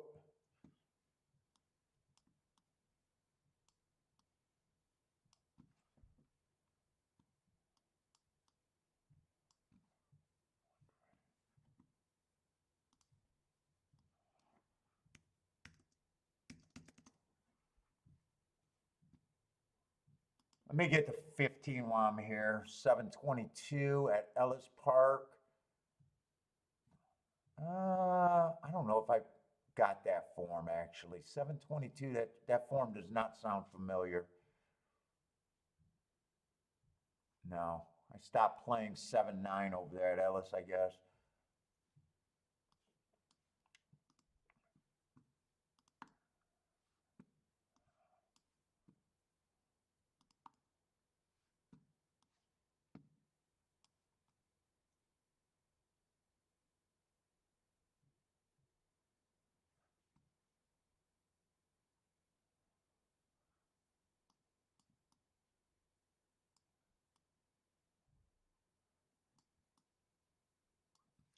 The 14's taking money. Let's see. I got to get to the form. We got 7 minutes. Let's see. 14 is one of the favorite right now. Let's see. 4 races ago, I got a bad rail. Him just being average. Got in position. Just not good enough. Comes back 1 race sample and he wins. No problem with that. 2 races ago, I got him going too fast to win, so I do like that race. And last race, I got him average, 1 tick slower than the fastest winner. Max strides with the fastest winner. Good on the pace. Just missed by a K here. I got no problem with him, other than price. And 5-2 is just not what I'm at Kentucky Downs for.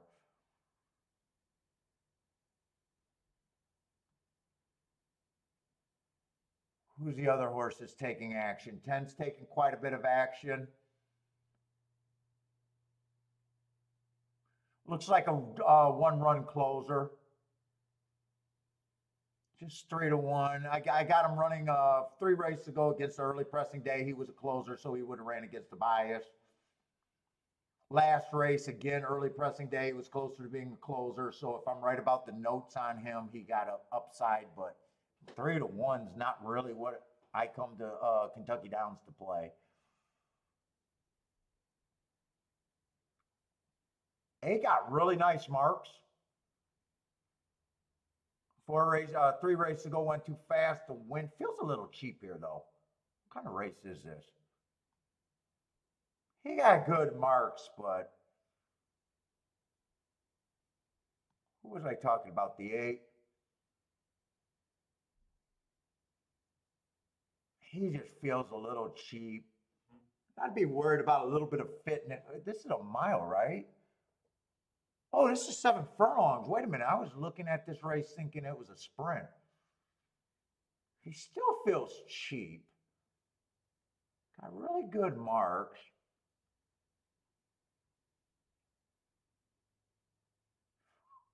I'm having a little bit of a hard time with him.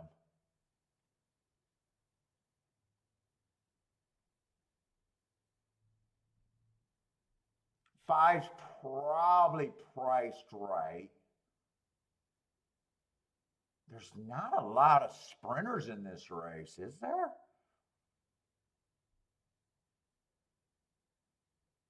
One would have ran against the stalking bias if I was right, being a closer last race. But I am not seeing a lot of true sprinters in this race.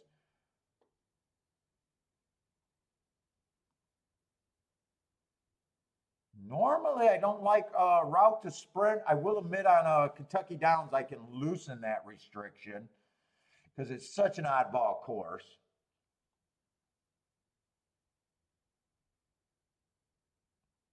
It's one of the best marked horses here, but I just don't think 9-2 is any value. I think that's where he should be, about 5-1.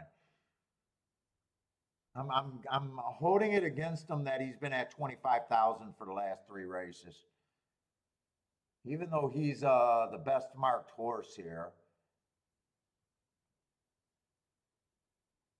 Dude, I just see a bunch of freaking routers in this race.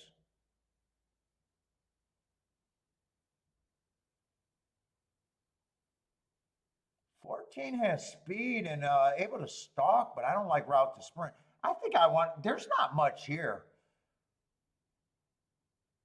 I think I want to look up this 15 because at least he's a sprinter. Right now, I'm leaning towards I probably don't have anything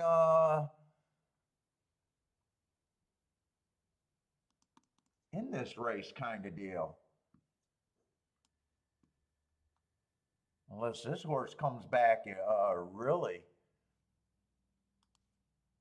Let's see, I do like the excuse. I got him running against a speed favoring track last race. He was slow, but slow average, but running against a bias.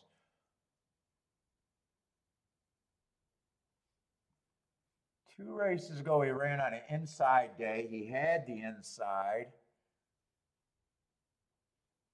Match strides with the fastest winner, which he was.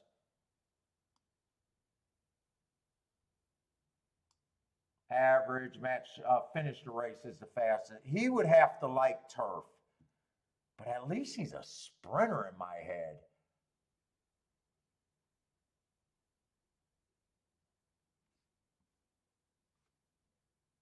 Three races ago, he would have ran against a bias, bad rail, early pressing day. He came out way too far back, running like a closer that day. I can at least say he's interesting at that price.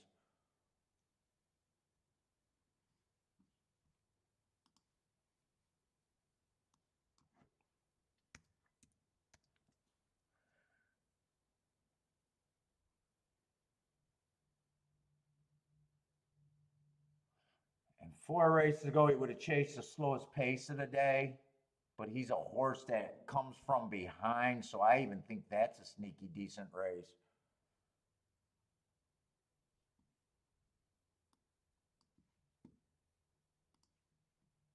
Where are we at here? 15 is at least interesting. 14 has good marks.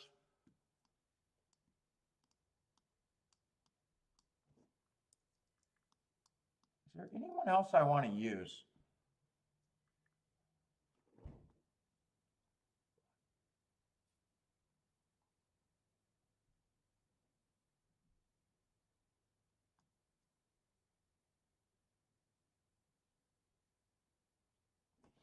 I'd use the 5 in combinations depending on what I'm keying off of and the 1.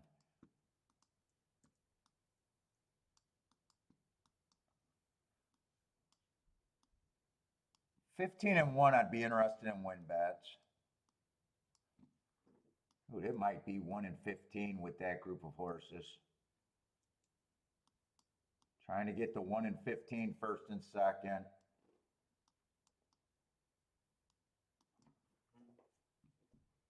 I'll key box that because I'm not doing that for a ton. I'll do the win bets first.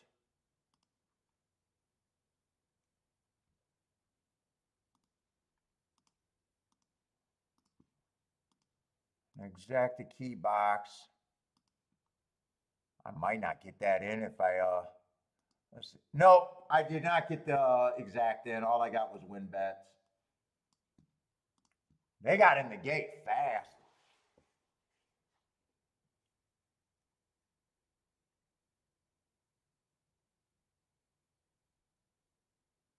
What's up, Pace? First time starters. How's it going, first time starter? Who's Marco Lou King off of here? He likes the 10. Oh, he likes the 15 a little bit.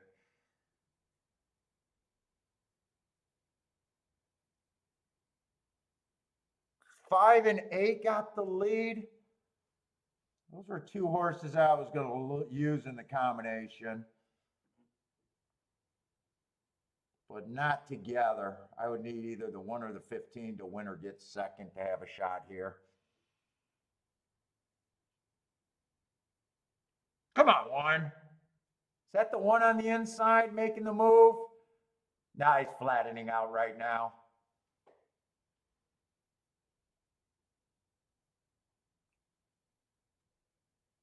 I can't. This camera is so bad, I have no clue on who's winning. Looks like the 6, though. Or no, that might be the favorite. 14. I can't tell who that was. Wasn't the 1. 1's dead last. Maybe the 10? Could that be the 10?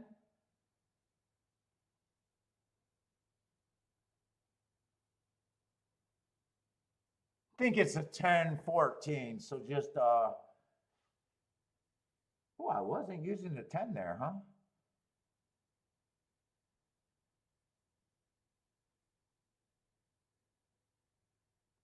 Oh, that was an oversight on the exacta that I didn't get down. That would have been an oversight there.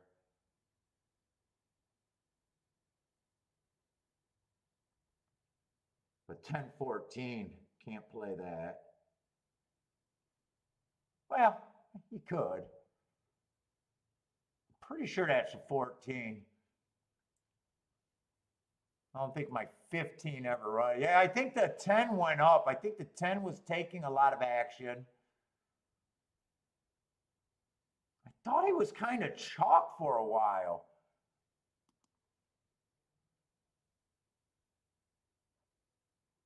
Yeah, right, Marco Lou? He was never 5-1 for most of the betting. I don't think he was. Yeah, actually. Well, that was a 4-horse race right there. Let's see what these are coming back as.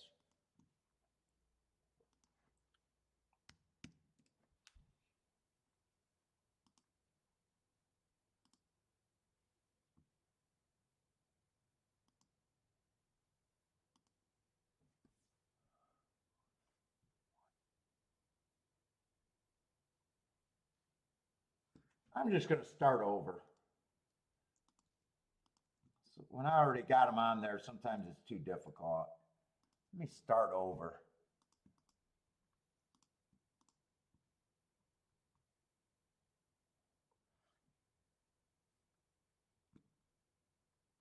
Three closed in the first race.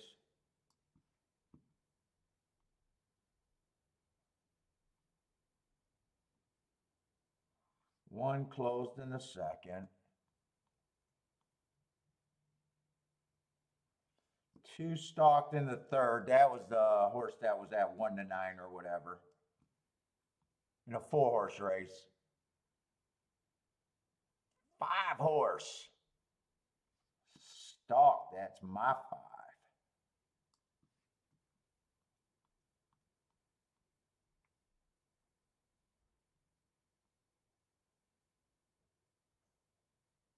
They got that 5-horse closing? Huh, I guess he closed.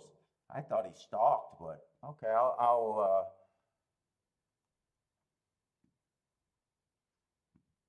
one wire to wire. That was a big favorite.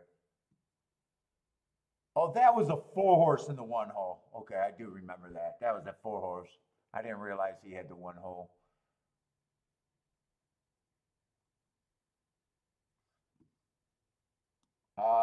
Everything's been off the pace at a route today.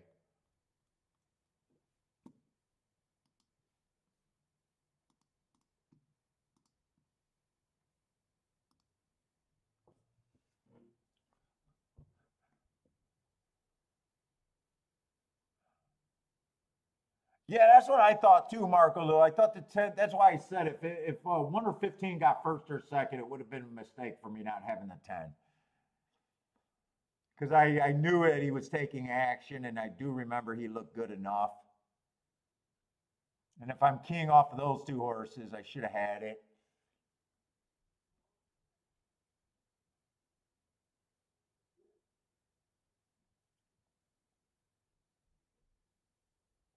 Dollar Exacta paid 17 to 1. I'm guessing he closed. I just he either closed or stalked. I don't think he was near the front.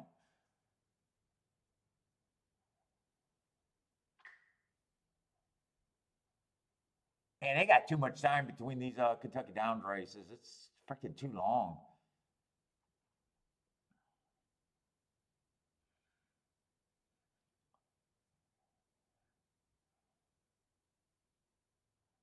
Let's see, Colonial Downs. If you guys got plays at Colonial Downs, throw them up there. Blair likes the 8, 389.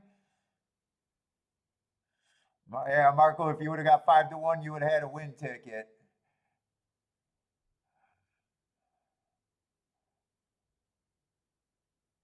Tony had the 9. Oh, that's the try right there.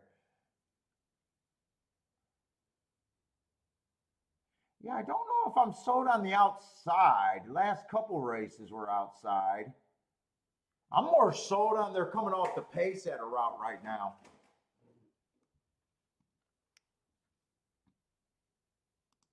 I'm back to being sold on that if I'm thinking anything about biases right now.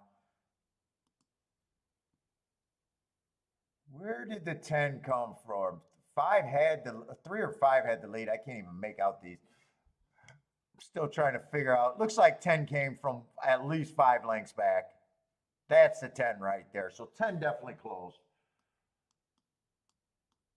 So we had 4 horses closed and 2 horses stalked, but one of them were 35 cents on the dollar. And a full horse race. So this I might not even want to include really. But I got horses on the inside, horses in the middle, and horses on the outside winning so far today. All right, I don't have to watch that whole replay. If you guys got plays, Colonial Down and Horseshoes, we'll probably be able to watch both of those.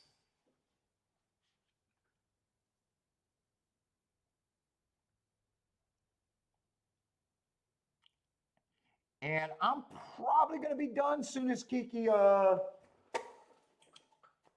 I probably got this race in me. And then it'd probably be just up to when Kiki says it's time to go for a walk. She's usually ready to go for a walk like 6 or a little bit after 6. I'm not sure that's going to be enough time to get the next 2 races in. Boulder, I don't know what to do after another day like today. I don't know what to do about those damn likes, Boulder. What's up, Boulder?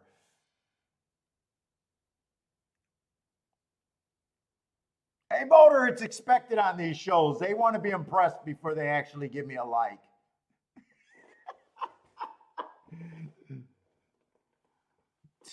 Two tickets at over 20 to 1 and a 230 to 1 exact on a press ticket is not good enough to impress anyone on the shakeup.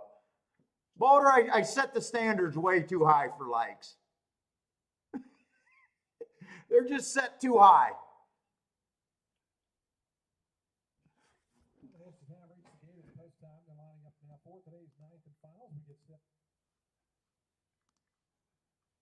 It's just set way too high. No, you can't be impressed.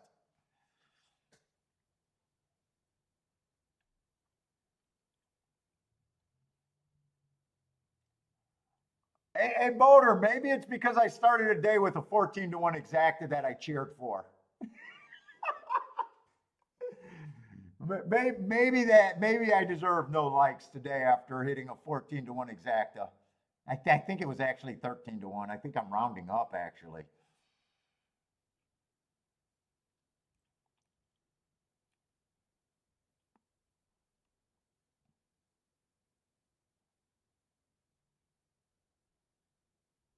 By the way, how many races did I play?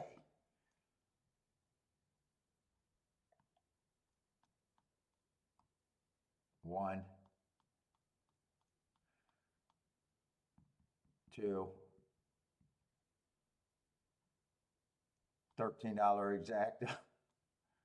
No bet. 3 for bombs away. No bet. No bet. All right, I bet 3 horses to win, but I did get a 24 to 1 winner. So I hit 3 out of 4 races. Is that right? 3 out of 4 races? 3 out of 5 races? And then I lost this one, and I got shut out for what would have cost me more money.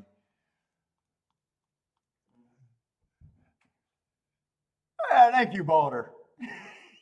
I ain't going nowhere. Oh, we need a 3-9 for Blair to get this exacta.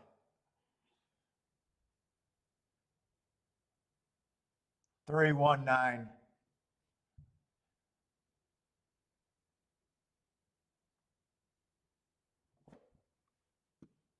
Let's see, we can watch Horseshoe before I got to rush over there and work.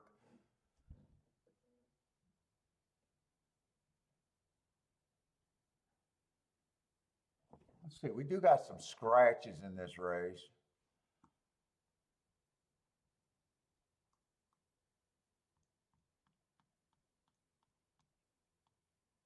I didn't realize next is next. Oh, they only got 2 more races. Maybe I'll be able to do all the races, but I got a feeling I won't be on for the last race.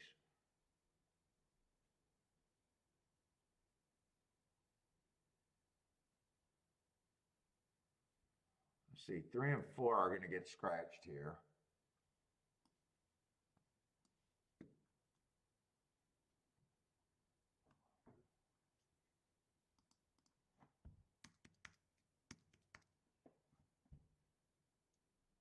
So we're going to have a short field at Kentucky Downs, 7 horses.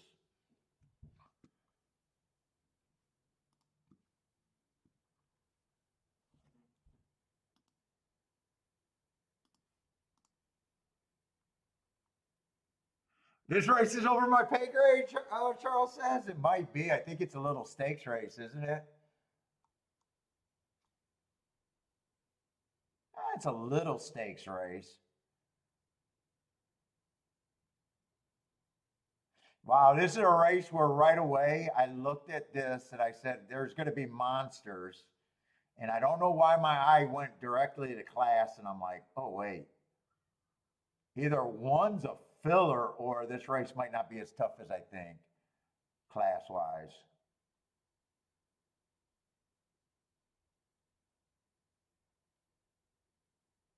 Yeah, 2's a tricky horse for me. 3 and 4 are out.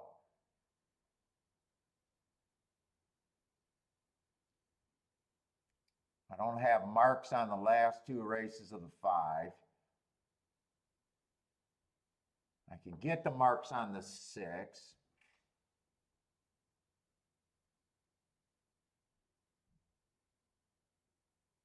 7 got really nice marks. I'm just not sure how good Speed's doing today. Same with the 8. 8 got really nice marks. You just got to question the speed with what we've seen running today.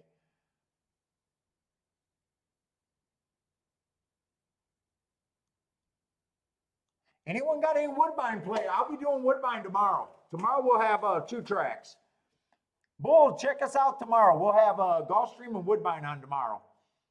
And we'll be on for the whole weekend. If anyone got any Woodbine plays, help Bull out over there. I'm only capable of doing 2 tracks at one time, and Woodbine just starts too late at 4 o'clock today.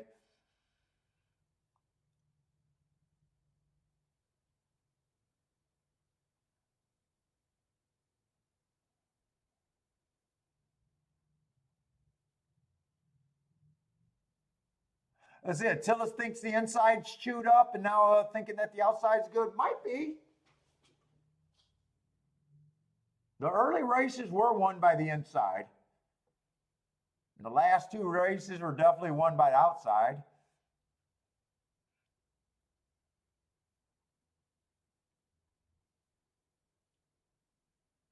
Let's see, while I'm watching this race, let me get some of these,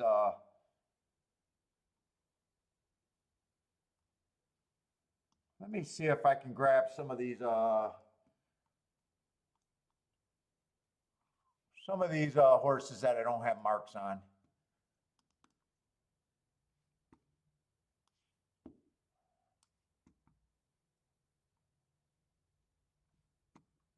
Let's see, this was a one race sample, so that's not going to make a difference. Let's see, this horse is out of Woodbine too.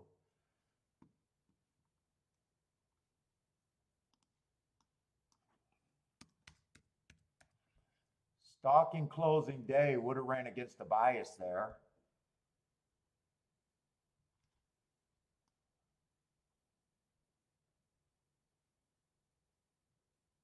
Average, average, average. Then I can also look up the Laurel. Oh, buy stocks is, you said something about Candy. Candy in the breeding's been running at Kentucky Downs. Does that mean you're interested in the 9 here? I don't know how the hell that even catches my eye, seeing the breeding on him. Maybe because I seen his first name, Candy. Because breeding's something I never look at.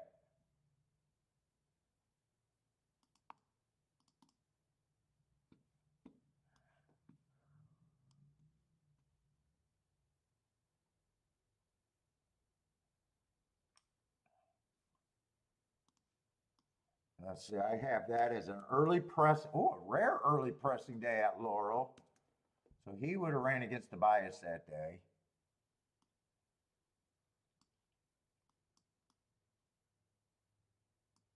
He would have been slow and matched strides with the slowest winner of the day while running against the bias. I think I got everything I need though.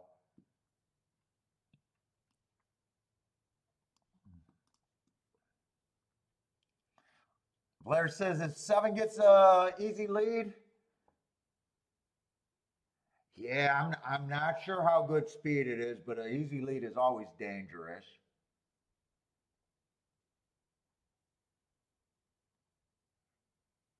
I would guess that the 8 would press him. But anyone getting an easy lead is always dangerous. 8, I think, is where the pressure is most likely to come from.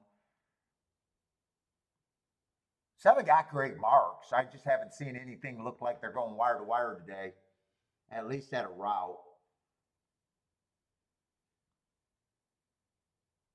And I'm guessing 7's probably already going to be a bet. I'm not outside of the box. Wow, 8's the favorite there. Okay. Well, 8 got a little bit more class in his races than 7 would. 7's just cruising through conditions right now.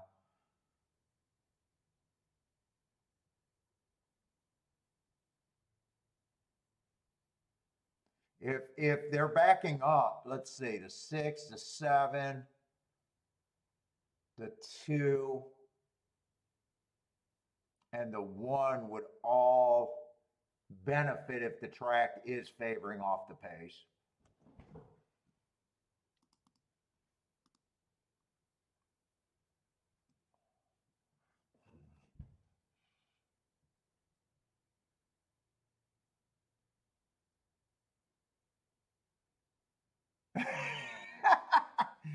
Yeah, I will say that, Charles. Actually, I will say because of the show, I had to start paying attention to graded races. Parsons, when we used to play on the calls, I used to never bet graded races, and he'd be like, but he'd want my opinion, and he'd be like, Paul, you are not terrible at those races. You got to dip your toe in, and it's really because of having to do the show. I definitely grew as a handicapper since doing the show, without a doubt. I got better at the higher fucking class levels. fuck, my Derby trail this year was fucking incredible. Still uncomfortable with higher level races. You know, I spotted and learned how to win over there at Tampa Bay for the first time on the turf after getting beat by Tampa Bay for fucking 20 years and acting like it was okay. I always liked playing Tampa Bay and never had a winning season until starting to have the two that live and couldn't just say on every turf race I'm blindly just setting out. I just looked at the biases and what my numbers were telling me, trusted them, and found a spot to make me win at Tampa Bay. So I definitely grew as a handicapper just from doing the show and having to play in front of people.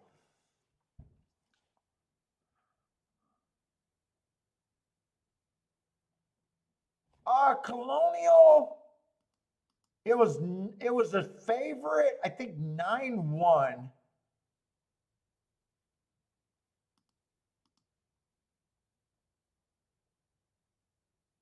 I'm getting the Circle of Death at Colonial. I don't know if that was their last race. Oh, it came in 319, 319. That was their last race. That's why I got the Circle of Death there. What's up, Ashley?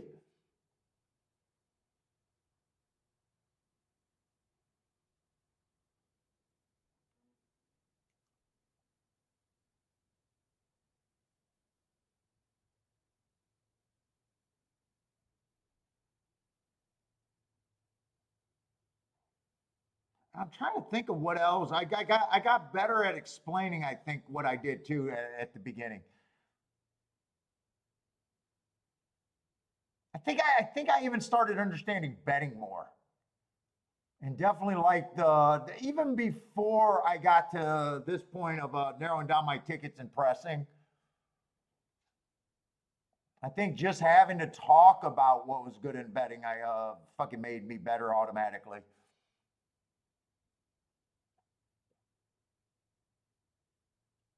The betting board, I think, was should I don't understand. I think I already proven how good the betting board was. I can't believe I wasn't doing a betting board for the last 30 years.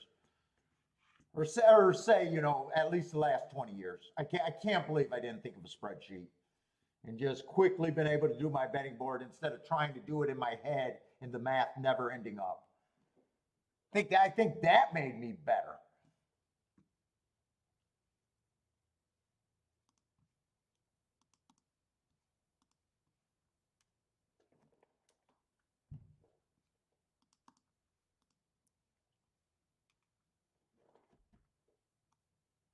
What's up, Christopher? How's it going, man?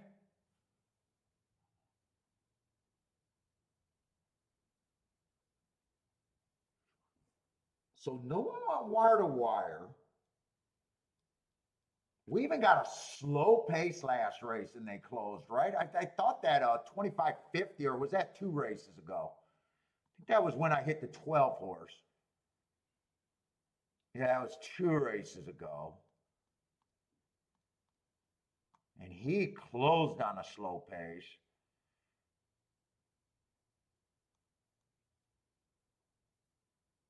I'm going to look at this. I'll probably do my betting board like I think it's a stalking closing track.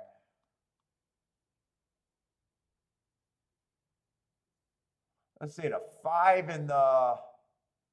There's 3 horses. Actually, this is a close betting board. This is a betting board where they're forcing me to have an opinion, I think.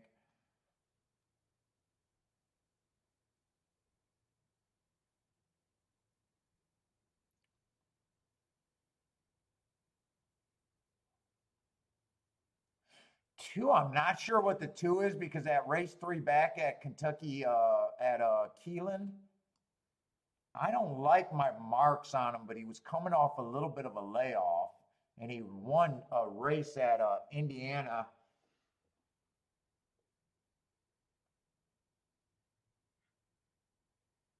Since, and he ran well over there at Indiana again. One feels like filler to me. One's only shot to me. Wow, I'm shocked the one's 4-1.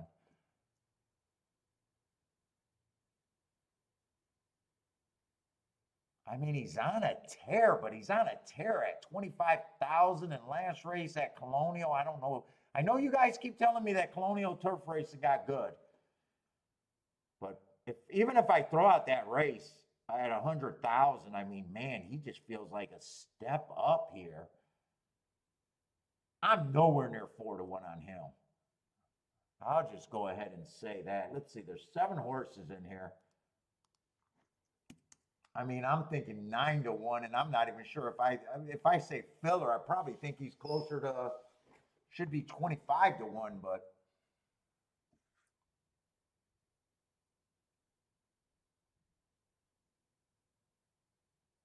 why is the 6 14-1?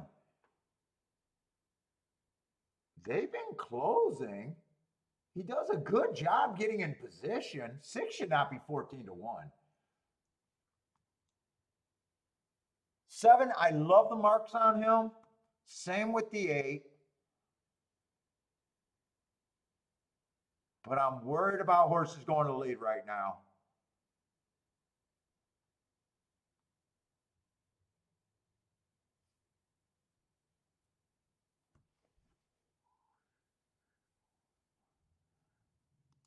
2. My biggest opinion right now is I don't think the 6 should be that price. And I could put him at 10% and it'd still be an overlay.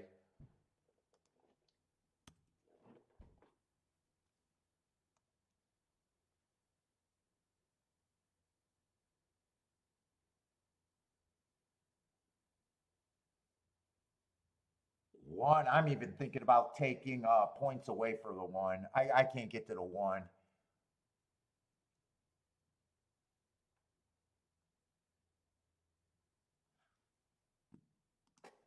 2, I probably use in combinations. Right now, I think if I play this race, 6 is my key, I think.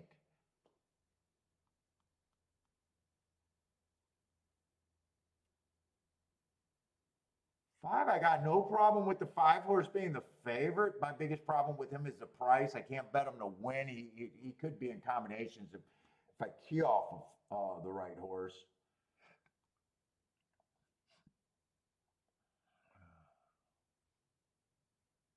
So I think I go with this 23% on this group. I think I'm in a spot where I don't like the 1 at all. 1 I won't use for first or second.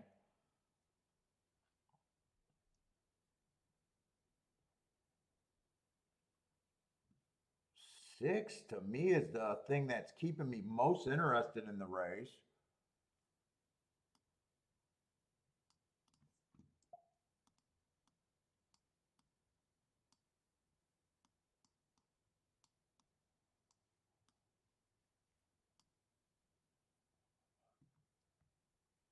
Now, some of this might not be worth turning around. I'm not sure the 5-6 I want turned around. Yeah, 5-6 is paying 38-1. I probably do. But I think I press here. I think I play this, my inefficient ticket.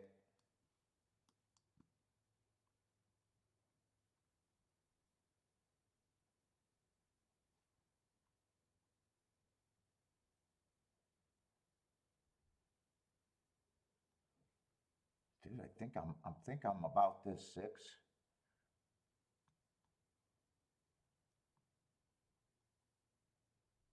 What am I missing?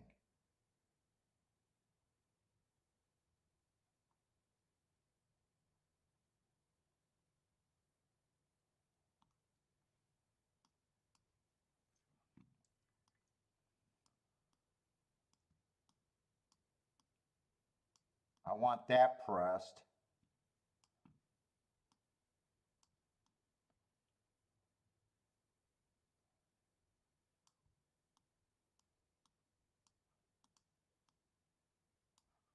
I want that pressed.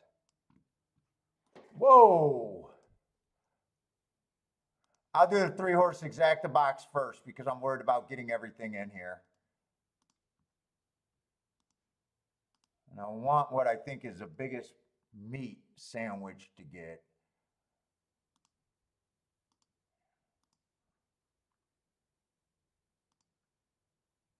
I'll do the press key box first with the least amount of combinations. And then I'll come back. Oh, I'm not going to get this ticket in. Wow, they load fast over there at Kentucky Downs. So I basically would have had a 6-all. Minus the 1.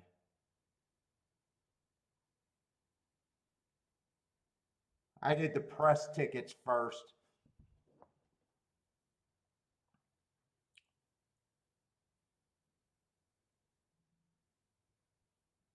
$24-1. Are they going fast enough? These are a little bit better horses than that other race.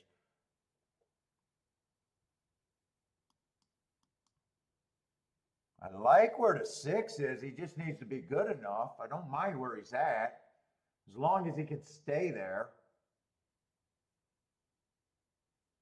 Are they going a mile, or is this a little bit longer? What are they going here? Mile 70. Are they going fast enough here? Keep this 2 pressing. Keep this 6 interested. Keep this 6 interested and keep this 2 interested. The 7 and 8 needs to go away. Come on, 2. Bring this 6 for second. I'm not going to get rid of the 7 and 8, am I?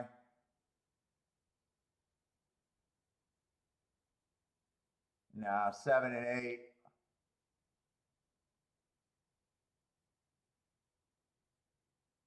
Okay, I'm going to be really wrong there. Actually, the speed held up pretty damn good. 8-7.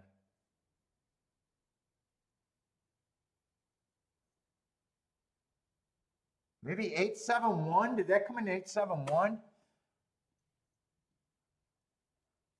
Blair is booming.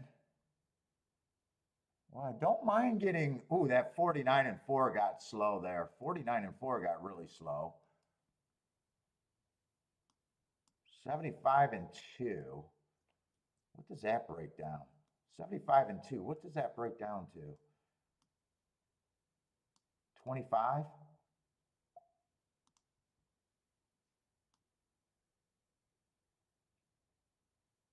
Yeah, 25. And they would have went 25-3 here. So they did slow it down after the first call. 6 was nowhere near good enough.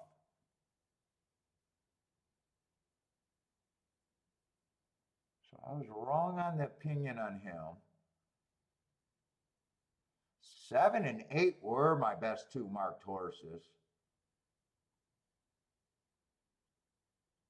1 I hated. I hated the 1.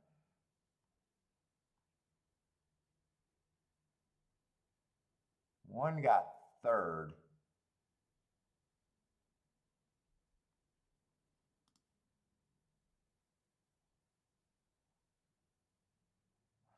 $20 on the 8 for the Staffy juice. Now 8 would have stalked, right? 7, I think, got the lead. 9 got 4th. They slowed that pace down. I'm gonna have to see how that race compared to the other races earlier. In fact, I'm curious about that right now. How did that compare to the other routes? I'm just curious. I know there was one race slower than that.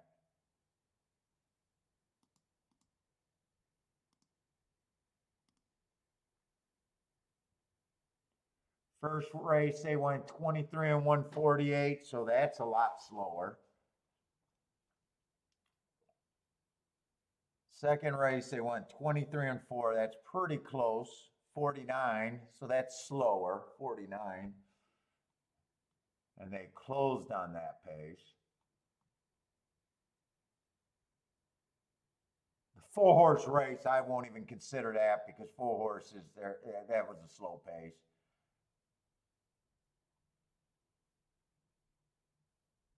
fourth race was 23 and 4, so two ticks faster at the first quarter, but eight ticks faster at the half. Yeah, that's quite a bit faster. And these probably were the best horses that ran today, I would think, right?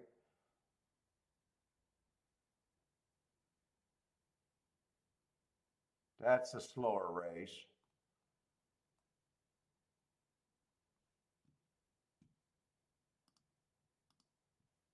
I think 8 stalked.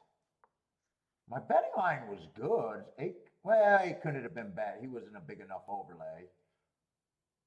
That's the exacta that I don't want. I like the 6 too much. That's the only thing I kind of did good there.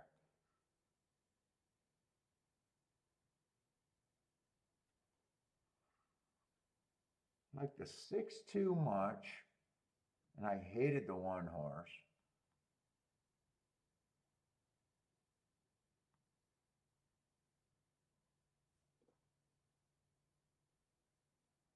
Did that exacta pay 20 to 1? What did that exacta even pay?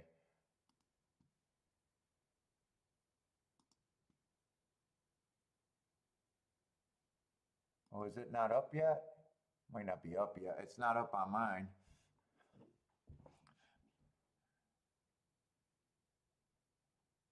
All right, Marco's back. Marco Lube's back. Might be interested in the last race.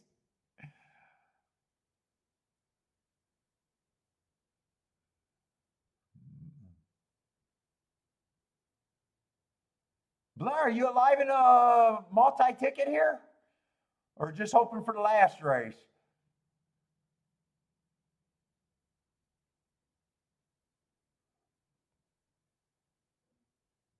$20 to 1 on that exacta. Try paid $58 for, well, I don't like the 1, so I know well, third. They were the 2 best marked horses. Oh, really? It's always funny when I got to root against what my best marks are because I'm still more of a bias player at the end of the day. Oh, you are alive in the pick 5. Good luck, Blair. Who you got here?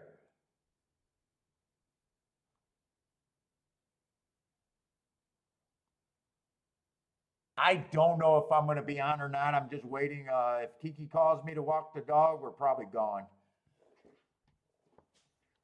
I may or may not make it another 27 minutes.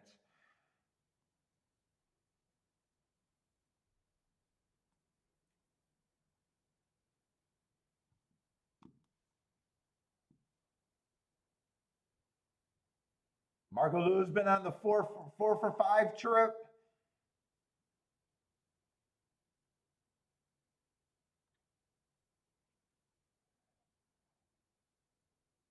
Oh, are you alive here too, Marco Lou? 1, 4, and 12. Good luck.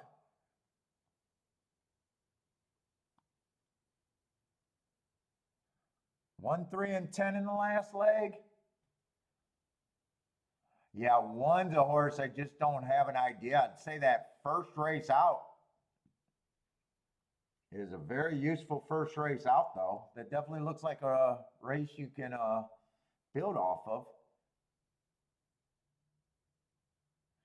3, I'm going to look up that 3 horse. Let's see. I just want to watch this replay to see. 8 broke first, but then he kind of the 7 passed him. Technically, he's going to be a stalker, but I'm just going to say speed held up pretty good there.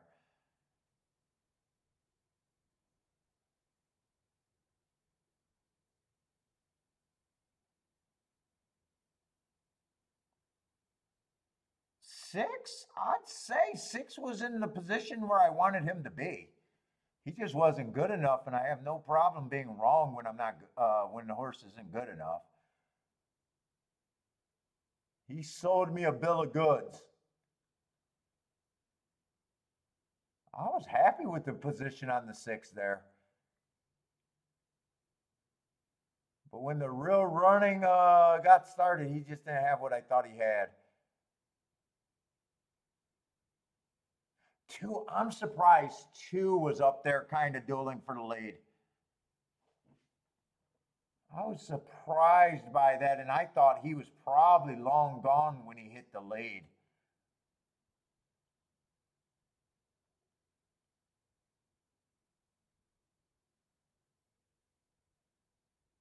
I mean, maybe these races outside of the country, maybe he was going to lead. I have no idea.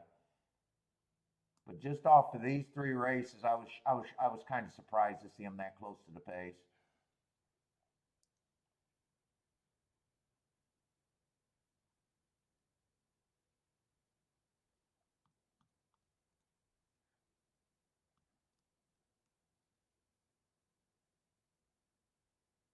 I was kind of expecting a harder pace there. They got the second slowest race of the day.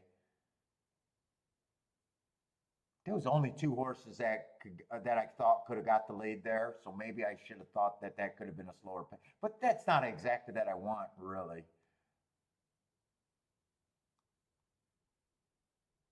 They were the only two horses that could get the lead.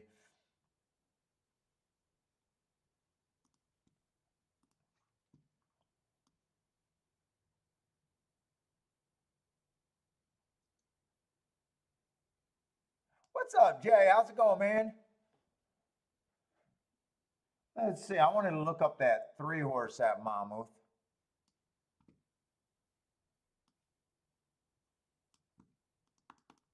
Man, all I know is she better not be laying on the couch. So I need to walk the dog because I want to do another workout tonight.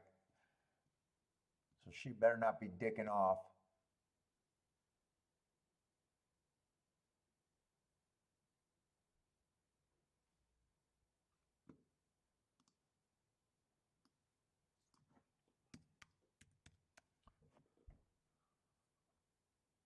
$25 and 2, 51.75. Yeah. It would have been slow, slow, slow. Didn't quite, but first time start out. I got no problem if he improves.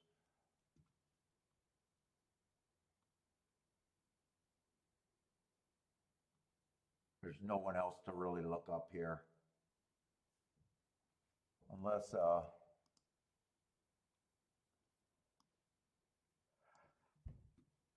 let's see, the 11 did draw in. Oh, and the 12 is in.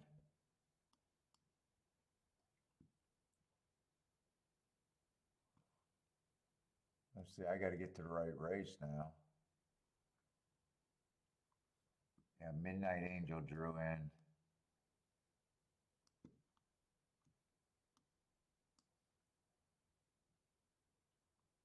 Is this a sprint or a route? This is a mile.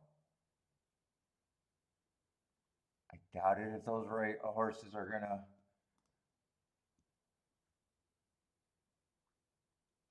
give me any real insight here.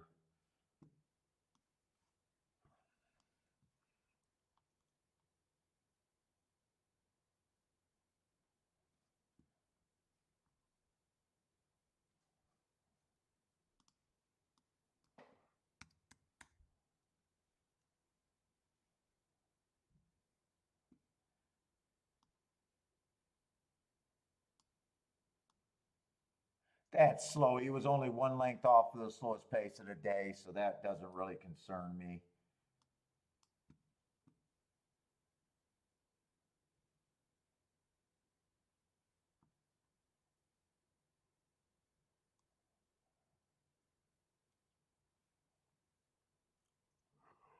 Oh my God.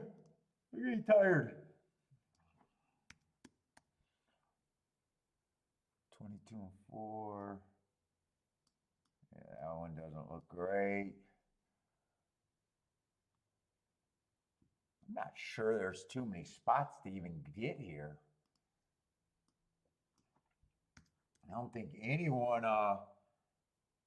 has any that good of marks that give me too good of a story here.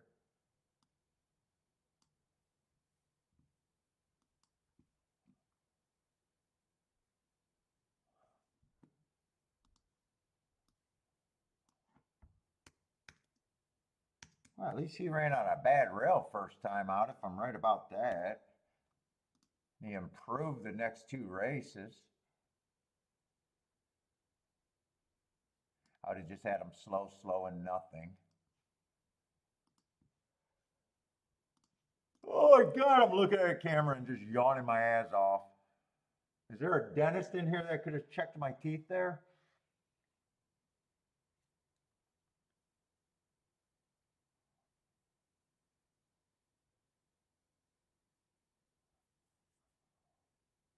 All right, we still got 20 minutes.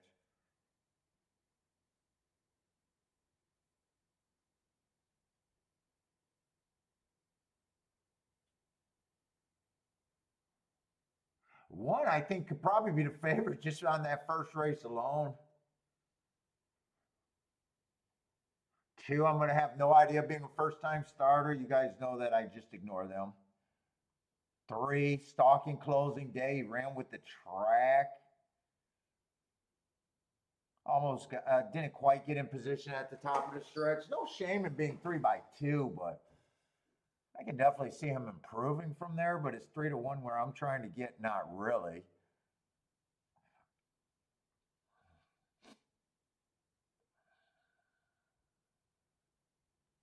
Oh, I didn't look up this July 6th race. Could there be something there? Let me just look up that Ellis Park. Oh.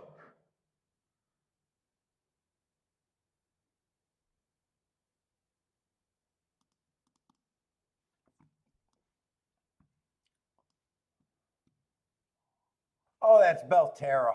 That looked like Ellis Park to me. Well, you know what? I'll bring out 511. If I can't look up that race, I'll look up the 511 on Churchill Downs.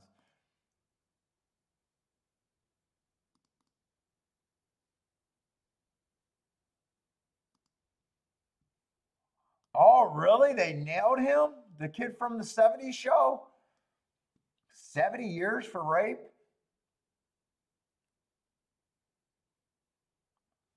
Ooh.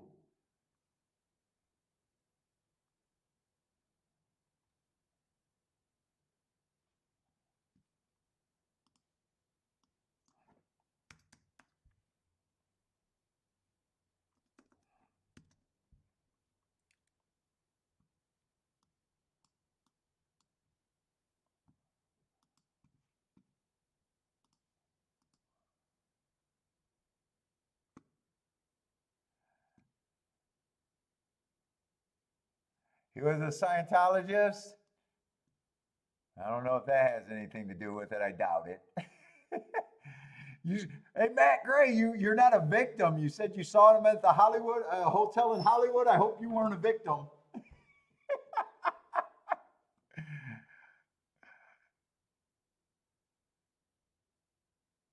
Scott has no record. Wow. Yeah, 70 years or 30 years to life, multiple rapes, disturbing. Yeah, I'd say so.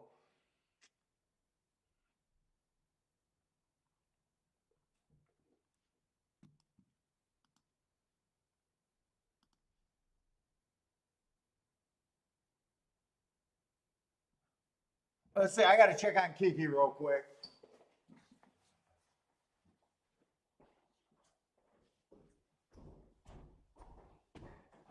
Kiki, are you finishing up? All right. No, I'm still clear. We're going to warn everybody that this is already walking off and gone. I just wanted to make sure you weren't laying on the couch saying what he was drinking. Well, I'm trying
Matt could have been a potential victim.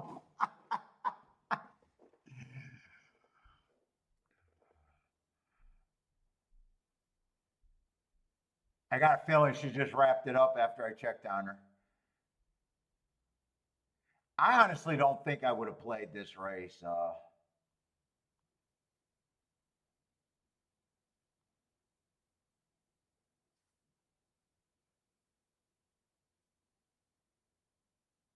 One in the three, I probably got no problem with them being favorites, and I'm probably nowhere near that. I'm trying to think of who I can give a case for, someone that makes a ticket be something.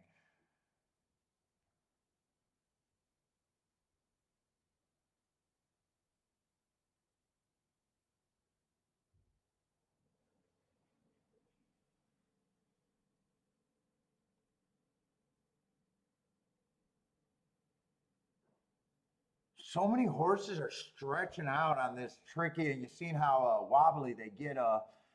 Turning from home, I'm kind of in my head would be a little worried about anyone stretching out. 8 and 9 are both lightly raced. I got them both running on a different, the same speed favoring track.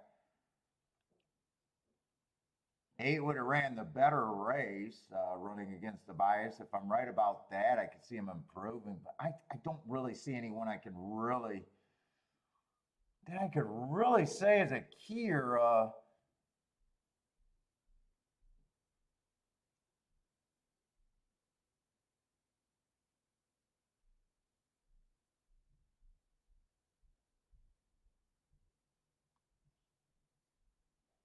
yeah, I don't even think even if this was in the middle of the day and I was serious or even down what I would do here.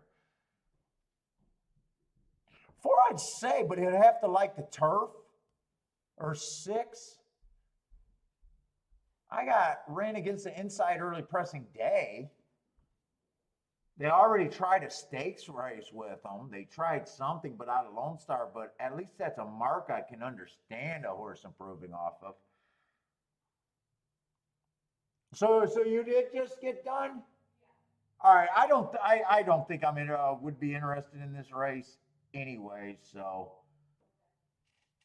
I am going to end it so Bentley can get his walk and I can get my workout. We'll only miss one race today.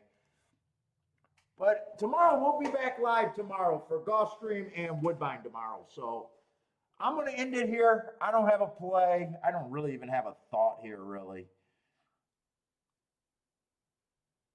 Guess if I had to root for someone at a price, it would be the 6. But outside of that, I don't think I touch this race 90% of the time. But everybody, good luck. Good luck if you guys are playing this. Good luck if you guys are playing more tonight. Hope to see everyone tomorrow. Take it easy, stay safe, and hope to see everyone tomorrow.